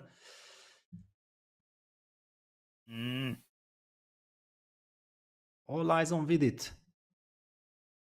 All eyes on Vidit indeed. 5 seconds again as he plays Wow, knight 95. e5. And he has allowed bishop takes d3? But Or then he no? wants to take with the knight. He wants to take with the knight. Okay. Then maybe white can play knight e2. I don't know. Yeah, or also somewhere maybe rook f1. But okay, rook f1 isn't so scary, but okay, rook f1 is possible. Yeah, unfortunately for white, knight takes e4 here doesn't quite work because of rook takes e4. And Lemmy has taken on d3, and apparently that was wrong. Yeah, now knight takes d3. And Lemmy played his move really fast, Peter. He had amassed relatively large amount of time, a minute. And he played his move with 50 seconds on his clock. So something's making him really confident that this is the move. Well, to be honest, if you ask me what should he otherwise do, I had no idea. It was the most natural one. CD3. Wow, there is knight g4 check. So white is unable to collect on e4. Oh, and knight takes e4. Wait, knight takes e4. There's no knight c4 because then white delivers the discovery on f6. Exactly. What But on earth is black happening? has knight takes c4. What is black's move there? And Lemmy has the same question. Is it simply king g7? And the threats against the knight are unstoppable. I think king g7 might be winning. And he's played it, and it's not the Wow. move. Maybe king g1? No. Or maybe, Wow, yeah, yes, maybe king g1. It's amazing. Yeah, now white has to sidestep also the check so that he will have the opening idea of knight g5, knight c5. Okay, craziness. What a game. Exactly. What a freaking game. And there's 3 more moves to make before the time pressure, before the time control, and that feels like an eternity. Oh my God, this is so exciting. Yes. And what an idea by Vidit, yeah, that he spotted that he actually can afford white capturing the e4 pawn. Yeah, king g1 played. Oh, and Vidit had the move knight e5 to c6. Big shout out to Alex Katz Crypto Chess in the chat for pointing that out. Knight to c6 might have been the winning move. It was still Yes. complicated though because white had no, it was the winning move. Knight c6 would have won the piece in the game. Yes, just very quickly. I was looking where to put that knight, but yes, knight c6, protecting the rook and winning thanks to the pin. Crazy, but okay, king g7 is a super high class move. However, it's answered by king g1.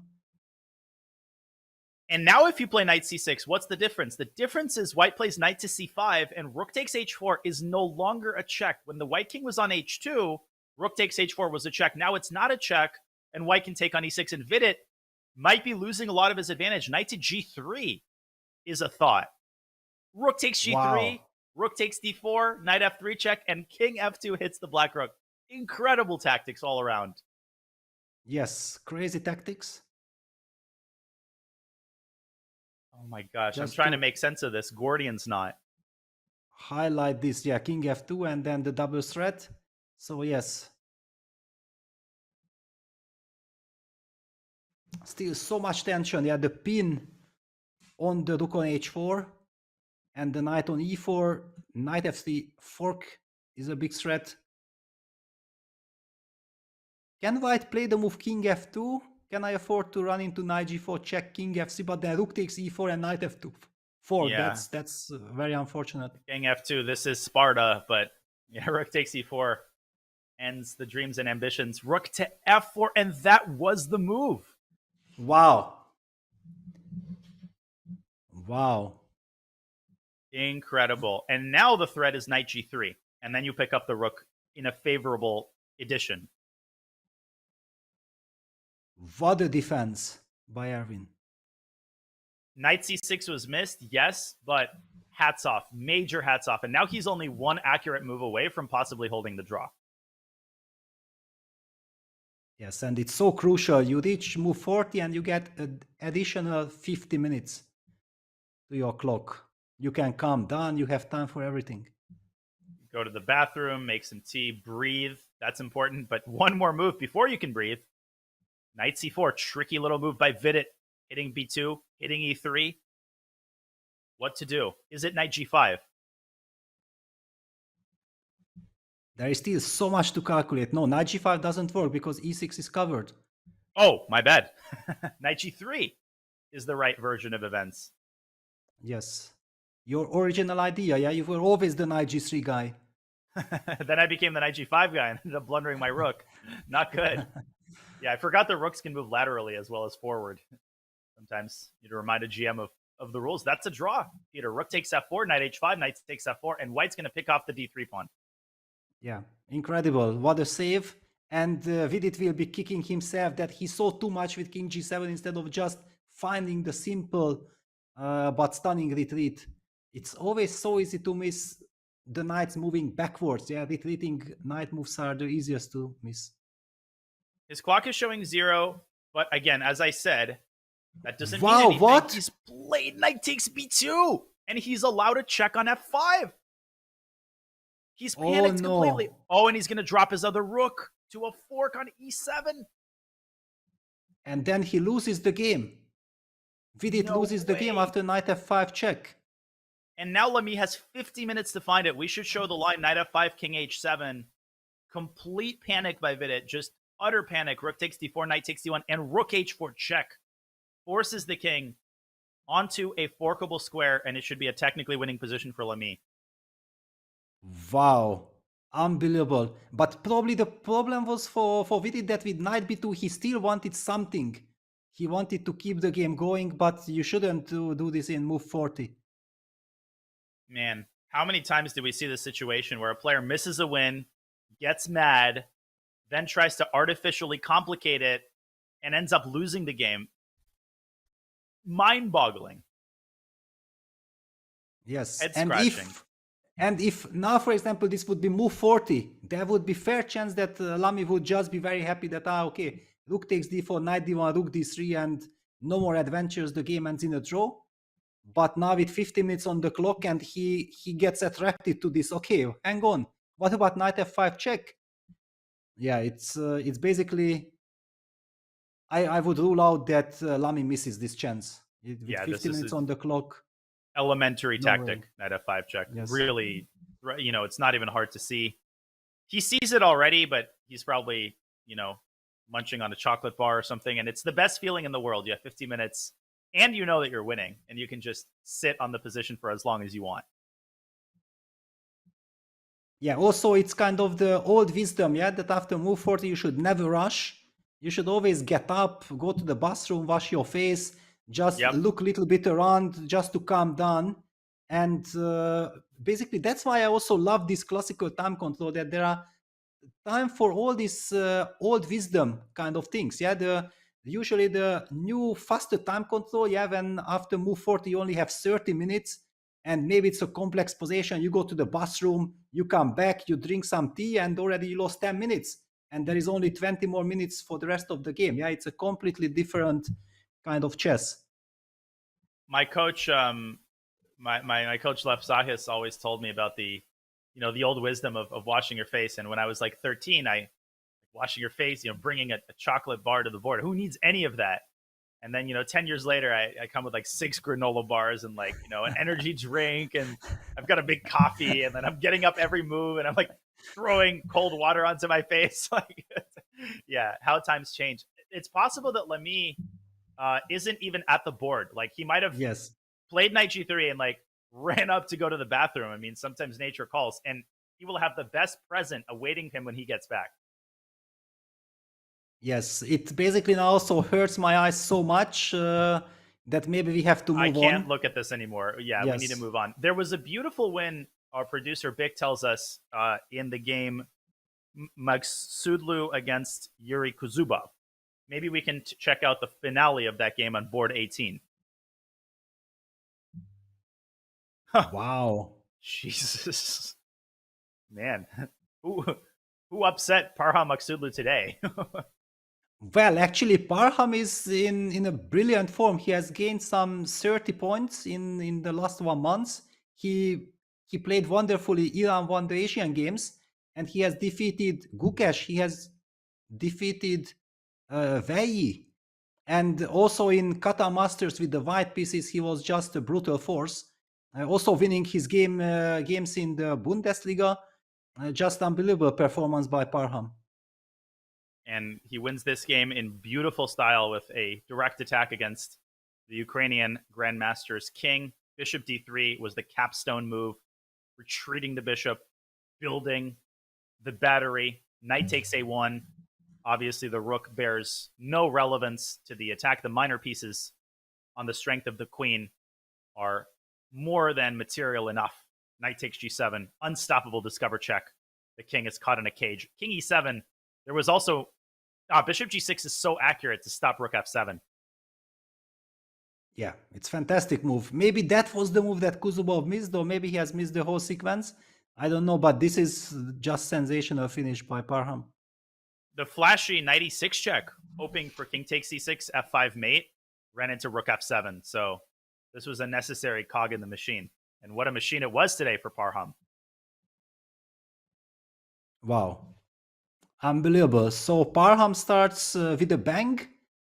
And wow. Also delivers a statement for the tournament that, yes, I have played Kata Masters. You know, there was this incredible story that Kata Masters, there was the big tiebreak playoff between Nodirbek Yakuboev and Nodirbek Abdusattorov. Then finally, Yakuboev went on to win. And you would think like, okay, then definitely Abdusattorov is kind of mad and things like this. No, he kept on blitzing with Parham before the closing ceremony. Then the closing ceremony finished, they kept on blitzing again. And what happened? The next day at 2 o'clock in the afternoon, they were sitting at the board for Firham in the Bundesliga and playing a match against Solingen. And I just couldn't believe my eyes. The heck. It reminds me of the famous story. We should probably flip on one of the top games like Hikaru's game, because we've got a lot of draws. Giri drew Raunak Sidwani, was unable to capitalize on that great opening preparation. Jeffrey Zhang draws the Magnus Slayer, Murali Karthikyan, but reminds me of that famous story where Vasily Ivanchuk was playing checkers at the closing ceremony of one of the World Blitz Championships, where he got, I think, second place, first place, third place, high place. First place in Doha. He won. Doha 2016, exactly. So it was also in Qatar. Yes. The irony. And he had to be dragged from, the checker stable where he was playing Jabava to receive his first prize. It was adorable. Yes. So, Hikaru actually survived the scare. He did end up losing a pawn, but this doesn't mean anything. Opposite colored bishop position with queen and bishop. He has stabilized, no danger whatsoever. It's just a matter of time when this game ends in a draw. Mm-hmm. And what about Rapport? Yeah, I'm curious what's going on there. Wow, what? Wow. Winning. It's just yes. Totally winning. Too many pawns. Yeah, too many pawns. Yeah, this is way too many. And what about Vincent's game? Is unclear. Yeah, and Yu Yang is... And they reached the time control, so now it's move 40 has passed. Yeah, so finally they can stabilize. The position is also stabilized. Yu Yang is also about to defeat Dmitry Kollars on board 11. They have made time control, but that's not going to offer any solace to the young German Grandmaster. Yu Yang really took him by the collar this game. Yeah, it looked very, very unpleasant. Black had some very dangerous initiative on the queen side. And by the way, what about the Abdusattorov game? We did see that rook d6. What happened ever since? Yeah. a4 happened. Oh, this happened. A3, we talked about this. Bishop a3. And it's the same concept. This is beautiful. Rook takes b7, a2. And this is winning for black because of rook a8, queen a1. And I guess black makes a move like queen to d6, and there's too many avenues and threats. Yes, I'm expecting he's gonna play bishop a4. But that opens up also some c4 possibility. Oh, I didn't see bishop a4 at all. Yeah, What okay, about- let's just, I mean, queen Uh-huh. a1, queen d6. Yeah, that's basically game over because queen g3, queen d4 check, everything is coming. No way of holding this monster pawn on a2. What about bishop a4, queen d8, threatening queen d4? Yes, that was the other option. Yeah, queen d8 or c4, both are very tempting, probably winning moves. Yeah, But the yeah, rook queen is d8. tragically placed on d. Oh, I guess it's not the move. Wow, but why not? Also a very interesting kind of Um, question. So it's not queen a1, then queen d4 check wins. Maybe moving the king? Oh, queen G2? d4, rook b8. Yeah. Yes, yes, it's unfortunate. So basically then after bishop a4, c4 might be the key move. Yes, c4 is correct. Well spotted. Undermining the bishop. White is a piece up, but it just doesn't matter. There's too many weaknesses. Exactly, and this monster pawn, yeah, without the a2 pawn, things would be different. Amazing stuff by Abdusatulov, yeah, that he calculated this a4 a3 sequence. Somehow I feel that with white you should have kept that dark square bishop with bishop a1. You remember it was my kind of reaction. Mm-hmm. I wanted to keep that bishop alive.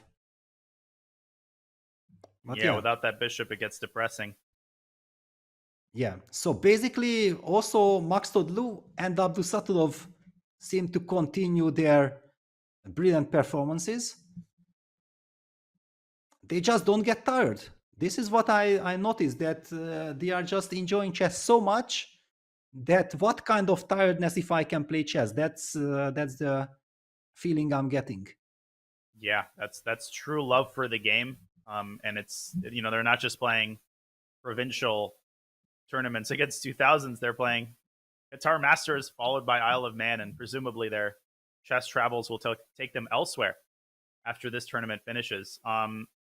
Maybe we can check out the women's section, since most of the games still being played in the Open have made time control, so there's been some stabilization. Let's look at the bird's eye view. We have some results. Stavrula beating Nino Batsiashvili from that very dubious position out of the opening.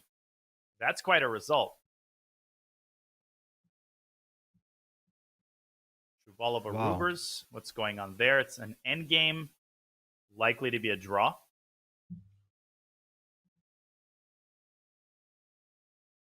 And Anna Matnadze is still hanging in there. It's an unpleasant endgame against a very experienced player like Goryachkina. But also, let's not forget, they are playing the FIDE time control. Yeah, so yeah, things are heating up. The players don't have the luxury after move 40 to relax. And we already see that the next time trouble is approaching. Yeah, here you can just take a sip of water, take a breath, and then immediately you've got 15 minutes again. Feels very different from 50 minutes. Anna Muzichuk seems to be winning her endgame against Sophie Millier. She's up a pawn, and she's pretty close to breaking through on the queen side. That's top right of your screen, but she's gone the other way with king e6. But Vaishali knocking on the door here. I think she's got a technically winning endgame. Yes. Yes, this is the game that we left back then. That's why it automatically opened. Yeah, she is just in a phenomenal form. She plays the move g3, making sure that the knight on h4 beautifully sits. Black blitzes out the move h5. Clearly, Black feels like I want to capture the pawn with the knight to create counterplay. Yeah, so rook c6 would probably be a sloppy move because of knight takes e4, and things start to fall. So how does white stabilize the situation? Rook c4 actually doesn't look half bad, because once the knight gets going, knight f5, that knight is just gonna pick off those pawns like a squirrel picks off acorns. And also you can just transfer the knight to e3, kick that rook away from g4, and then the rook will be freed. Yeah, it's a lovely spot. Yeah, just rook c4, protect the pawn, and then activate the knight. Seems good enough. So easy to reject a move because it looks passive, but you have to see the bigger picture here. Yeah, and basically I'm expecting Vaishali to find it. Which game do you want to go next? Because okay, this is a technical win. I An upset, by the way, Savita, minor upset. Savita beats Marcel Efraimski with black. Maybe Pia Kramling's game. I think she's a crowd favorite.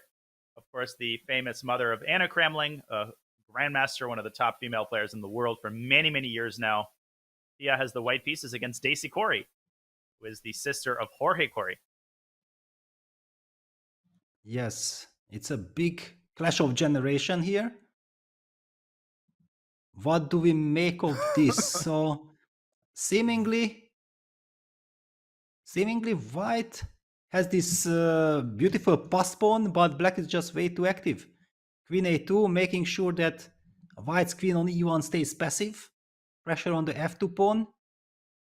White sacrifices the pawn with d5. So basically inviting, please take that pawn. That would give me chance to activate my queen with queen a1 check. And black says, no, thank you. I don't want this pawn. King g8. Black's play relies on the fact that the queen on e1 is kind of stuck. Rook b8 check. King h7 happened. D6, is that her idea? Like, once the rook moves, white has queen c3, threatening mate on h8, but you have to get that rook out of the way. Yes, d6 is kind of the tempting move. Mm-hmm. How do we deal with d6? Queen d5, maybe? But then queen a1. Then queen a1, yes. Queen a5, d7. Yeah, that's a nasty one. Rook takes d6, queen c3. f6, queen c7 is mate. Yes, okay, just to highlight, I'm not liking rook takes d6, so I did not want to make it, but we have to highlight it, of course. It wins. I was actually suddenly curious about this fact that after d6, for example, queen d5, queen a1, rook takes f2 check. Is it perpetual or not? Yeah, this is what I was trying to figure out. King takes f2, queen d2, it's perpetual, but exactly. Yeah. You can go. I don't even have to say h1. anything. You know exactly what I'm thinking. Yes, just king h1. Unbelievable. f6? Exactly. Why is it over? Why plus 800? Queen. I Where? don't know. Where is it? Queen. Where? I need the square, yeah. But maybe I should have also put that king on g1 just in case. Yeah, to be closer with the king. Queen d4? Oh wow! What? Really? I don't know. Maybe. Okay, this is the perpetual. Yeah. So we wanted. I was also curious that why not king g1? Rook. King g1 is maybe more professional, no? Oh yeah, probably, yeah. Because here f6, then definitely queen d4, I think, is winning. Queen a2? Queen a7, yeah. Yes. Beautiful geometry. Sliding the queen right into that little envelope, and it's mate. Yeah. It just goes on to show that, yes, the evaluation bar says that nothing is to play for, it's draw, but this is such a tricky position. It's amazing how simple it looks. Like, oh, both kings are safe, f2 is defended, but that d5 pawn is what introduces that, is what destabilizes the position. And amazing geometrical patterns here produced by the queen and the rook by both sides. Good position and to feature in like a Dvoretsky book. Yes, exactly. And Pia has already played the move d6. All eyes on black. How do you deal with this? Yeah, the princess and the Pia. Pretty good chances here, practically, I think. But 18 minutes for Daisy, I think that's enough time to figure it out. But wait, we haven't figured it out yet. What is the move? We haven't, yeah, because actually there is also the threat of going d7, rook d7, queen c3. Oh. So actually we are threatening something. Wait, what about rook e2? Well, rook e2, I go d7. I take it on e1. Wow, don't tell me that you're going to go queen a1. Queen a1, and there's no mate. Unbelievable. No, okay, this is not fair. Queen g8, king h6, and you might need to change your pants, but it seems like there's no mate. Wow. Okay, insane. And you are threatening checkmate yourself. So I might have to give perpetual. But queen f8, I have to go queen g7, so the intrigue continues. Queen c5, I mean, it's... And maybe queen c5, queen a1, some sort of a repetition like this.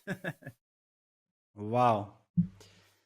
All right, okay. First, you have to really get deep into the position to be able to spot everything. Yeah, it's not easy. For example, with 50 minutes, classical time control, no problems. It's kind of understandable that you find all these things. Yeah, but if you are down to less than 20 minutes and you panic, you start also maybe not yet understanding what are the dangers, yeah, of really d7 is a threat. But okay, the pawn is advancing. Yeah, d7, rook d7, queen c3. It's a brutal threat then. But it's so easy to miss. Not that rook e2, you dismiss that, okay, d7 takes d8 and it's checkmate finish. Yeah, exactly. Wow, so many subtleties in this game. Yeah, we came at the right moment. Indeed. Good game to keep an eye on to see if Daisy can manage to solve all the problems and find rook e2. That probably is an only move. Yeah, it feels like. And she's, it's on the board she's already. Wow, okay.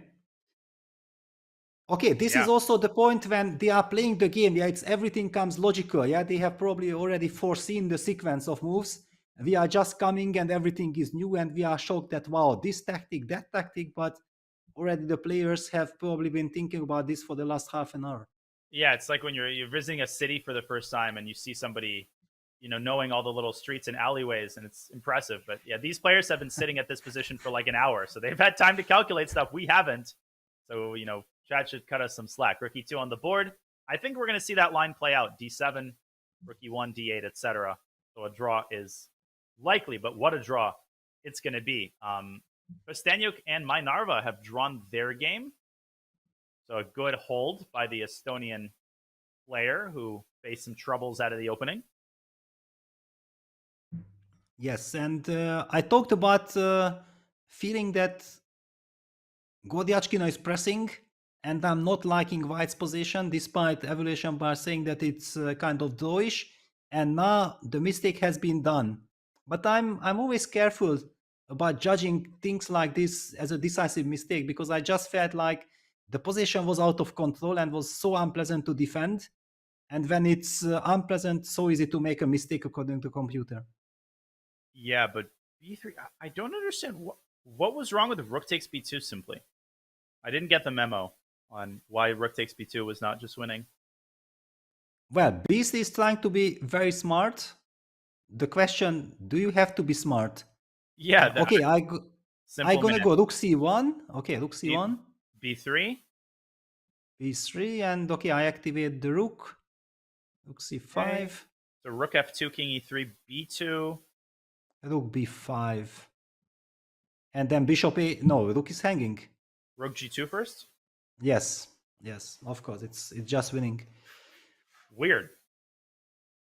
Winning for so many reasons, yeah. Not only the bishop is hanging, but rook g3, rook b3 is a threat, bishop a2 is a bishop threat. b3. Yeah, everything, yes. Everything. Wow. Bishop h3, bishop b3 is a cute line. Unnecessary, but cute. Yeah. Yeah, just to torture the opponent. Oh, I'm a sucker for situations like this.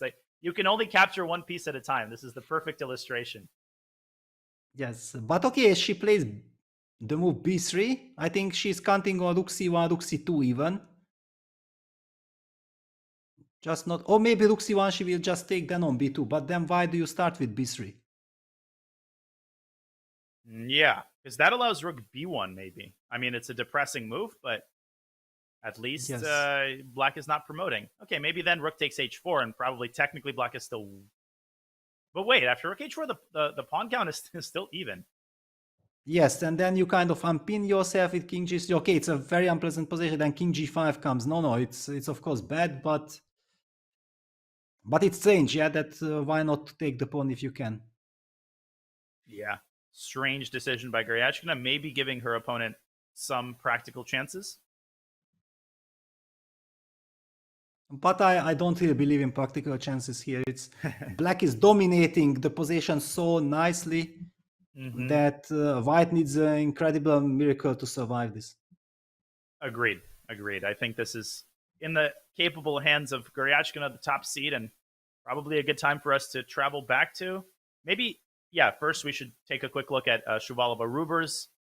But this game seems to be fizzling out. There's still a tactical component. The Black King is a little bit airy, but I think Black's pieces are doing a capable job of protecting all the business squares. Yes, and now also this knight c2. Knight c2 was the last move from black, making sure that the knight will not land on d4 and also targeting the a3 pawn. But it shows a lot of confidence, that you are hiding your knight. They are almost trapped. Yeah, my instinct would be rook b2 for white. Provoking knight a3. Yeah, and trying to go rook g7. But king c6, knight d4, there's rook takes d4. So even that doesn't really... But well, okay, rook d4 you take. No, but you can the rook h2 is met by rook g2. Okay. It's probably still a draw, but I agree. That's a little dicey. But it's got to be a draw, like knight b5 at the end. But knight b5, I go rook d2. I start pushing the a-pawn. I'm coming with the king. I'm coming with the pawn. You're coming with the king. And it's nasty after a3, king d3. I agree. Yeah, Still okay, it should be draw. to show. Yes. Maybe you can just activate the king and nothing is happening. But yeah, there is some intrigue. Still some intrigue. Yeah, not... All right. Shouldn't be allowed if black can avoid it. But probably a draw in this game. Yeah, most probably. Okay. Maybe we should take a look at the bird's eye view in the open section, see how some of our top boards are faring. Almost all of the top 10 boards have been decided. Hikaru has drawn as predicted against Rasmus. Good save by Nakamura. A lot of draws on the top boards, but Rapport has completed his brilliant technical win over Yilmaz. We know that Levon won. Maxime held that position against Gladura. So most of the games still remaining are on the lower boards. But when I say lower boards, I say it in air quotes because, that includes people like Parham Maksudlu and Norbek Abdusatorov. Yes, so much action. So basically we have to adjust. Hang on.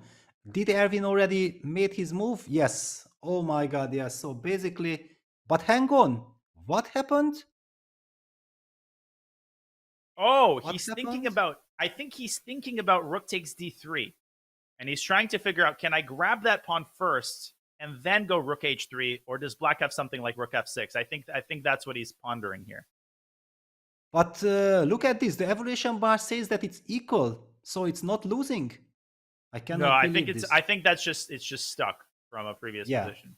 Yes, I also have the feeling because it looks like it's completely lost. Yeah, now it starts to move. So rook h4 check. This is what we are expecting, what we have been discussing before the break. Takes.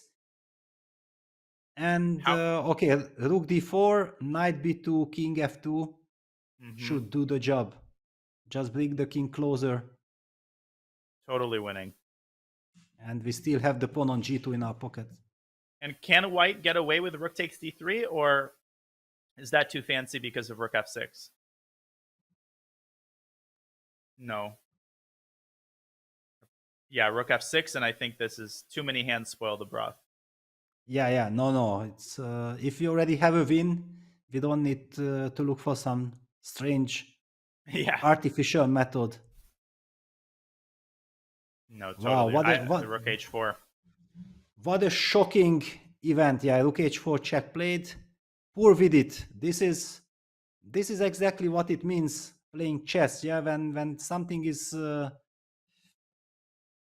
something like this happens, then the whole world is falling apart. Yeah, you really need to be very strong psychologically to first of all calm down and be able to go on with your next games. It's a big shock. And the double whammy is that you had a one-move win. That's always what was most painful to me, you were that close and you end up losing the game. It's just, as you said, a huge blow. And you're likely facing a GM in the next round. So it's not like you get an easy pairing. You can kind of relax and get some points back. Every game in this tournament is going to be a dogfight for any player over 2,700. Yes, exactly. And also here, the point was that knight takes e4 was such a natural move. It was the logical way. And here Vidit had something like 30 seconds. We were thinking, yeah, we saw computers say double question mark. There should be something. The knight from e5 should move somewhere, but knight g6 runs into knight f6 check. Knight c4 runs into knight f6 check. Yeah, everywhere this knight f6 check, discover check was saving white and in fact was winning the game. And knight e5 to c6, falling back, making sure that the rook is protected. Once you see the move, it's so clear, so obvious, that's it. Game over, and Vidit would have just won this game on the spot. Yeah. And now it's going to go the other way. Erwin Lamy will continue to convert his advantage, and we are going to go on another break as we approach 5 hours of play in round one of the FIDE Grand Swiss. Before we do, wanted to remind you of another cool event. It's Danny versus the world. Chief Chess Officer Danny Wrench is taking on the entire world in a chess game, and you can join our team to take him down. We've entered a Sicilian defense against the green pawn himself. The community club will need all the help we can get to convert this into a win. Head over to go.chess.com/playdanny, go.chess.com/playdanny, or use !playdanny in chat now to vote on the community's next move. Now don't go anywhere. We'll be back with more action from round one of the Grand Swiss right after this short break.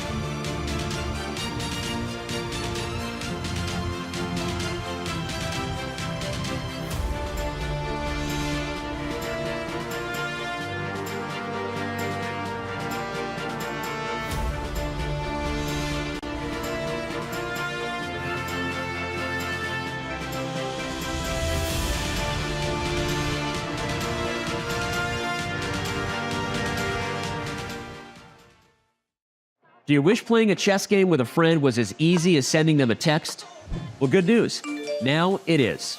With Chess.com's new iMessage app, you can start and play a game directly in iMessage. Your friend doesn't even need a Chess.com account. It's just tap and play. Head over to go.chess.com/iMessage or use the command iMessage in chat to learn more.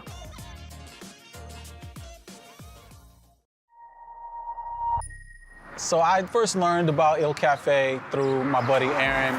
He was like, hey, me and a group of fellas meet at this cafe downtown on Sundays, and we play chess there. It'd be really cool if you could stop by and hang out with us and, you know, just feel the vibe. And so I showed up, and it was a nice vibe. I was like, yo, Il Cafe is pretty ill.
are back at the 2023 FIDE Grand Swiss and Women's Grand Swiss. Grandmaster Peter Lecko, Grandmaster Daniel Naroditsky bringing you commentary of round one, the inaugural round of this incredibly prestigious event where two players will punch their ticket to the candidates tournament, the top two finishers. And they're not always who you think they will be. Kirill Alexenko has previously qualified to the candidates through the Grand Swiss. It's really a lottery, Peter. You don't just select the top two seeds and say they are going to go to the candidates. You have no idea who's going to win this tournament when it begins. Yeah, already we see in the very first round what incredible fights we are witnessing. No easy games. For example, Hikaru survived the scare. Alireza had some trouble. MVL had some trouble, just to name a few. They all survived. Nobody is safe. Nobody is safe indeed. Fabiano Caruana has already struck a claim and shown more really good form. He has won his first round game against Ivan Saric. Hikaru drew a very difficult position with the white pieces, a lot of draws on the top boards. Richard Report took care of business against Mustafa Yilmaz, but let's dive into some of the other top games that are still ongoing as we enter hour number 5 of this first round. Okay, what do we have here? We have Mishra against Sarana. I also wanted to check out the game between Firouzja Nakobian, who I think is playing Shevchenko. I'll also point out Etienne Bacro, the old guard, striking and defeating the Belgian superstar Daniel Darda. Pretty impressive stuff from the French Grandmaster. Yeah, Firouzja will most probably lose this, I guess. Here's the position. God, I would love to just turn the vacuum cleaner on the wipe on Bishop G1 and then but unfortunately, you're not going to be able to vacuum up a lot of the pawns because they're all going to move on to light squares.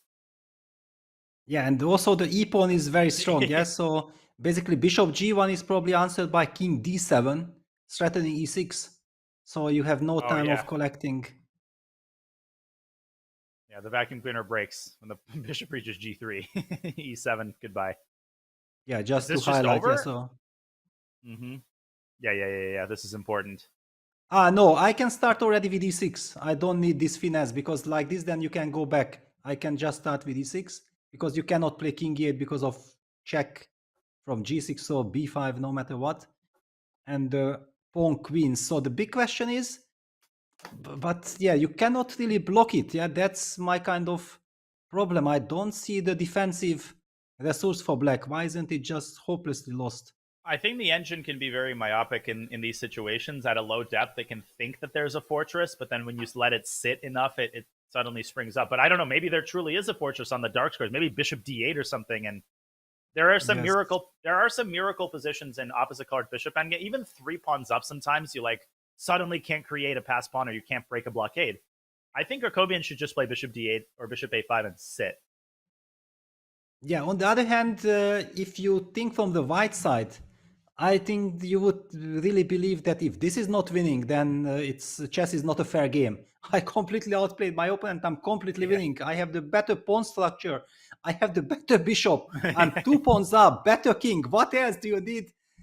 This chess game needs that I win a game. And nevertheless, the computer says it's not easy. Yeah, the computer is that petulant, little machine that says, nah, it's not that simple. Game is not over yet, but definitely a torturous future awaits Firouzja Nakobian. But hang on, in order to make some sense, we have to understand since how long they are playing this position. So it featured this kind of moves. That's move 36, Bishop C5, King D7. Okay. Question mark, but it does not really matter, I think, for the game. Bishop D4, King D6, Bishop B6. So, all right, the players are already sitting in this position. Bishop A5, mistake. All right, we don't know why. Bishop C2, mistake. Yes, everything is a mistake. Bishop B4, check. King D7, mistake. What a surprise. How dare you bring the king up to D7? How unnatural. Yes, Bishop G6. That's exactly the reason I wanted to see that. I wanted to suggest, let's put that bishop on G6, let's bring the king to E6, and then let's start advancing our kingside pawns. but apparently the bishop was already on g6, and the bishop is moving now back. All right, so we are not getting more clever from all these moves. Yeah, and you were right to diagnose how long they've been in this position, because this tells us Kirill is not comfortable moving any of his pawns. Because if he moves Yes. one of them, he might enable a blockade. If he pushes the e pawn, that is the most committal pawn, because black will put the bishop on d8, and then how are you going to break the blockade? Yes, that would be way too premature. It's somehow I have some feeling. Yeah, for example, if I don't want to push anything, but that's why also Varujan is waiting with the bishop on b6, so that if I try to do my kind of stuff, like I was thinking that king e6, maybe even let me just try to get the king to g6, and then I'm gonna go f5, f6, force g f6, e f6, and that should be winning because I'm having access to the a6 pawn and I'm also advancing my pawns. But whenever I put my king to e6, then probably black immediately goes for your vacuum cleaning idea with bishop g1. Yeah, turn on Auric or whatever, Shark or whatever brand you use. Yeah, this is surprisingly amazing how first impressions can be so deceiving. And I am aware, people in the chat are saying Garyachkina blundered her rook. Our producer is checking right now. We will go to that game if that is in fact the case. But obviously we have plenty of other games in the open section to follow. This one going to be pretty interesting. Yeah, I already can imagine all the endgame specialists like Karsten Müller, I believe already checking this endgame, and he will come up with some detailed analysis. It's a stunning construction. I have never seen this construction. Yeah, I would just assume that, okay, it shouldn't be trivial, but it should be winning. And we have to go to the Garyachkina game. Something crazy has indeed happened. Sorry to cut you off, Peter. Your insight was tremendous in this position. But speaking of Karsten Müller, I think he's having, he's turning off the computer right now. And once he saw what happened in Sasha's game, let's see if we can flip on over to the ladies section and the top game. This was totally winning, and she's dropped her exchange. And let's rewind and see how that happened. Yeah, unbelievable. We talked about this, that BC was completely unnecessary. Black could have just collected that pawn with rook takes b2. We didn't see any idea for white. But BC rook g1. Okay, apparently a mistake. But trying to create some bishop h5, rook g6. Makes sense. Rook takes b2, bishop h5. Okay, check. King e3. This rook h2 should be winning. Oh, and bishop g4. Goodbye, rook. Trap the rook. But it was some kind of a panicky reaction, or how did this happen? Why did this happen? Time pressure? No. I mean, they made time control. Impossible. Rook h2 is just game over, I think. Man, we've seen this a couple times now. Check, king f5, and zigzag back to e6, and find the score sheets. That's it. Or king e7, maybe you can just drop all the way back somehow, and okay, I mean, that has to be figured out, but this has to be totally winning. Yeah, everything seems to be completely winning. Yeah, the pawn is marching, but what on earth has happened? Rook takes f5, and then bishop g4, trapping the rook. And it's now white who might be able to start squeezing something. It's still complicated because of the two passers that black has controlled by the bishop, but okay. h5, apparently a mistake. h5 is a mistake. Bishop f7. Mistake. But look at the clock situation. This is exactly why I don't like this FIDE kind of classical time control, that it puts the players in such an unpleasant situation. Yeah, it's a very complex endgame, and they have no time. They have to keep on playing almost a tempo without being really able to get deep into the position. And then, of course, the computer will highlight that probably every single move is a mistake. Yeah, bishop f7 actually makes a lot more sense than it seems. I think some people make, why is she giving up the f3 pawn? But if we follow the line, king takes f3, bishop takes h5 check, Black could actually win that easily because bishop drops back to g6, and suddenly white has a very hard time stopping b2. And if you go rook g2, okay, rook g2 might survive because bishop c2, there's king d2, and bishop e4, there is rook f2 check, earning a tempo that allows the white king to sneak up to that pawn on c3. But try calculating that with 4 minutes on the clock after having played a marathon game. Yes. There is just so much pressure. Yeah, for example, people, I think one of the reasons people said that, okay, but with this FIDE time control, the games are much shorter. Players have more time to rest. To be honest, I feel like if I have a 7-hour long game, but I had, my times, I could rest whenever I wanted, I could pause, gather my strengths, calm down, everything. I'm actually much less exhausted than some crazy time scramble when you played like for 1 hour with 30 seconds increment and your heart after every single move is bumping like this. I prefer the 7 hours game much more than this craziness. Rook c1 on the topic of craziness has been played by Nadze. A logical move. Totally. Trying to activate the rook through c6. Down goes the eval bar, of course. Yeah, but honestly, it was the first candidate move in my mind as well after bishop f7. That okay, rook c1, I'm gonna start checking, get the rook behind. Yeah, somehow this is the construction we want to get, and then somehow also combining the d pawn. Maybe if we can even eliminate the a5 pawn, that's fantastic.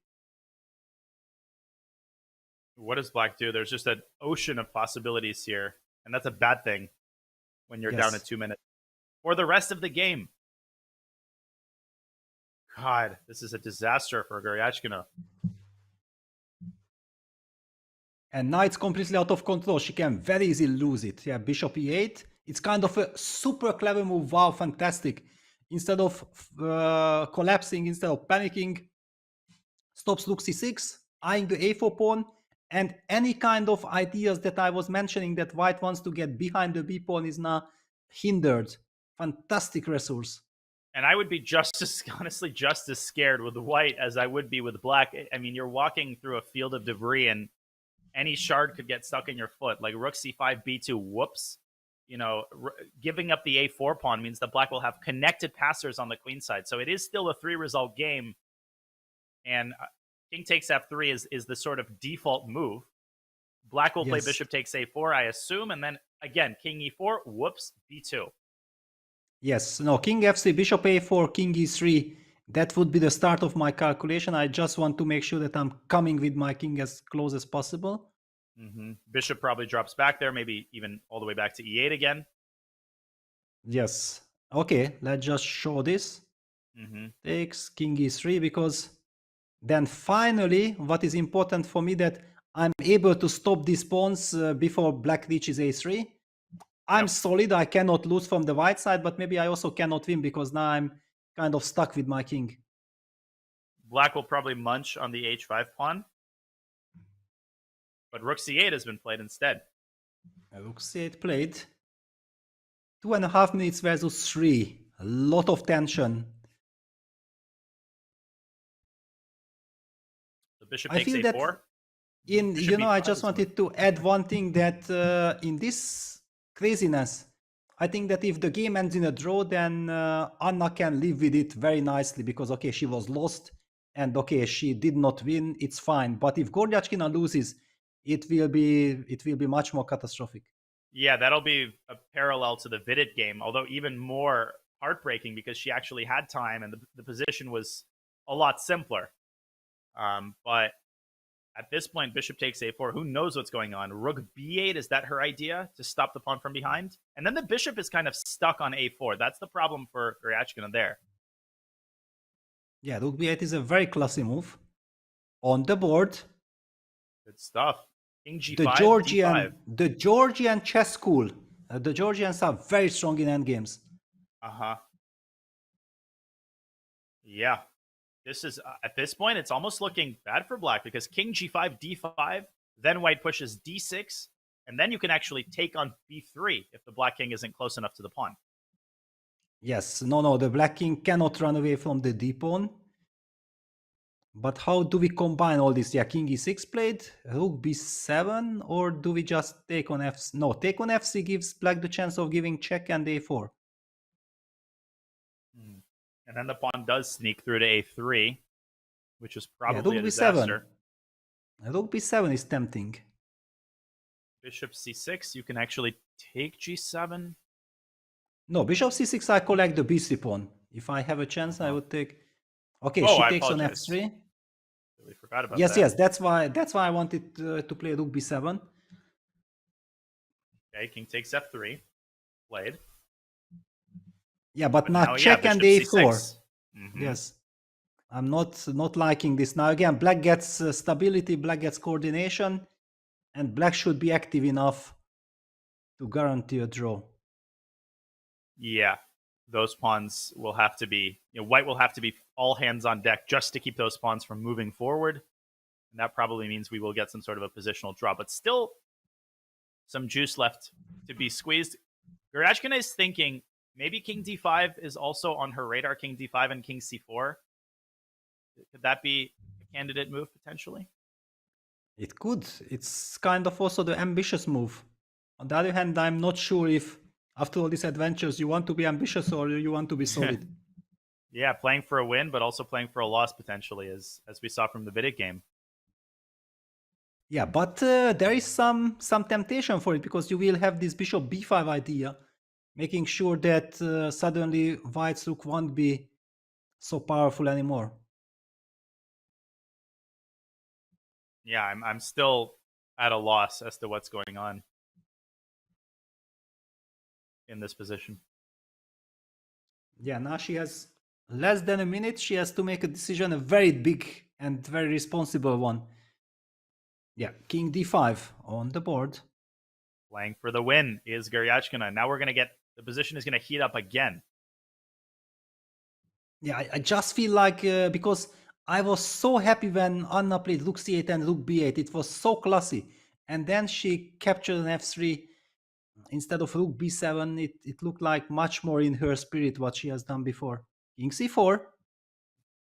Great move. Black beats white to the punch. If you gave white one extra tempo, king d3 would have stopped black's counterplay in its tracks and would have won the game. Everything always comes down to tempo for tempo in the end game. Yes. Now, if white wants to draw, then maybe, well, actually, king d2, I was thinking maybe just jettison the d4 pawn and get your king to b2, but black doesn't have to take the d4 pawn. Black could still play bishop b5, potentially.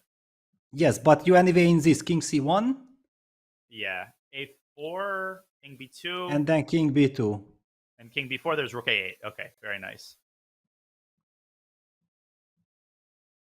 But this is the point that... no, but okay, we still have the d pawn. Let's not forget about the d pawn. Okay, it's a draw, but with little time on the clock, there is still a lot of tension here. Yeah, I think we're going to see king d2, because allowing king c3 in acute time pressure is terrifying. And the black bishop could potentially block the 8th rank, obviously, from b5. That's another concept to deal with in the long run. Man, my head is spinning from this endgame. Yes, and we don't have this tension and the ticking clock. Yeah, king d2 is a safe choice. I always feel like when you anyway believe that you are not winning and you have little time on the clock, then go for the safety. It's so much more practical. Yeah, you can calculate some very long line, go down to a couple of seconds and then blunder out of panic. It's not the moment to play the hero here. Mm-hmm. On the board, good. Yeah. Great stuff by Correct judgment. Manadze. Maybe not perfect. Again, the computer Andes will look with the bar and say, oh, she missed this and this, but she's maintained her composure in a very difficult position. And I think the pressure is still on Praggnanandhaa to find a couple of accurate moves with 1 minute on her clock now. Yeah, now white simply made sure that she won't lose the game. Yeah, king takes d4 played, king c1 kind of automatic. Yeah. King gets to home base, and if black can pick up the h5 pawn, then it's obviously an instant draw. Rook versus bishop, even without the rest of the pawns. But how do you get it there? Like king c1, how do you get your bishop in contact with the h5 pawn? Well, you will have to sacrifice the b3 pawn if you decide to give it up. Yeah, it's not a given. Yeah, rook b7 played. Bishop Because b8, after the this is now basically clarifying the situation. Yeah, rook b7, bishop e8. Enough adventure has been seen in this game. Yeah, enough for one day. Yeah, Goryachkina will be very, very disappointed. Yeah, what a miss. She had everything under control. She had a lot of time on the clock. It was almost resignable territory, and then this turnaround. Crazy. And it wasn't that it was a specific narrow path to victory. It was pretty straightforward moves all around that Goryachkina had to find in order to secure victory. But she was not up to the task. A big blunder, and all credit to her opponent for staying in the game and continuing to look for chances. Okay, bishop e8. Only move. But an easy one. Yes, on the board. It's always nice when the only move is kind of the most natural, most tempting option. Funny detail, after rook takes b3, bishop takes h5. If the white rook had been on a3, it would have been winning. Rook a4 check and rook takes a5 Yes. would have picked off the bishop. Maybe rook b3 to a4 check can be considered by Boo. Usually.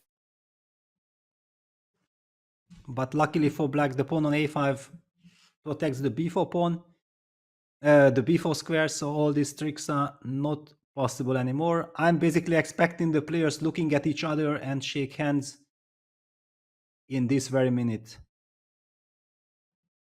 Another crazy development in another interesting endgame in the game Shabalova-Rubers, which we thought was heading pretty convincingly toward peace, but looks like Polina has dug herself into a hole on the clock and now a hole on the board. She's kind of pinned herself all over, and looks like Rubers, and also Rubers is up a pawn. So what has happened here in this game? And she's down to 10 seconds. Rook g8 check might be forced. Rook a3. Rook a3, what? Weird move. Yeah, why rook a3? I would be considering rook e8 by black here. Wow. You like to be fancy. I do. It's a guilty pleasure of mine. Yeah, but actually it's a wonderful move because knight takes e8, rook g6, the knight on e8 is completely trapped. And you are also threatening to play some rook d8. Wow, what a move. I'm calculating a hilarious line. But that line doesn't make any sense in the first place. Oh, black can get mated. Rook d7 instead. I think for newer players, we should show what's wrong. Why not rook d7? Rook g8 check. And if you play king c7, mate in 2. Knight b5, king b7, rook takes a7 is mate. So you can never relax. It doesn't matter how many pieces are on the board. Mate is always possible. And that's where rook e8 came from. I want to prevent the check on g8, which can be very nasty. Wow, but facing, for example, rook e8 with less than a minute, very annoying. Because how do we react after rook e8? That's the biggest question. Yeah, knight e8 looks disgusting. Allowing rook d8 looks terrible. I don't really see a move here. Polina would have 35 seconds to find one. Not easy at all. Also, the psychological effect, yeah, of rook e8, that's with little time on the clock. Something that hits the opponent's heart is usually practically very, very strong. And it's a non-forcing move, which makes it even better to play in your opponent's time pressure, because these non-forcing moves give you a wide array of options. A lot of options mean you have to burn time, but you don't have time to burn. So I think that if she finds rook e8 or something similar, this one might be a big upset. Rubers. Yeah, we talk about her, we sing her praises, but she always seems up to the task when we watch her games. She always wins when we watch her games. Has she ever lost? I can't really recall, yeah.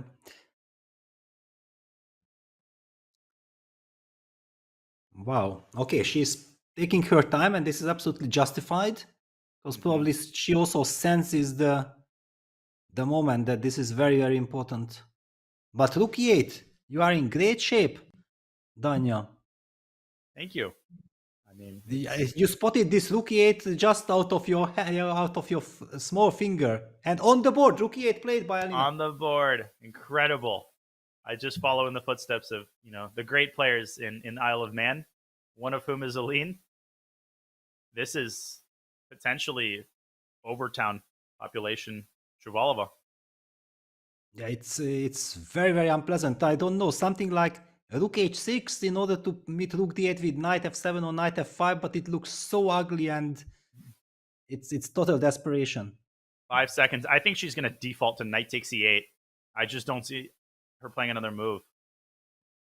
Rook g7, dropping the knight on d6. She wants counterplay with the two rooks on the 7th, but that knight on b6 is too good. Exactly. Yeah, I was looking at this, but it simply does not work. Yeah, you take the knight, rook a takes a7, and there are no threats. The king just walks away to d8. The rook on d6 protects the knight on b6. No tricks. Rook f6 check. It can be thrown in. Rook f6 and rook g6 maybe is the most clinical. Yeah, that just wins on the spot. Rook g6 resigns. It forces the rooks off the board. There's no way to get the last pair of pawns on the board off the board, and Aline is she is on fire in this endgame. It's over. What an upset with the black pieces, defeating Shuvalova, the I Am Not a GMSCC winner. Yeah. Rook c8 coming. But this is what we felt, that rook e8 simply practically wins the game. That was our feeling, and this is exactly what happened. Incredible.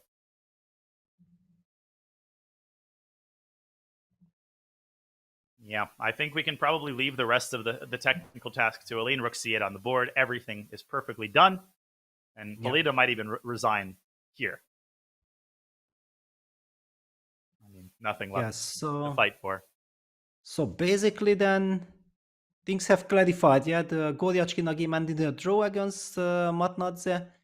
And here Alina Roberts wins a very big fight against Polina Shuvalova with your rook e8 move. Incredible job by Aline, using her time well. A couple games still going. Gunina won her game. We see Vaishali against Kilbasa still going. I thought that one was on its way out. Yeah, it is winning. Completely winning. It is winning. Yeah, everything under control. Looks like the women's section is nearing the conclusion of the round, which makes sense. The time control is less extensive. Yeah, there's one other top game with Musicuk putting the finishing touches on a nice technical victory over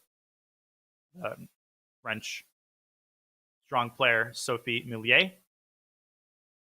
Yeah, no hopes, because there are just only weaknesses in White's camp, and Black is also pawn up. Completely hopeless situation. Bishop d3 is going to start picking off the rest of the pawns. Well, this one's all over. Vaishali is going to win. That will conclude the top 15 boards. And maybe a good time to go back to the open section. See what games are still going there. Yeah, I believe that there we have still tons of action. For example, this endgame. This endgame will go on forever. Nothing has changed.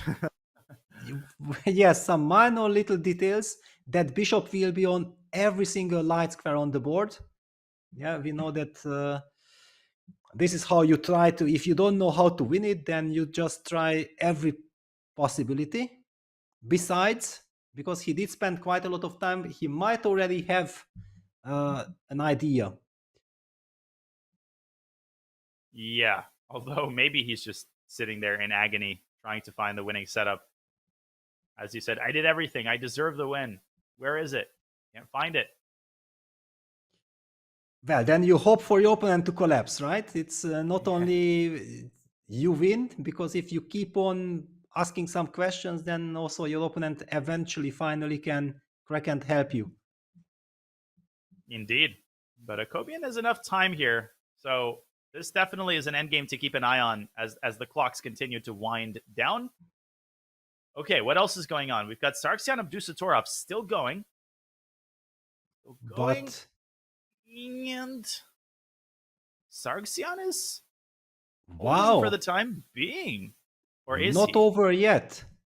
Not over yet. But it looks like okay, it cannot be. Yeah, pawn on a2, king on h3. Yes. Okay, it's losing.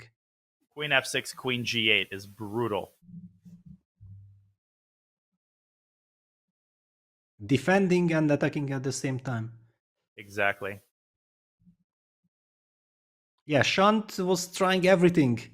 One cannot really fault him. It's just that Abdusatorov has a fantastic run, and somehow everything works out in his favor. He spotted this a5, a4. It was so easy to be nervous with black. It looked like white has the initiative and very nice compensation, but he stayed cool and very convincingly outsmarted his opponent in the time trouble. Very well done by Noterbeck. So this one is on its way out, about to wrap up. Still playing is the board below him. Okay, maybe we should check into Lamy against Vidit, because that was a technically winning position, but Vidit is a fighter, and he's not going to make it easy on Lamy. Yeah, the only problem is that how do you... Yeah, well, clearly he managed to get his pawn to a4, so he will try to give up the d3 pawn for the ac1. But still, the problem is that the black's king is cut. I think this is one of the key issues, that the rook on a6 is beautifully placed. And the pawn is also kind of far away. It will be very difficult for the knight to start attacking that pawn, or am I seeing ghosts? I guess the question is, how does white surround that pawn formation, that pawn knight formation the black has built up? Do you go king d2? What do you do exactly? Because knight c4, knight takes a3. Probably at that point you can go, as long as you can preserve your g-pawn, you should be winning. Yes, one of the lines that looked to me the most natural, and I wanted to start by this, king c3, and then this knight starts jumping, knight c4, and this was my problem, yeah, that king b4, knight e3, and g3, you keep on harassing this pawn, and you are luring it closer. Yeah, knight f5, g4, and knight e3, g5. Before you know it, that pawn is going to be, up black's grill. Knight d5 check is creative defense, but hoping for king takes b5, knight c7. Yeah, but no, actually, I thought like maybe even going king g7 and then slowly bringing that knight and start attacking that pawn. Yeah, because actually this pawn is not running away anymore. Oh, but and then sacking the pawn to drag the rook down so that you can step your king up to g6. Yes, something like this. And now I have to start attacking. If I reach knight h3, it's a draw. I don't know how do I reach it. Can you play a3 to buy yourself a tempo? Or maybe knight d5, a3, rook a3, and then just... knight d5. Okay, you can now also do knight f5 probably. And then knight h4, knight f3. Beautiful. Like this. Or you can give a check now. And finally we force that pawn, and then it's a draw. Yeah. So this is the danger that I saw from the white side, that I'm not happy with this line, because it seems like it's a very systematic one, but maybe it's not winning. So king c3 is kind of a mistake. I probably have to combine, because I have to dominate the knight. I cannot just prematurely go to the b file. Probably I should stay active. Yeah, but still, you can see with Lamy's time expenditure that there's a lot left to think about here. He's down to 8 minutes, by the way. There is another time addition at move 60, but he has to get there, and this was a mistake, apparently, g4. Exactly. Yeah, g4. I always feel like I don't want to push it, but since we have the evaluation bar and we have the luxury of testing it, yeah, it was kind of nice to make a test that is g4 possible or not. On the other hand, if g4 is not possible, then it shows that the winning method is quite sophisticated, so there is still plenty of hope for all the Indian fans out there rooting for Vidit. Yeah, and he's done a good job of gathering himself and manufacturing the most practical chances, doing what is within his control to garner practical chances to save this game. That would be a crazy turnaround, although we've seen so many crazy turnarounds already. Speaking of crazy, there's another game that our producer has brought to our attention. That is between Alexander Danchenko and Rinat Jumabayev. On board, yeah, there we go. 36, I think, is their board. And wow, what is this? What is this? So many pawns, but a whole rook done. On the other hand, white has such a bishop on f3 and pawn structure that seems to compensate for everything. That bishop is really worth its weight in gold.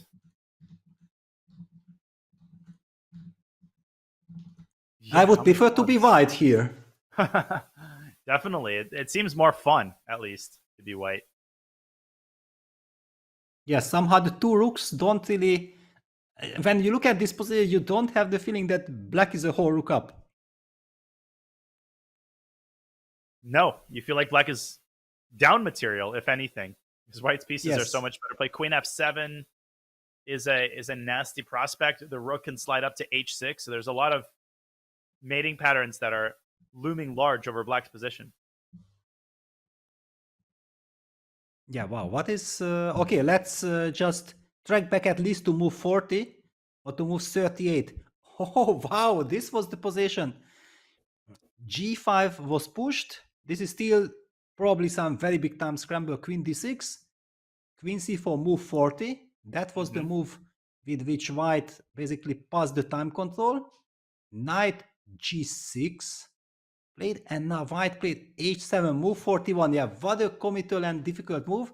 It's usually people always tell you that don't do this on move 40, and we already see that only 3 moves has passed since the time control, and both players have already spent tons of amount of time. Yep. It's a crazy position. We're going to get a second time scramble, and then after move 60 we're going to get a third one. So there's layers to this thing. But yeah, I mean, try finding a move here for black. Like, where do you even start in a position like this? Rook 2 to a5. So he's trying to restrict the activity of white's rook. That's probably a really, really good move because it stops g6 related ideas and it restricts the rook and stops it from moving up to h6. Yeah, it's a fantastic move. Now that it's on the board, one has the feeling that, yes, that's it. It's immediately a completely big turnaround. The big question is the idea of what we had with queen f7. What is the response? Rook f5. You have rook f5 to start with also. Very important. You can just kick that queen away. Yep, queen has to run back all the way to c4 and then queen g6. Yeah. No, maybe let's not blunder the pawn on d4, but yeah, but then whole queen f7 made no sense. Yeah, exactly. So rook to a5. Brilliant move by Jumabayev. Looks like white is running out of ideas here. Yeah. Jumabayev was also playing in Qatar Masters. One of the evenings I was walking with him for quite a while. We discussed a lot of things. I played with him in that Isle of Man tournament in 2019.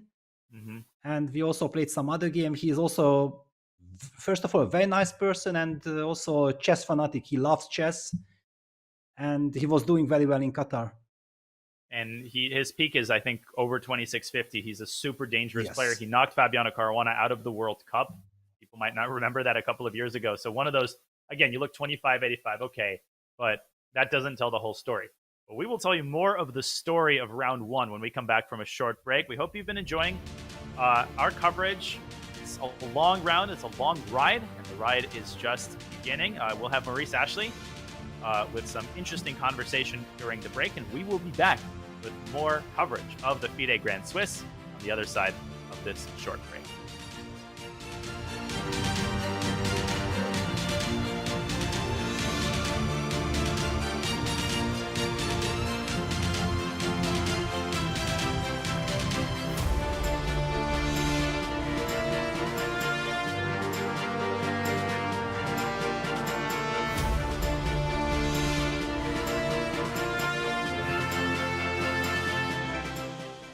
What's the best way to follow any chess event from the Champions Chess Tour to the Candidates, Speed Chess Championship, Title Tuesday, FIDE World Championship, and so much more? Chess.com/events has all of the top chess tournaments played both over the board and online. Analyze and review games from the world's greatest players with live commentary, cloud analysis, Opening Explorer, and table bases. Find all the key event information, including schedules, prizes, results, news reports, player bios, tie breaks, and more. Even compete by voting for your predicted results. Explore chess.com/events today on web or with our iOS and Android apps and experience chess like never before.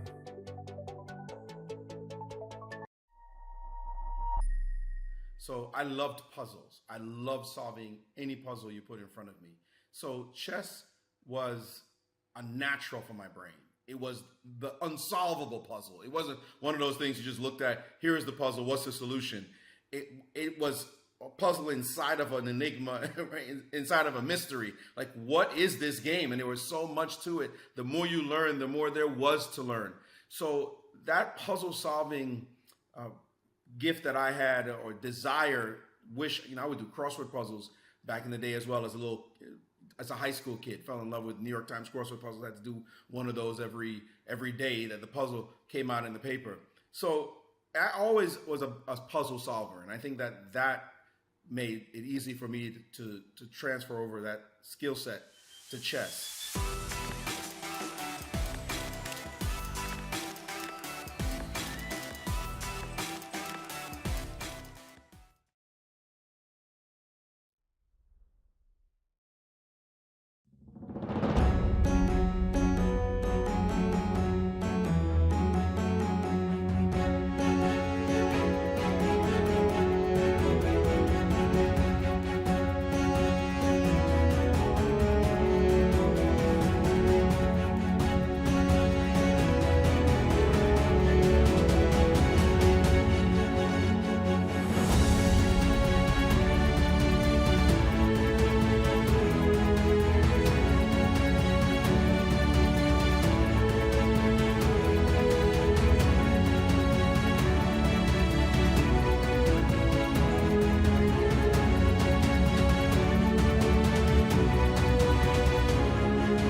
So many interesting games, so many interesting moments in round one of the 2023 FIDE Grand Swiss and Women's Grand Swiss.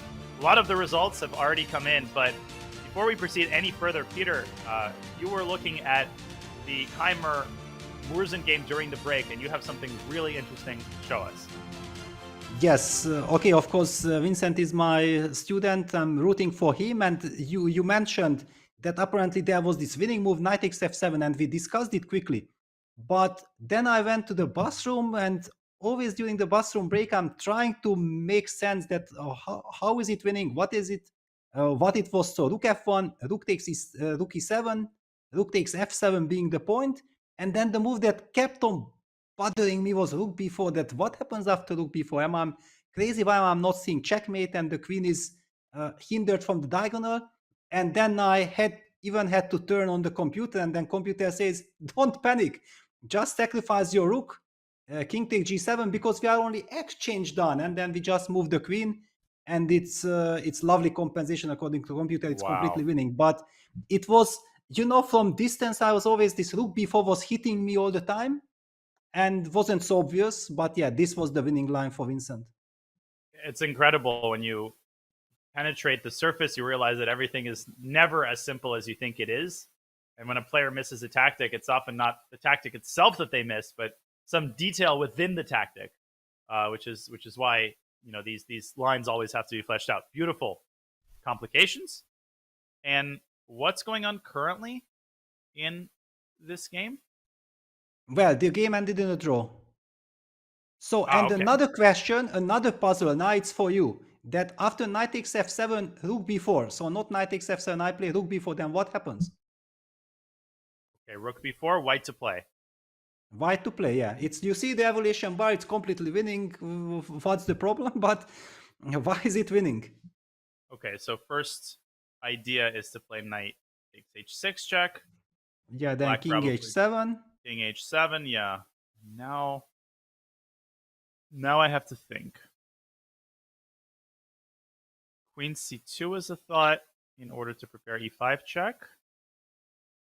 Not very convincing. Queen d3. Yeah, no, Queen... it's... that's exactly the point. What I'm saying, that the computer says it's completely winning, like black has to design. And in fact, we don't even have attacking pieces. And yeah, computers are just way too strong. I'm not even sure how white is winning here. Yeah, I mean, these positions are so... I think computers are so good at evaluating when the king is too weak, but for a human, it's almost impossible to determine, okay, I'm down a piece, there's a king on h6, okay, are we winning? Are we better? Are we totally winning? And we always take it for granted that it's easy to evaluate these positions, but it's really not, Peter. I'm going to go run and grab my other headphones. The show is very long. My headphone battery is not going to last. I'll be right back. Excellent, yes. Yeah, so we are seeing crazy fights everywhere. We also have some results, which we already know. Fabiano Caruana started with a stunning victory against Ivan Salic. That night of surprise worked to perfection. Hikaru Nakamura drew his game against Rasmus Wane. If someone haven't seen the game, might think like, oh my god, Hikaru didn't make the use of his white color. No, actually it was a very important save. Rasmus had the upper hand throughout the middle game, and finally Hikaru very nicely defended. Rustam Ponomariov also had a chance against Alireza Firouzja. The game nevertheless ended in a draw. Anish, Giri, Raunak Sadvani was a big fight draw. Rauf Mamedov against Gukesh was a professional draw with some precision and then some move repetition. Rapport won a wonderful game against Mustafa Yilmaz. It was a real trademark Richard Rapport game, very creative. And Levon Aronyan shocked us right from the very beginning with this pawn sacrifice. We were not exactly sure, is this a bluff? Is it a son sacrifice? And went on to defeat Maxwell Merdam in a fantastic game. Big congratulations for Levon. And as usually people say, if Levon is on fire, that's good news for the chess world. So those were the top 7 boards. And there we go. Yeah, Praggnanandhaa against Aryan Chopra. We didn't really cover that game because it was a rather peaceful kind of game. Prag was trying to insert some pressure, but Aryan was defending very nicely. The game Benjamin Gladur against Maxim Vachier-Lagrave, that was a wild affair. Benjamin came up with some stunning preparation against the Grünfeld. Anyone interested in the Grünfeld should check that out. That was fantastic. Then after crazy game. Exactly. Yeah. And draw. And Duda has won that stunning game that we have seen right from the start with that blunder by Idan in the opening stages. Yeah. I mean, there's something for everyone today. And there are games still going. Mishra is still playing against Caruana. That was kind of a slow-moving game. Every time I looked at that game, I was like, you could take a quick look at it, but I don't know what the current status is. We were also told in the chat that Nicholas Huschenbeth showed some incredible preparation against David Navarre. That game is still going, but this one is heating up. It looks like Caruana might be making some progress here in this very locked up position. Yeah, whenever I see good knight versus a bad bishop, I'm very worried. Simply that in long terms, I have the feeling that you can't defend forever such type of positions. And hang on, what happens now? The knight is allowed to enter to d3. Yeah. For example, Knight knight d3 is a d3. very nasty move. Knight c1 and knight e2 could be a big problem there as well. Exactly, because after knight d3, you have to play king g3, you have to guard the f4 pawn, and then your idea knight c1 with double attack, knight takes b3, and knight e2 check, and that will be devastating. Could you try knight d3 f3? I mean, I guess that doesn't help at all. Even knight takes Yeah. the simple knight f4 could be. I don't know. Exactly. I believe that this should win very easily. Okay, we take knight Yeah. f4, f takes e4, and now we even have the luxury of even maybe just making some knight e2 move. Activating that knight, even maybe just f takes e4. I do recall some game from the World Cup. I think Max Todlu was winning a game like this. Mm-hmm. Yeah, the good knight versus bad bishop kind of scenario. But white will have to try f3. There is nothing else. Yeah, and hope and pray that Black's king isn't and Black's knight aren't close enough to White's pawns, but they are. This is definitely technically winning. And Caruana has oodles of time to figure all this out. That's the worst thing about it. Yes, I somehow tempted to go knight e2 in order to make sure that White's king is stuck, but apparently this is a mistake. I was counting on some d6, that's why I did not want to play knight e2. It's so tempting, but I don't know, something like ef, gf, d6 might exactly be in time. Knight d4, we push d7, knight falls back, and then you have no way of attacking the pawn, yeah, because the pawn on f5 is hanging all the time. So some technical difficulties, it's not like a trivial victory. Yeah, there's still a lot of hurdles to cross for Alexei, but he's probably going to do that successfully. But hang on. Yeah. You can start with g5 check, king g3, knight e2 check, so you can maybe just force. Oh, you can get a White's king c3, back. but king f3 there. Oh, you have knight d4 check. Yeah, this is and probably if bad king news. But look at this. Again, the most natural move, knight e2, is criticized by the computer. King f2. And knight c... No, I guess it's king f3 then. No, so king f3. Okay, it's so tricky. Yeah, one needs to calculate. Just making hand moves, it's almost impossible. So check, king e3. Now f4 and g4. Loses f4. Yes, f4. So where do we go? King to g3? Wow, Nothing to about this g3 makes and then any f4 sense. king. Oof. Okay, good luck calculate. The only problem is that it's a terrible position for white. And with black, with a lot of time on the clock, and Sadhana still has 30 minutes, he will slowly navigate. Yeah, you notice that the straightforward winning moves are not winning so easily. Then you will finally spot the precise sequence of moves. This is so depressing for white. You're just sort of sitting there. You've got a minute. Of course, Mishra is calculating every second on Serrana's turn, but White's job is incalculably harder than Black's. Hang on, knight d3, f3, knight f2. Is that an idea? But then fe and then king g3. Okay, no, I'm already going crazy. That why is this position not winning automatically? In multiple ways, yeah. Everything is in place. It's like the Jacobian ending. Yes. So finally, we don't even know what is the very clear way. What is the win? Yeah, what is the actual win? F takes e4 because of we can play the primitive way with f takes e4 and then slowly try to squeeze out a victory. But yeah, something more convincing is would be nice. Yes. But okay, g5 check is kind of tempting. Yeah, computer also approved king g3, and here knight e2 was criticized. So does that mean knight h5 maybe? No, king f2 doesn't quite work. My pieces get too tangled up. It's like the Vidit situation where you have to figure out where to put the knight, and none of the squares seem appealing until you f takes e4 and then knight e2, knight d4 maybe. Yeah, just the most simple. Yeah, but But this one, I wasn't so sure that this is so simple, yeah? Yeah, it's definitely not, because once the b3 pawn falls, the other pawns are actually quite safe.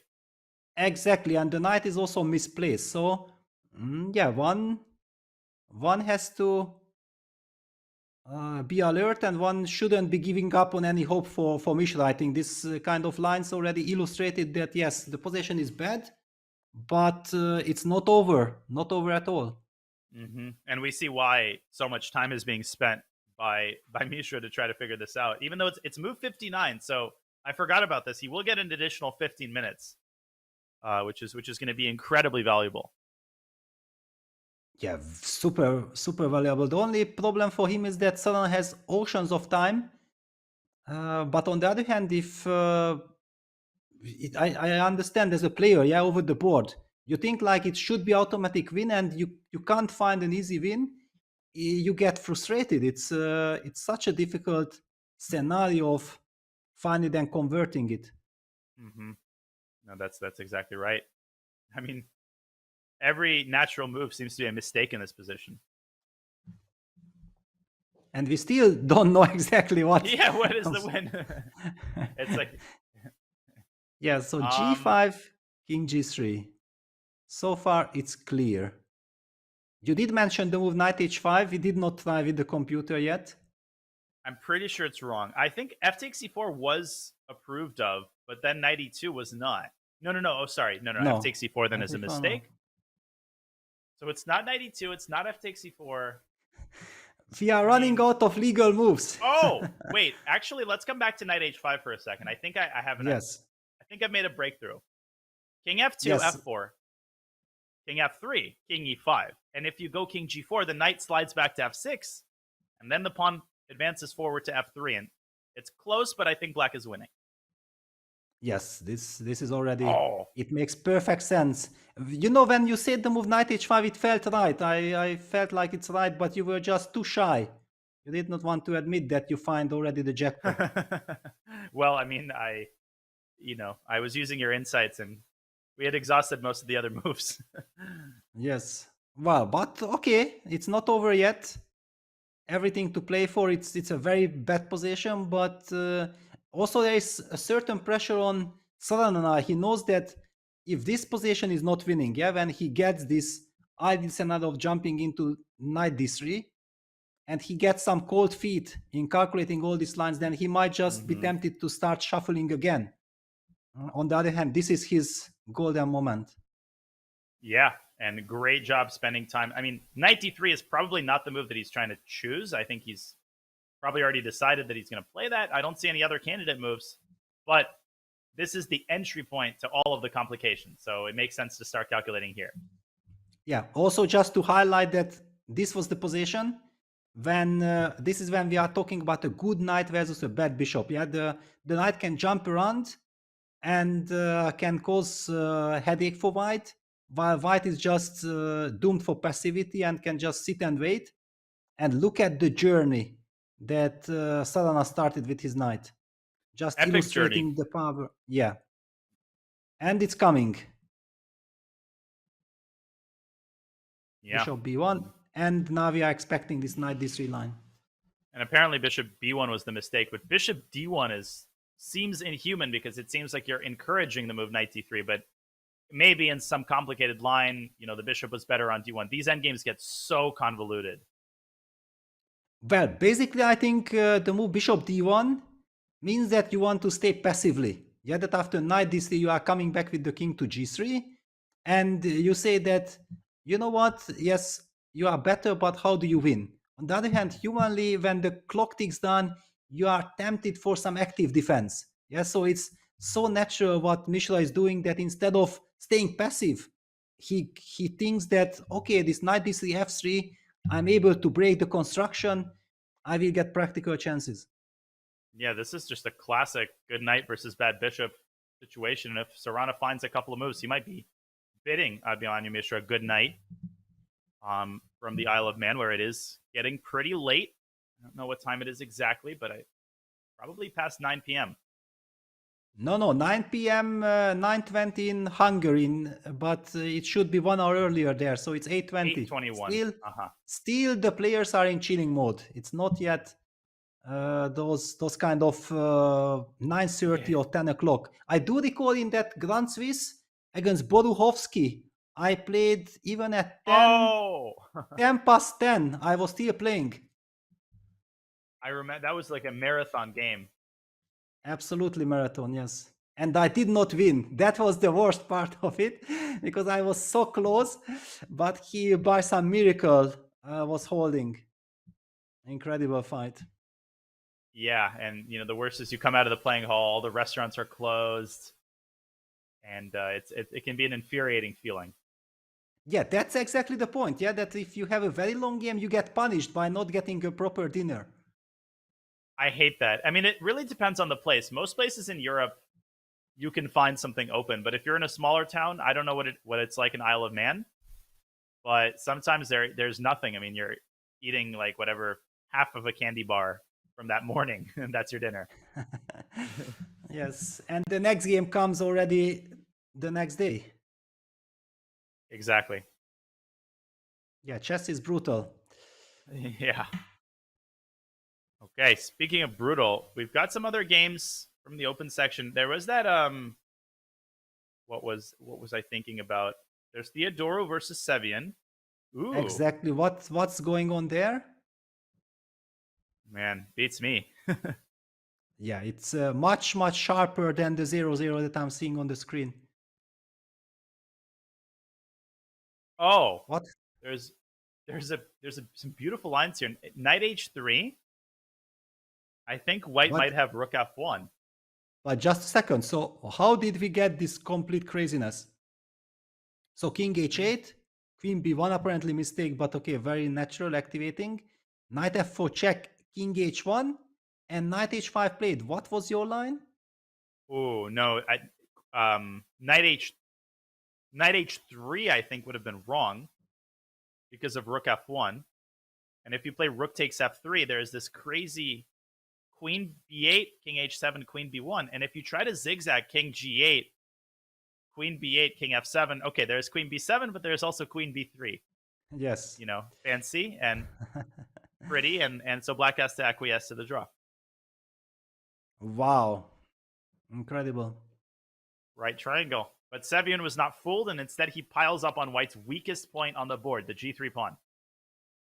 And actually, white's position is falling apart. Yeah, I think this one's over. Yeah, maybe.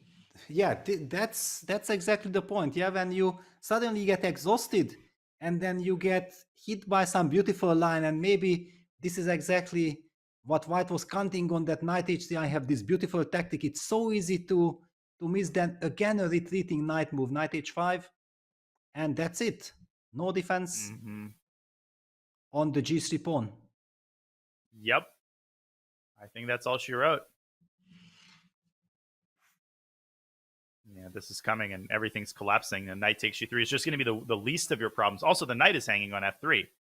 Although it's not currently hanging because of that queen b8, queen b1 mechanism. But once you take on g3, all bets are off. Yes. No, that's a catastrophe for white. And a very important victory for Sevian. Yeah, starting this tournament with a victory. He had the rough US championship. At the end, he was coming. So I think he already kind of gathered enough confidence for this Isle of Man. And definitely this victory will boost his confidence and energy level. Yeah, especially someone like Theodoro. He's pretty well known, I think, to netizens, chess netizens, because he's very active on the chess.com scene. He's a great bullet player, and he's a very tricky classical player. Over 2600 to beat someone like that with black is always a great feeling. So good stuff by Sevian, who's establishing himself. Hang on. 2700 level, not yet. Yeah. If I give queen b8 check, king okay. h7, and then king g2, I'm losing. Rook f4? No, queen b1. Huh. I understand it's scary, it's bad, it's not good, but is it over yet? Or now you will come back with knight f4 check and king h1, queen h, something tells me that it should, Yeah. Well, king just h1, I knight can F- take on g3. Yeah. Yes. Yeah, that's it. Yeah, knight f4 check, and it's over because the rook on f5 is not hanging anymore. That's the difference Great. now with queen on b8. Great defensive attempt, but yeah, the position is too crumbly. Yeah. Wow. Then okay, knight h5 just wins. No defense. What else do we have? For sure, we still have plenty of action. Yeah, we have Lamy Vidit is still going. Oh, Still going. it looks like it's winning. Yes. Lamy is keeping his king close to the king side. Yeah, that's, I think, the critical and key issue. And also rook b6, very nice technique. Just making sure that the knight is kind of cut off. Now, what if you try to go knight c4, rook b5, knight d6, trying to quickly approach that pawn? But I guess rook a5, knight f7, king e4, white is in time. Yes. One just tempo. in time. Tempo for tempo. King f4, a3. And now, And for then instance, check. rook a6 check. Beautiful. King h5, you can even take the pawn. Yes. And it's all over. Yeah, just this idea of keeping the king in the center. Very, very instructive. Beautiful play. Nothing moves on the queen side. So there is just absolutely no reason for the white king to try to force matters on the queen side. Very important to keep an eye on that decisive pawn, the g pawn. Exactly. Wow. What a turnaround in this game. And then what a technical effort by Lamy. By the way, if black plays b4, after rook takes b4, king g6, the problem is that the knight is trapped. So white could even go king c3. I mean, of course, rook a4 should be winning, but you can also take, yes. And then check. use the same trick Ooh. that you mentioned already. Brutal. The knight can be such a clumsy piece in these endgames. Yes. With the bishop, you have much more chances. Yep. I think Yeah, this so one. Lamy will win this. It will be a huge victory for him and a tragic loss for Vidit. What else do we have done there? Yesipenko has started with a win against Sanal. Amin Bassem beat Denis Wagner. Okay, the Shevchenko game is still in progress. Jumabayev has actually won that rook up position. So we got fooled. First we got fooled. We loved the compensation, but the stunning move rook 2 to a5 actually was the key move. Yeah, rook a5 was such a cold move. Okay, this happened. Queen f7, rook f5. Get out of there. And that's all she wrote. The g5 pawn fell, and with it, all of white's chances evaporated. Yeah, wow, okay.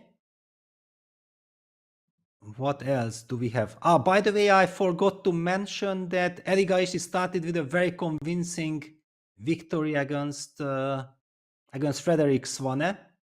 And someone to keep an eye on, Arjun has been on fire on all the open tournaments that he played this year. He did win Sharjah Masters. He finished, I think, second in Dubai. He was about to win the Qatar Masters before he lost that last round with this one move blunder against Abdul Satolov, still finishing on 6.5 out of 9. He's very, very good. His style is perfectly suitable for this format. I agree completely. Yeah, he's so full of interesting preparation. He's sharp, and obviously has to wash down the tragic end to Qatar Masters, but he's doing it very nicely. There was a game between Enriquez and Hari Krishna that was still going. I'm just wondering what kind of position that they have reached. Okay, it's an opposite-colored bishop endgame. It's still in progress. White is squeezing. Yeah, this is a typical position that you play on until your opponent falls off the chair, because there is just no way black can ever force a draw. And there are so many tempting options. Yeah, white has all the ideas, like trying to march with his king even all the way to g7. Yeah, rook h4, eventually also coming back and targeting the pawn from rook h1, b1, because king c6 will be met by rook b6. That will be also very, very unpleasant. and white will be combining all these elements. I think practically this is for sure lost. Yeah, there's truly nothing more depressing than trying to hold an endgame like this because there's no endpoint. Like, as you said, white can torture and torture and torture, but objectively, it looks like there's a very clear plan of action. I think Hare Krishna will seal the deal here, and that brings our number of games down to just a couple, I think. Well, you talked about Hushembet against David Navarra, and yes, this looks like a winning endgame for Nicholas. Chat was saying that the opening preparation in this game was really impressive. I don't know, can't confirm or deny, but it was a Berlin with Rookie 1, so the likelihood of that is quite high. Yes, well, first of all, Nicholas is famous of being very well prepared, especially with the white pieces. He has tons of very sharp ideas. So let's see, what did he come up with? Okay, if it's exciting, it has to be in this line exactly, with bishop f4, rook e1, queen e1, bishop knight e8, knight c3, bishop takes d4, bishop knight d5, d6, bishop g5. Yeah, exactly this line. f6, bishop h4. This is all known, yes. This is absolutely all known. It was always considered to be quite risky for black, and unless with you know everything in and out, you shouldn't be going for this line. f4, c6, fe5, cd5. This is all theory. ef6, knight f6, bishop d3. Yes, there were times when white was winning games with this variation, so black had to be well prepared. Bishop d7, correct. Queen g3. Bishop c6, bishop yeah, this is a line that keeps on going. And I think that Navarre actually knew a lot, because this bishop d7, bishop c6, a6, I recall this being important. A6. But finally, yes, this is the line. Queen b6, bishop e3, queen b2, queen h4, knight e4, queen e7. This is all known. At least I analyzed it back in 2016 or something like this. Takes, queen e6 check, and then finally, yes, yeah, this is kind of crazy. Was the mistake, it seems. Yes. Wow. Yeah, this bishop h6, and well, it's theory in a sense that if you go very deep, it's probably was never played. Yeah, but what is kind of theory nowadays? Yeah, everything that you analyze, and engines are getting extremely strong. And I do recall that 5-6 years ago I analyzed this, but don't ask me for details anymore. No, I mean, even just remembering this, having learned it right before the game is hard enough. But this bishop takes c4 detail was clearly missed by Navarra. Why is it so strong? Because if d takes c4, I guess there is probably queen e6 check, king h8. And what is the win? Because if you move your rook, then there's some nasty checks down the diagonal. Maybe you can get away with it. I don't know. No, I don't think you can. But can you play rook f6? Oh, rook f6. Cutting off the queen and threatening rook h6. Yes. That is the key. Yes. And that's the problem. Yeah, Mm-hmm. that black can't play king h7 because of rook f7. Exactly. Yeah. Yep. Those are the dangers of all these very, very long lines. Yeah, like poor Navarra, he knew, I don't know, 25, 30 moves. And then if you haven't repeated recently this line, the odds that you will actually finally mix up something somewhere, it's just way too high. Yeah, I mean, he knew 99% of it, but you got to know 100%. That's just the reality. But if we fast forward to the current position, I'm actually not seeing the win off the top of my head. It's winning for white according to the eval bar, but where is it? I mean, the problem is that the h pawn is the wrong color. So if you go g7, bishop f7, bishop h7, you can't just promote because you're going to be left with a dud of an h pawn.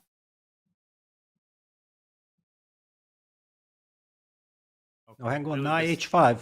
So you can't go. You take with the bishop. Yes, of course. You stay with the king closer. Mm-hmm. Okay, which means what's the win here? Is it bishop g6? Then no, bishop takes d5. G7, bishop f7 already played. There's a Well, we also finishing have touch to here. calculate h5. How is h5 going? h5, king e4, h6, bishop g8, king c6. Yep. It could be winning, no?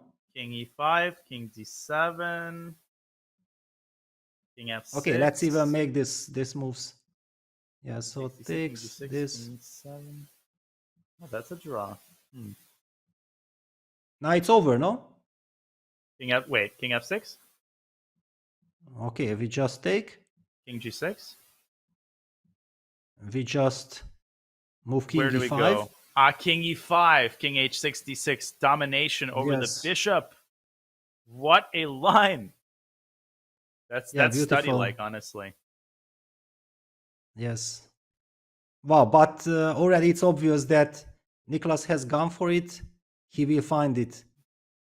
But okay, good. Very good for him that G7 was moved 60. So now after bishop wow. f7, he gets another 15 minutes. Yes. Perfect timing. I mean, that happened with Erwin Lamy when Vidit blundered the exchange. This time, it's much more crucial to have that extra time because you actually need it for a forced calculation. So the final hurdle to cross, but this is a forcing line. That's what makes it so much easier to calculate.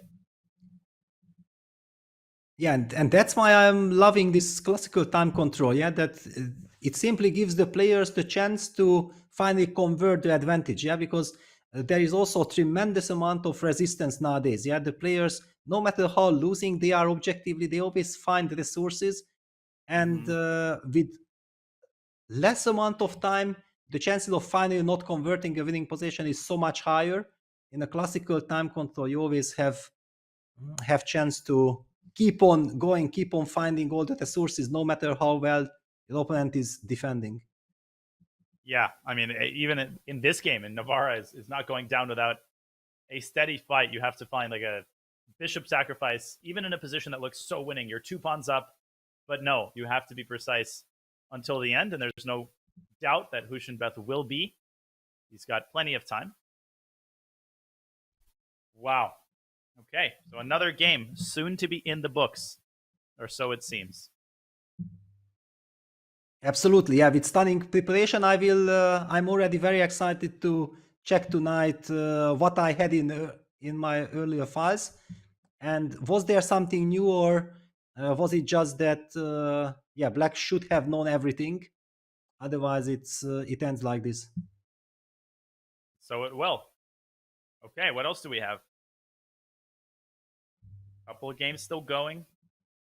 I mean, a couple of games will be going for a while because once move 60 is reached, that's another 15 minutes for both of them. Well, Grandelius, Niels against Sandro Marco is still on the board. Wow, it's drawish, but this is again some kind of a position that you will play with white as long as you can. On the other hand, these double pawns are very important because Black has a very stable bishop. That should help defending this. Yeah, I think Black just kind of sits with king f6, king e6, and asks white how he ever makes progress. Because once you play e5, you yield the f5 square, so the king can stick on f5, and that's it. Exactly. So yeah, that's kind of drawish. Let's take a look at what happened in the Mishra game.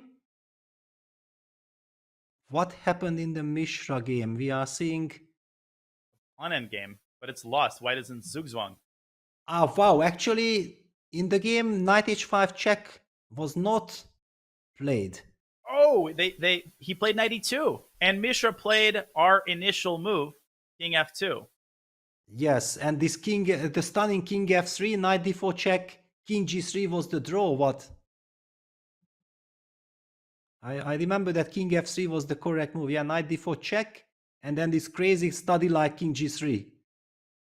Wow. Yeah, he had the time to find it, but it's just so hard to make yourself do it. Yes. Yeah. It feels like king f2 is much more of a high class move, but this was finally punished by Sadana with knight c3, going for the pawn endgame. But this pawn endgame is kind of tricky because thanks to the d5 pawn, Black doesn't have a clear-cut victory. So actually, probably some Zugzwang issues will come to play. I King think E2, King F5. King E3, King G4, D6. No, that's not the way. I thought, okay, King E3. King E3, okay, Where's you the can also win? maybe just... Wow, not so easy, not so obvious. Oh! But then there's a queen endgame there that has to be evaluated. I feel like what I'm Yeah, but calculating it's was King winning. E3, King G4, yeah. Yes, it's winning, because you can just start by playing G2, King Yes. F2, King H3, D7. and E3 check. Oh, E3, that's the critical move, because I was thinking King H2, but E3 is important, because King E2, Yeah, G1 queen, and then you go Queen F2 check, and you pick off White's newly exactly. promoted queen. Or you make a new one with E2 and E1, depending on where the king goes. Yes, E3 it's the key move. And then it's hopeless. Yeah, basically already King F5 indicates that Sana has calculated it all. Mm-hmm. And nothing Mishra can do. Yeah, incredible. Honestly, the foresight to go for this 38 minutes on the clock, that is debilitating for Mishra. Yeah, and there was this golden opportunity with King FC, which, to be honest, it's very nice that we analyzed it and we did not understood anything. And we were also kind of making mistakes that this King F3 exactly stepping into Knight D4 check with the tempo, and then King G3 and this F4 check, King G4 position holds.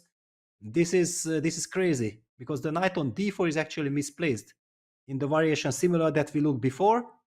Yeah, for example, this one looks like, why isn't this lost? But the Knight on D4 is misplaced, and probably White will have... Do we come back? Yeah, I think Maybe King we even G4. come back.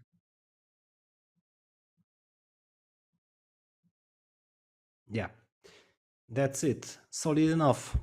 Wow. Incredible. Just the tactics in this endgame. Definitely something for Carsten Mueller's, chess-based series. He's having a field day today. So many interesting endgames. Well, this is classical chess. That's why I'm such an advocate. Yeah, that, for example, now we can compare very nicely. Yeah, the women's section. We have seen that whenever they reach some critical endgame, they had no time. It's impossible to defend without time in crazy endgames. Yeah, and here we see, even with classical time control, it's almost impossible to play perfectly. Yeah, but at least you give the chance for the players that they might be able to succeed. Yeah. The time has been very well used by a lot of the players, even those that typically play fast. There we go. Okay, wait a second. One more line is D7, E3, King F3. But then black can go Queen F2 check and E2. And the king will hide, I assume, on F1. Exactly, yeah. Also, the king on E4 is very, very much misplaced. Incredible. Just tempo for tempo, move for move. This works out perfectly for Caruana.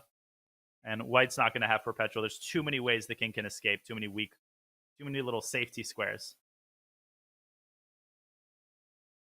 And you have been calling it. You said that, in your opinion, Sarana is a world-class player, and in this today's game, he has shown it. Yeah, fantastic kind of technique. Of the players rated under 2,700 at the start of this tournament, I think he's got maybe the best chance to finish in the top 10 of the field. I mean, when he gets it going, you remember what he did to Wesley So in the World Cup. That's Yes. the kind of Alexei Sarana that everybody fears. So we'll see. We'll keep a close eye on this young man as he puts the finishing touches on the first game. Yeah, so what we are expecting is Queen F2 check, King E4, and then just push E2. And the checks are basically running out. The black king hides on F1. Yep. And it's over. Yep. That's all she wrote. Already on the board. There we go. Not wasting a single extra second is Sarana. Yeah, the white king is always going to be subject to moves that interpose a check with a check. So that makes matters even more hopeless for White. I think he's just going to resign here. Yeah, it's completely hopeless. And we're also And- being told that Hushinbeth found H5, so he's also going to complete his task. Yeah, he's a great calculator. I think he's also kind of used to having chances, and whenever he gets a chance, he is using them. By the way, it was, I think, exactly Navarra who knocked him out of the World Cup. There was some crazy playoff where also Nicholas had his own chance, but finally David knocked him out. Now it's revenge time. Yep. Okay, we have, Hushinbeth Navarro is going to end. And then there's maybe one or two more games still going. I mean, the players who faced, Santos Latasa, look at that. Shreyas Royal, the young British phenom, defeats Jaime Santos Latasa 26-50. So I was going to say that the players who had the luxury of facing the IMs all took care of business, but no, they didn't. Yes, but okay, Royal Shreyas is a very big talent. Yeah, the British hopes are hanging on him. He's just 14 years old. He's very, very young. Extremely dangerous, I guess. Yep. And maybe Santos Latasa also underestimated him a little bit. Yeah, it could easily be, yeah, that you think like, okay, it's a nice pairing, but it heavily backfired. What about Ivanchuk? He's still playing. Exactly. He's still playing. Yeah, the legendary Ivanchuk is still very much in the game. On the other hand, I also feel like his very young opponent is not intimidated at all. He has very good drawing chances. Yep. I think this is just basically a draw. I don't think that. Excuse me. GMs do sneeze from time to time. I don't see a way that he Yes. avoids perpetual. Maybe King C3, King B4, but obviously you don't want to give away too many pawns. Oh, King C3, Queen C6, maybe. Queen c6, Queen c5. Huh. That's kind of a little scary, but probably a drawn ending. Yeah, but really scary. I mean, Alexei Serrano might have something to say there. Yes, no, we don't want that. And what were the last couple of moves? So Ivanchuk, after Queen c6, entered with the Queen to f8, Queen f6, hitting the pawn King e2, Queen e6 check, King d2, Queen f6. So it's not a repetition because White did improve the King. It's on d2 instead of d1. But I just don't. On the other hand, Ivanchuk is an artist. He always finds some very special way of continuing the game. But how? Mm-hmm. Yeah, it's always Queen interesting when c5. players can do that. Yes, exactly. It looks like it's a draw, but he finds a way to keep the game going. For example, what happens after Queen c5? Yeah, that's a good question. And a move has been played, by the way. Maybe we should check what he's played. And it's King C3. King c3. He's actually going for that line. Okay, very interesting. So your main idea was Queen takes f3, King b4, and that looks kind of scary. I don't want to let this happen. I think even a move like Queen f2 should be a draw, but you have to be sure of that because after King takes b5, if the King starts hiding in the corner, that a pawn is pretty far advanced. Yes, it's a bit tricky. It will be very interesting to see how Black reacts, yeah, because the other one we talked about Queen c6, Queen c5, that probably this Queen takes c5, d5 is just a dead draw because it's a very, you will push a6, I will stay with King c6, and whenever you attack one of my pawns, I'm gonna push the other one, and we have this status quo. But probably Ivanchuk is trying to hope that it looks scary, and his young opponent might not be willing to enter this endgame. And might be a little bit nervous because, draw against Ivanchuk, especially for a young Ukrainian, is a big deal. With Black, he's defended the whole game. You don't want to jeopardize it by going into an endgame where you're not sure what the evaluation is because White's pawns are further advanced. But pawn endgames can often be calculated in their entirety. You can just look at every legal move, and that's probably what Black's going to be doing. Yes. So they also did move 61. They got the 15 minutes additional time. Mm-hmm. Even this 7 hours time control ends at some point. Yeah, it does not go on forever. Yeah, well, it seems like it, but you're right. Yes, I know it for myself. You know, I always manage to run out of time, no matter how much time I'm getting. It's different when you're commentating when you're playing. The time passes very differently when you're like in the midst of calculation. Yeah, and okay, King C3. Yeah, Ivanchuk is still trying something. Besides, after Queen C6 check, he can still just move his king and then start again. He hasn't given up. For example, after Queen C6 check, he might just blitz out the move King D2, and after Queen F6 play Queen C5. You never know. Yeah, White is in the driver's seat. The evaluation is pretty misleading because White is the one who can decide on his attempts. Black just has to react to them with the appropriate queen moves. And all of this is because superior king position, pawn on A5 is a major asset. So queen takes F3 played, though, fearlessly. Going for this position. And queen F2 was my guess, but I guess he calculated it out to its conclusion. Queen F1. Queen F2 but Queen F2 is a very nice move. But Queen F1 also sympathetic, yeah, because but Queen F1 you have A6. And Queen F2 we have A6. That's true. Then okay, how is it a draw? Oh God. Ivanchuk is indeed an artist. I think that was the right way to put it. Queen F6 feels wrong, but maybe that's the way. Queen back to F6. No, White plays Queen C5.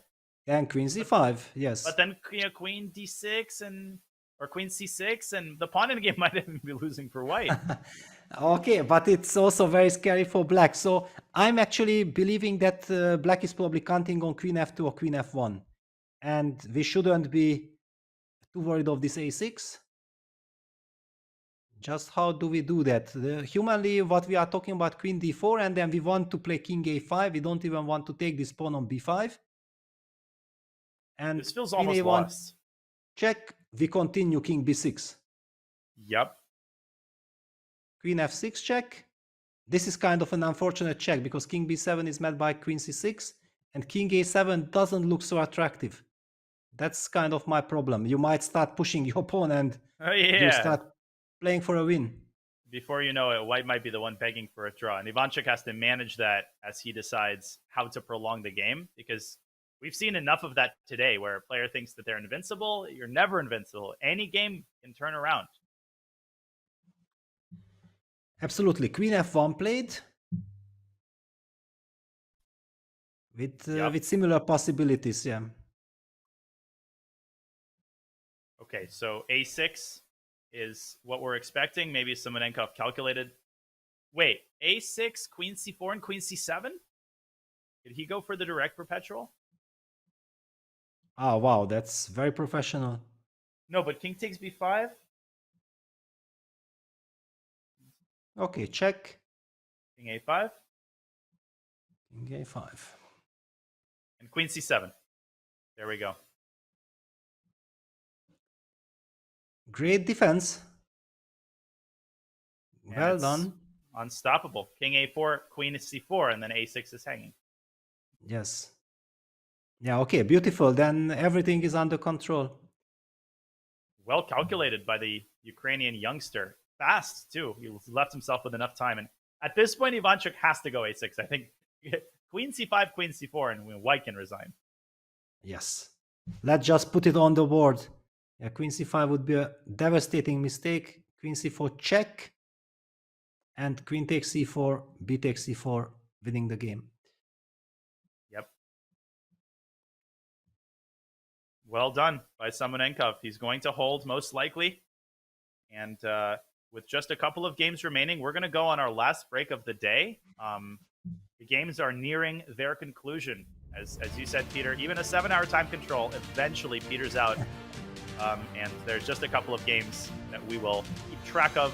We'll be ending soon, but there's more action to follow. So don't go anywhere. We'll be back with more FIDE Grand Swiss action in just a couple of minutes.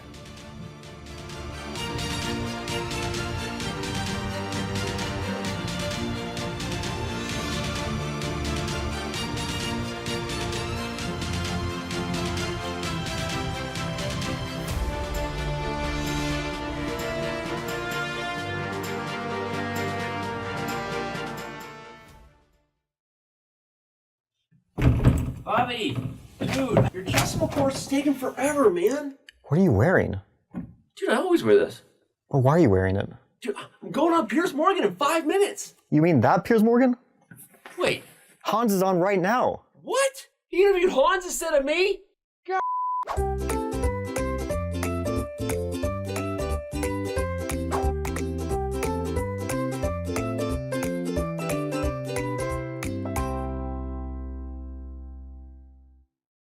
October is here, and so are some familiar faces. Martin learned chess just to play with his kids, and occasionally the family dog.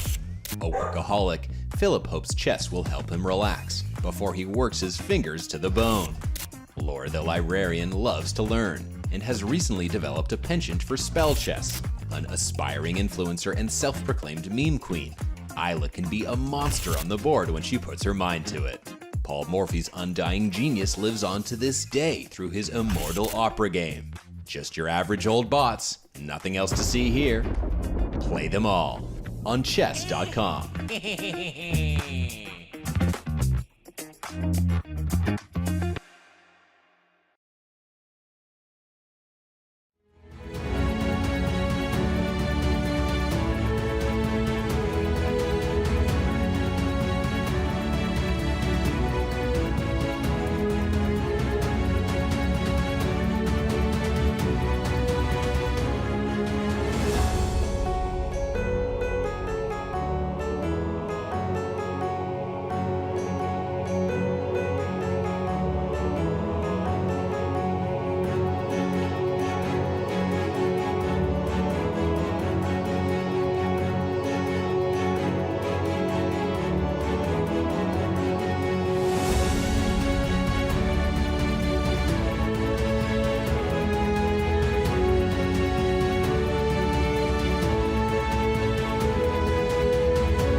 Getting late in the Isle of Man. This, of course, is not footage of the current status. The skies are a little bit darker.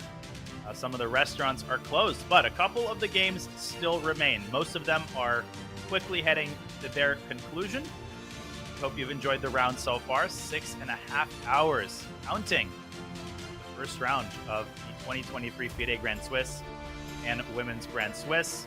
Peter, marathon round. It's what we expected. We've gotten a little bit of everything today. Absolutely. And we still have a couple of games. For example, this Blue against Wahidov, yes, it's a draw. On the other hand, I just wanted to highlight that I think people know Rook Knight versus Rook. Yeah, that it's a theoretical draw, and Queen Knight versus Queen very rarely ever occurs in a practical game. Here it is. However, Black's defensive task is rather easy. Just keep checking. Make sure you don't blunder the queen, and nothing really can happen to you. Yeah, those are the two. Do not pass go, do not collect $200. But you have to check in such a way that you open the door for more checks. So Queen G6 would not be the smartest check because the knight would restrict the queen.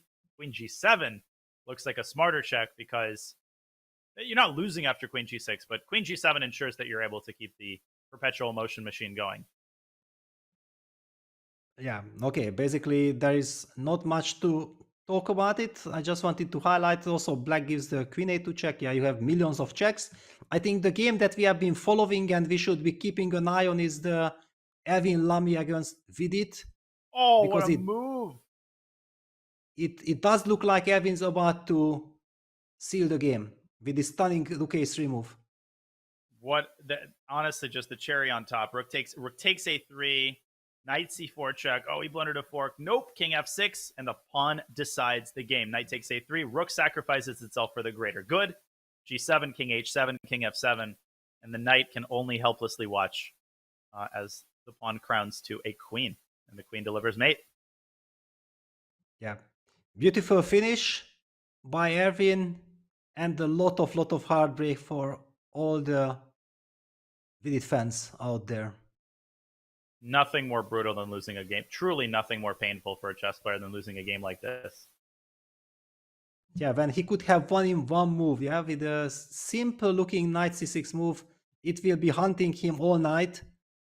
I hope that he really manages to forget. He's a big fighter and he's mentally very strong. I really hope that Vidit will recover from this. Because if he recovers, he still has a chance. This is not a tournament where somebody will make +6 or whatever. If you get your composure and you start winning games, then you will still get your chance despite losing this tragical game. Indeed. Very long tournament. That is the positive. As hard as it can be to look at the bright side of life here. But Vidit will not idle. He will get ready for tomorrow, get over it, and that's what professional chess players are tasked with doing. Everybody's been through it. Okay, so this one's in the books. I think he's going to resign in this very position. And that leaves us with just, I think, one other game. Alain Pichot, the Argentinian. Okay, so this one was a draw. And Alain Pichot is losing convincingly to Ramzan Jalmohanov, very dangerous player from every player from Kazakhstan is dangerous by definition.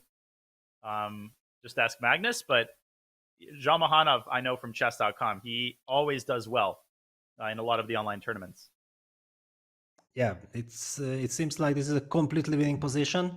There's not much to talk about. The only reason why he spent some time, maybe that the H pawn is the wrong corner pawn, but since Black's king is very close to the king side, I don't think that we even have to think about this nuance. So basically just picking up the pawn on F3 and going for this forced line with knight e5 check, king G2, knight takes G6, F3 looks good enough. King takes H3 might be winning, and King G3 as well. Yes. Okay, I just wanted to highlight that, yeah, this is not the position where we are afraid of the wrong corner because we have the right king. Yeah, King C2 to H1 would be very strong. Yes. So, yeah, that's bad news for Alain Pichot. He's losing. And Grandelius game has finished. The squeeze has ended. It's a draw. and then Hare Krishna remains in a dominating position. It should be completely winning now. Now probably he will just get the rook back to the other side now that he forced Black's bishop and all the pieces to complete passivity.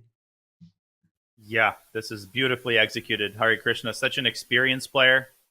All of the games seem to be ending at exactly the same time. Did Ivanchuk draw against Yes. Samonenkov? They went down that path that we had outlined before the break, I assume. Exactly, yeah, it was a perpetual check. King d7 played. So what is Black's hope? Yeah, that's one thing I want to understand. So for example, if we just stick to my routine move rook h2, how is Black putting up resistance? I don't think he, by resigning. I think Yeah, rook I e8, don't- rook h7, there's just no moves. Ah, king d8, king d8, bishop e6 rook fork. h7, rook e8. You can also kicking. start with king d8, yeah, rook h7 and then rook e8 back. That's the reason why Harry is still thinking, yeah, please don't blunder the rook. Yes. Yeah. So Wow. still a little bit of It's- work to do. And we know the feeling, yeah, when you feel like that's it's game over, finish, and then there is still some more defense for the opponent. It's so annoying. The game Yeah. keeps on going. Infuriating, and nowadays it's much more common because every GM, over 2600 is defending until the last drop of blood. They're not going to die, and you just got to keep breaking down the resistance and solving new problems, and your time is dwindling. So Well, my Still some feeling work. is that not even only 2600, now everybody is doing this, yeah, and this I think all connected with online chess, yeah, that everybody got used to fighting, that you have a chance, they have tremendous amount of practice, yeah, and they have practiced in their games that, yes, I was completely winning, but there was always some resource and people believe that there is a hope and there is a chance. yeah, that's a great way to put it. And in earlier times, it's not that people didn't resist, as we see Enriquez starting with rook e8, same idea, rook h7, king d8. Bishop e5 does come to mind here to transfer the bishop to f6 potentially, but no, bishop e5 still king d8. So I don't know exactly what the most precise win here actually is, but no, your point is very well taken about overall resistance has skyrocketed recently. Yes, and also that everybody has tons of practice. I noticed this in Qatar Masters as well. Yeah, that also that the weaker players got all the chances of playing against top guys, and basically then everybody gets this feeling that the top guys are very strong, but they are human. There is still a chance, and this whole narrative. Imagine in Kasparov era, yeah, nobody could have ever touched or challenged Kasparov. Yeah, only the top guys.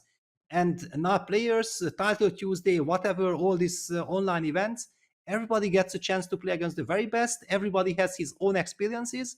And based on this, they're actually getting a lot of confidence. Yeah. I mean, it's not that respect has been lost, but confidence has been gained by the lower rated players that, yeah, I can beat, GMX 2750. I don't have to respect him to the point where I think that a win is impossible. And that's made upsets a lot more common in open tournaments like Qatar. And even in round one of this tournament, we saw our good share of sometimes even IMs defeating GMs. Yeah, but of course, all these so-called young EMs who will be GMs pretty soon, I don't consider them IMs at all. Yeah, Yeah, I am in name only. Yes, it's just give half a more year and the GM title will be there. It's all about the playing level, the skills, and if already you are able to beat Santos Latassa, then it shows that you are extremely talented and very, very strong. Absolutely. Has the Lamy game officially ended? I find Let it hard me- to believe that it could resist any further, but yes, all of the games have ended. This is the last game remaining. This is the very last game, and rook h7, king d8 on the board. The position that still drives you crazy, like, okay, total dominance from white side, black is not able to move, and then suddenly king d7, d8, based on this trick with rook takes f7, bishop e6 check, and now the bishop will develop. What about bishop E6. e5 now? And then bishop e6 check, king. King d6. Where are you going? King d6, getting into mating net, not afraid. Good nerves. A little bit terrified, actually. Bishop f6 and bishop e7. Ah, okay, that's why. That's why you kept your cool. But I didn't see bishop f6, bishop e7. I just prayed that something would materialize. And now I'm completely pegged. Okay, so I have to sit and wait, yeah, on the diagonal. Yep. Now And then, okay, slowly you will come, yeah? f4, f5, yeah, you're going to make a passer. And at some point, as you said, Enriquez is just going to fall off his chair. Yeah, it's but also it's completely hopeless. All right, so you have spotted a nice way forward. On the other hand, the bishop is so beautifully placed on d6 that in a practical game, if you would be sitting there, would you have the heart removing that bishop from d6? That's the question. But I guess since Hare Krishna played rook h7, he must have had a follow-up in mind. Because I feel like you don't play a move like that unless you understand that bishop e6 is the main source of counterplay. You have to have at least tentatively something in mind. And he's made a move. And it is it bishop e5? It is c6. No, c6. I considered it. Okay, I think this is also totally winning. Maybe not. Okay, it's a natural move. Because, okay, white is so dominant that... but do we give a check first? Maybe we can give a check first, yeah? King c5 and then take bc. But nothing moves. It's still very sad. Bishop c4, though, I feel like maybe Hare Krishna wants to send his rook back around, but this just didn't seem like the most convincing win. Yeah, because if eventually black will get his king to d7 now without the c-pawns, there's a certain chance of holding. Yeah, because suddenly black gets some activity on the c-file. It's everything based on the fact that white doesn't want that rook from e8 ever reaching activity. Right. Okay, so Cristobal has responded, I'm assuming with bishop e6 check. Yep, yes. This is on the board. And Hare Krishna pausing for a second because you don't have to recapture on c6. You could just leave the pawn. But rook h2 comes to mind. Rook h2, rook b2. Maybe exactly. He's played it.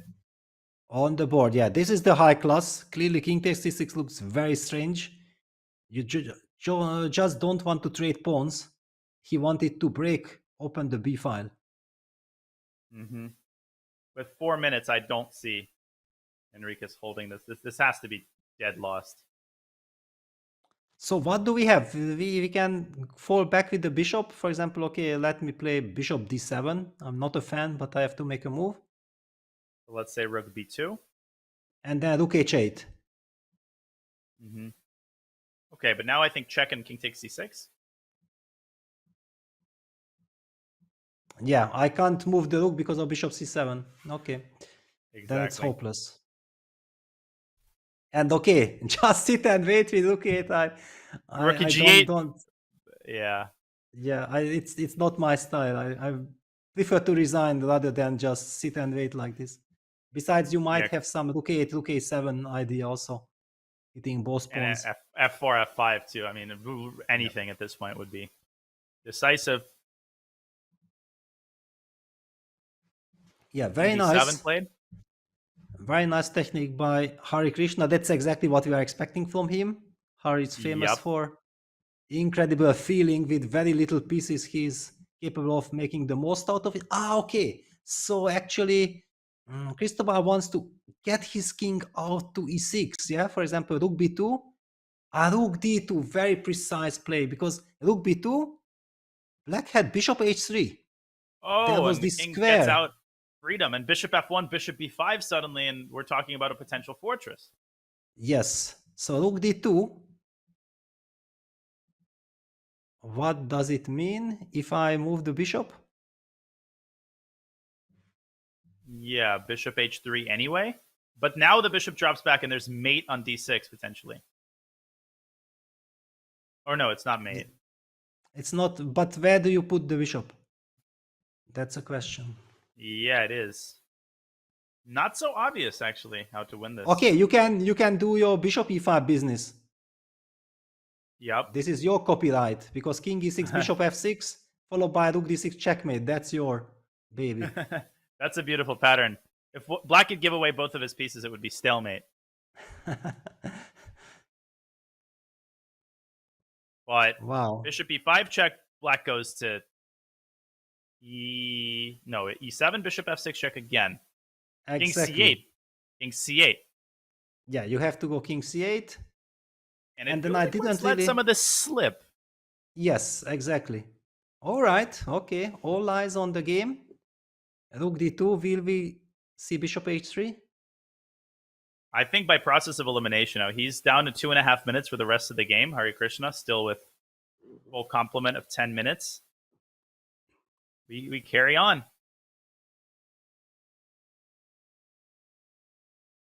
Yeah, I just want to create some luft. Yeah, at least also to put pressure on white that after bishop h3 he has to reckon with the regrouping of the bishop to b5 and hope for the best. Yep. That's all that you can do. But 2 minutes on the clock. If he saves this, that would be miracle of the century. Absolutely. And then don't ask Harry for anything tonight.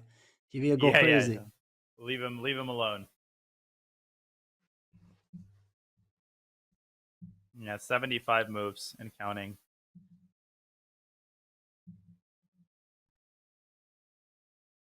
Yeah, and those are already the final 2 minutes. Yeah, so it was a marathon time control. It's the 7-hour time control, and still players are and bishop h3 played. Players are getting down to their last seconds. Yeah, but he's not wavering in his resilience. It feels like, again, bishop e5, bishop f6 earlier would have won immediately. Now this could drag on indefinitely. But hang on, can you try to log the rook? No, you can't. Yeah, I just wanted to highlight that this bishop f6, but I can always move the king out. Yeah, so it's not like my rook is trapped forever. It's not a good idea. Okay, bishop h3. Fight is on. Fight is on. All right, I'm going to make it a little colder in my room. I'm dying of heat after 7 hours.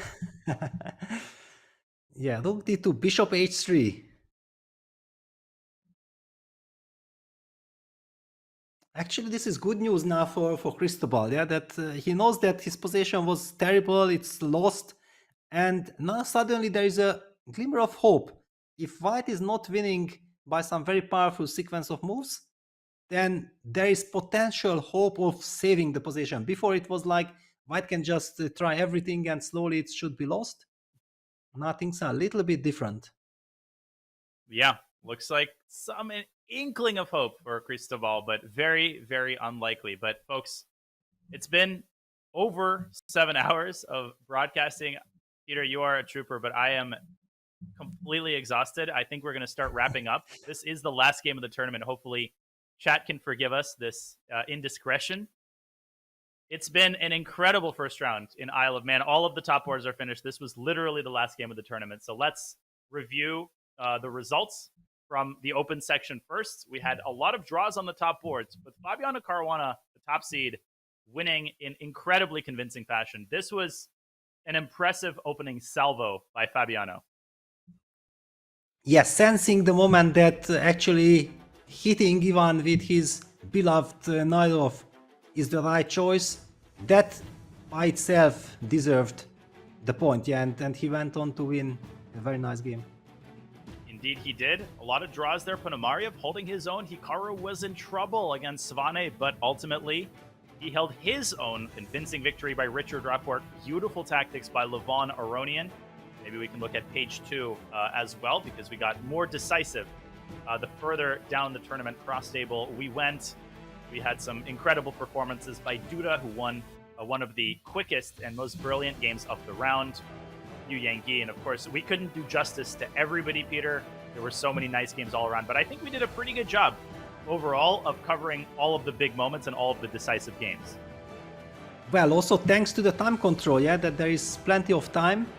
That's also one of the bonuses that we can use, yeah, that we have much more time to cover other players who usually we don't get the chance to. Crazy fights everywhere. Including in the women's section. Alina Rubers, big result. She defeats Polina Shuvalova. Okay, with that in mind, we wanted to remind you that the round tomorrow starts at exactly the same time. That would be 9:30 a.m. Eastern, bright and early. It'll be round 2 of the FIDE Grand Swiss and Women's Swiss from the Isle of Man. Peter, I'll pass the mic to you one last time for your final thoughts on this incredible first round. Well, we are getting exactly what we are expecting from the tournament. It's a phenomenal event. No easy games. Fights everywhere. You have to fight for every single point, for all the moves. Yeah, that nothing is guaranteed. And all these 2,600 plus players. For example, Niklas Huschenbeth showing some incredible preparation, and everyone fighting. That's what we are expecting. That's why we are watching and covering this fantastic tournament. Indeed, we are. Peter, a great pleasure to commentate with you as always. This was so much fun. The hours flew by, indeed. And the players will have to recuperate and come back tomorrow. Round starts at the same time. But for now, Grandmaster Daniel Naroditsky and Grandmaster Peter Lecko wishing you a great rest of the day. Isle of Man, FIDE Grand Swiss and Women's Grand Swiss continues tomorrow. Have a good one. So long.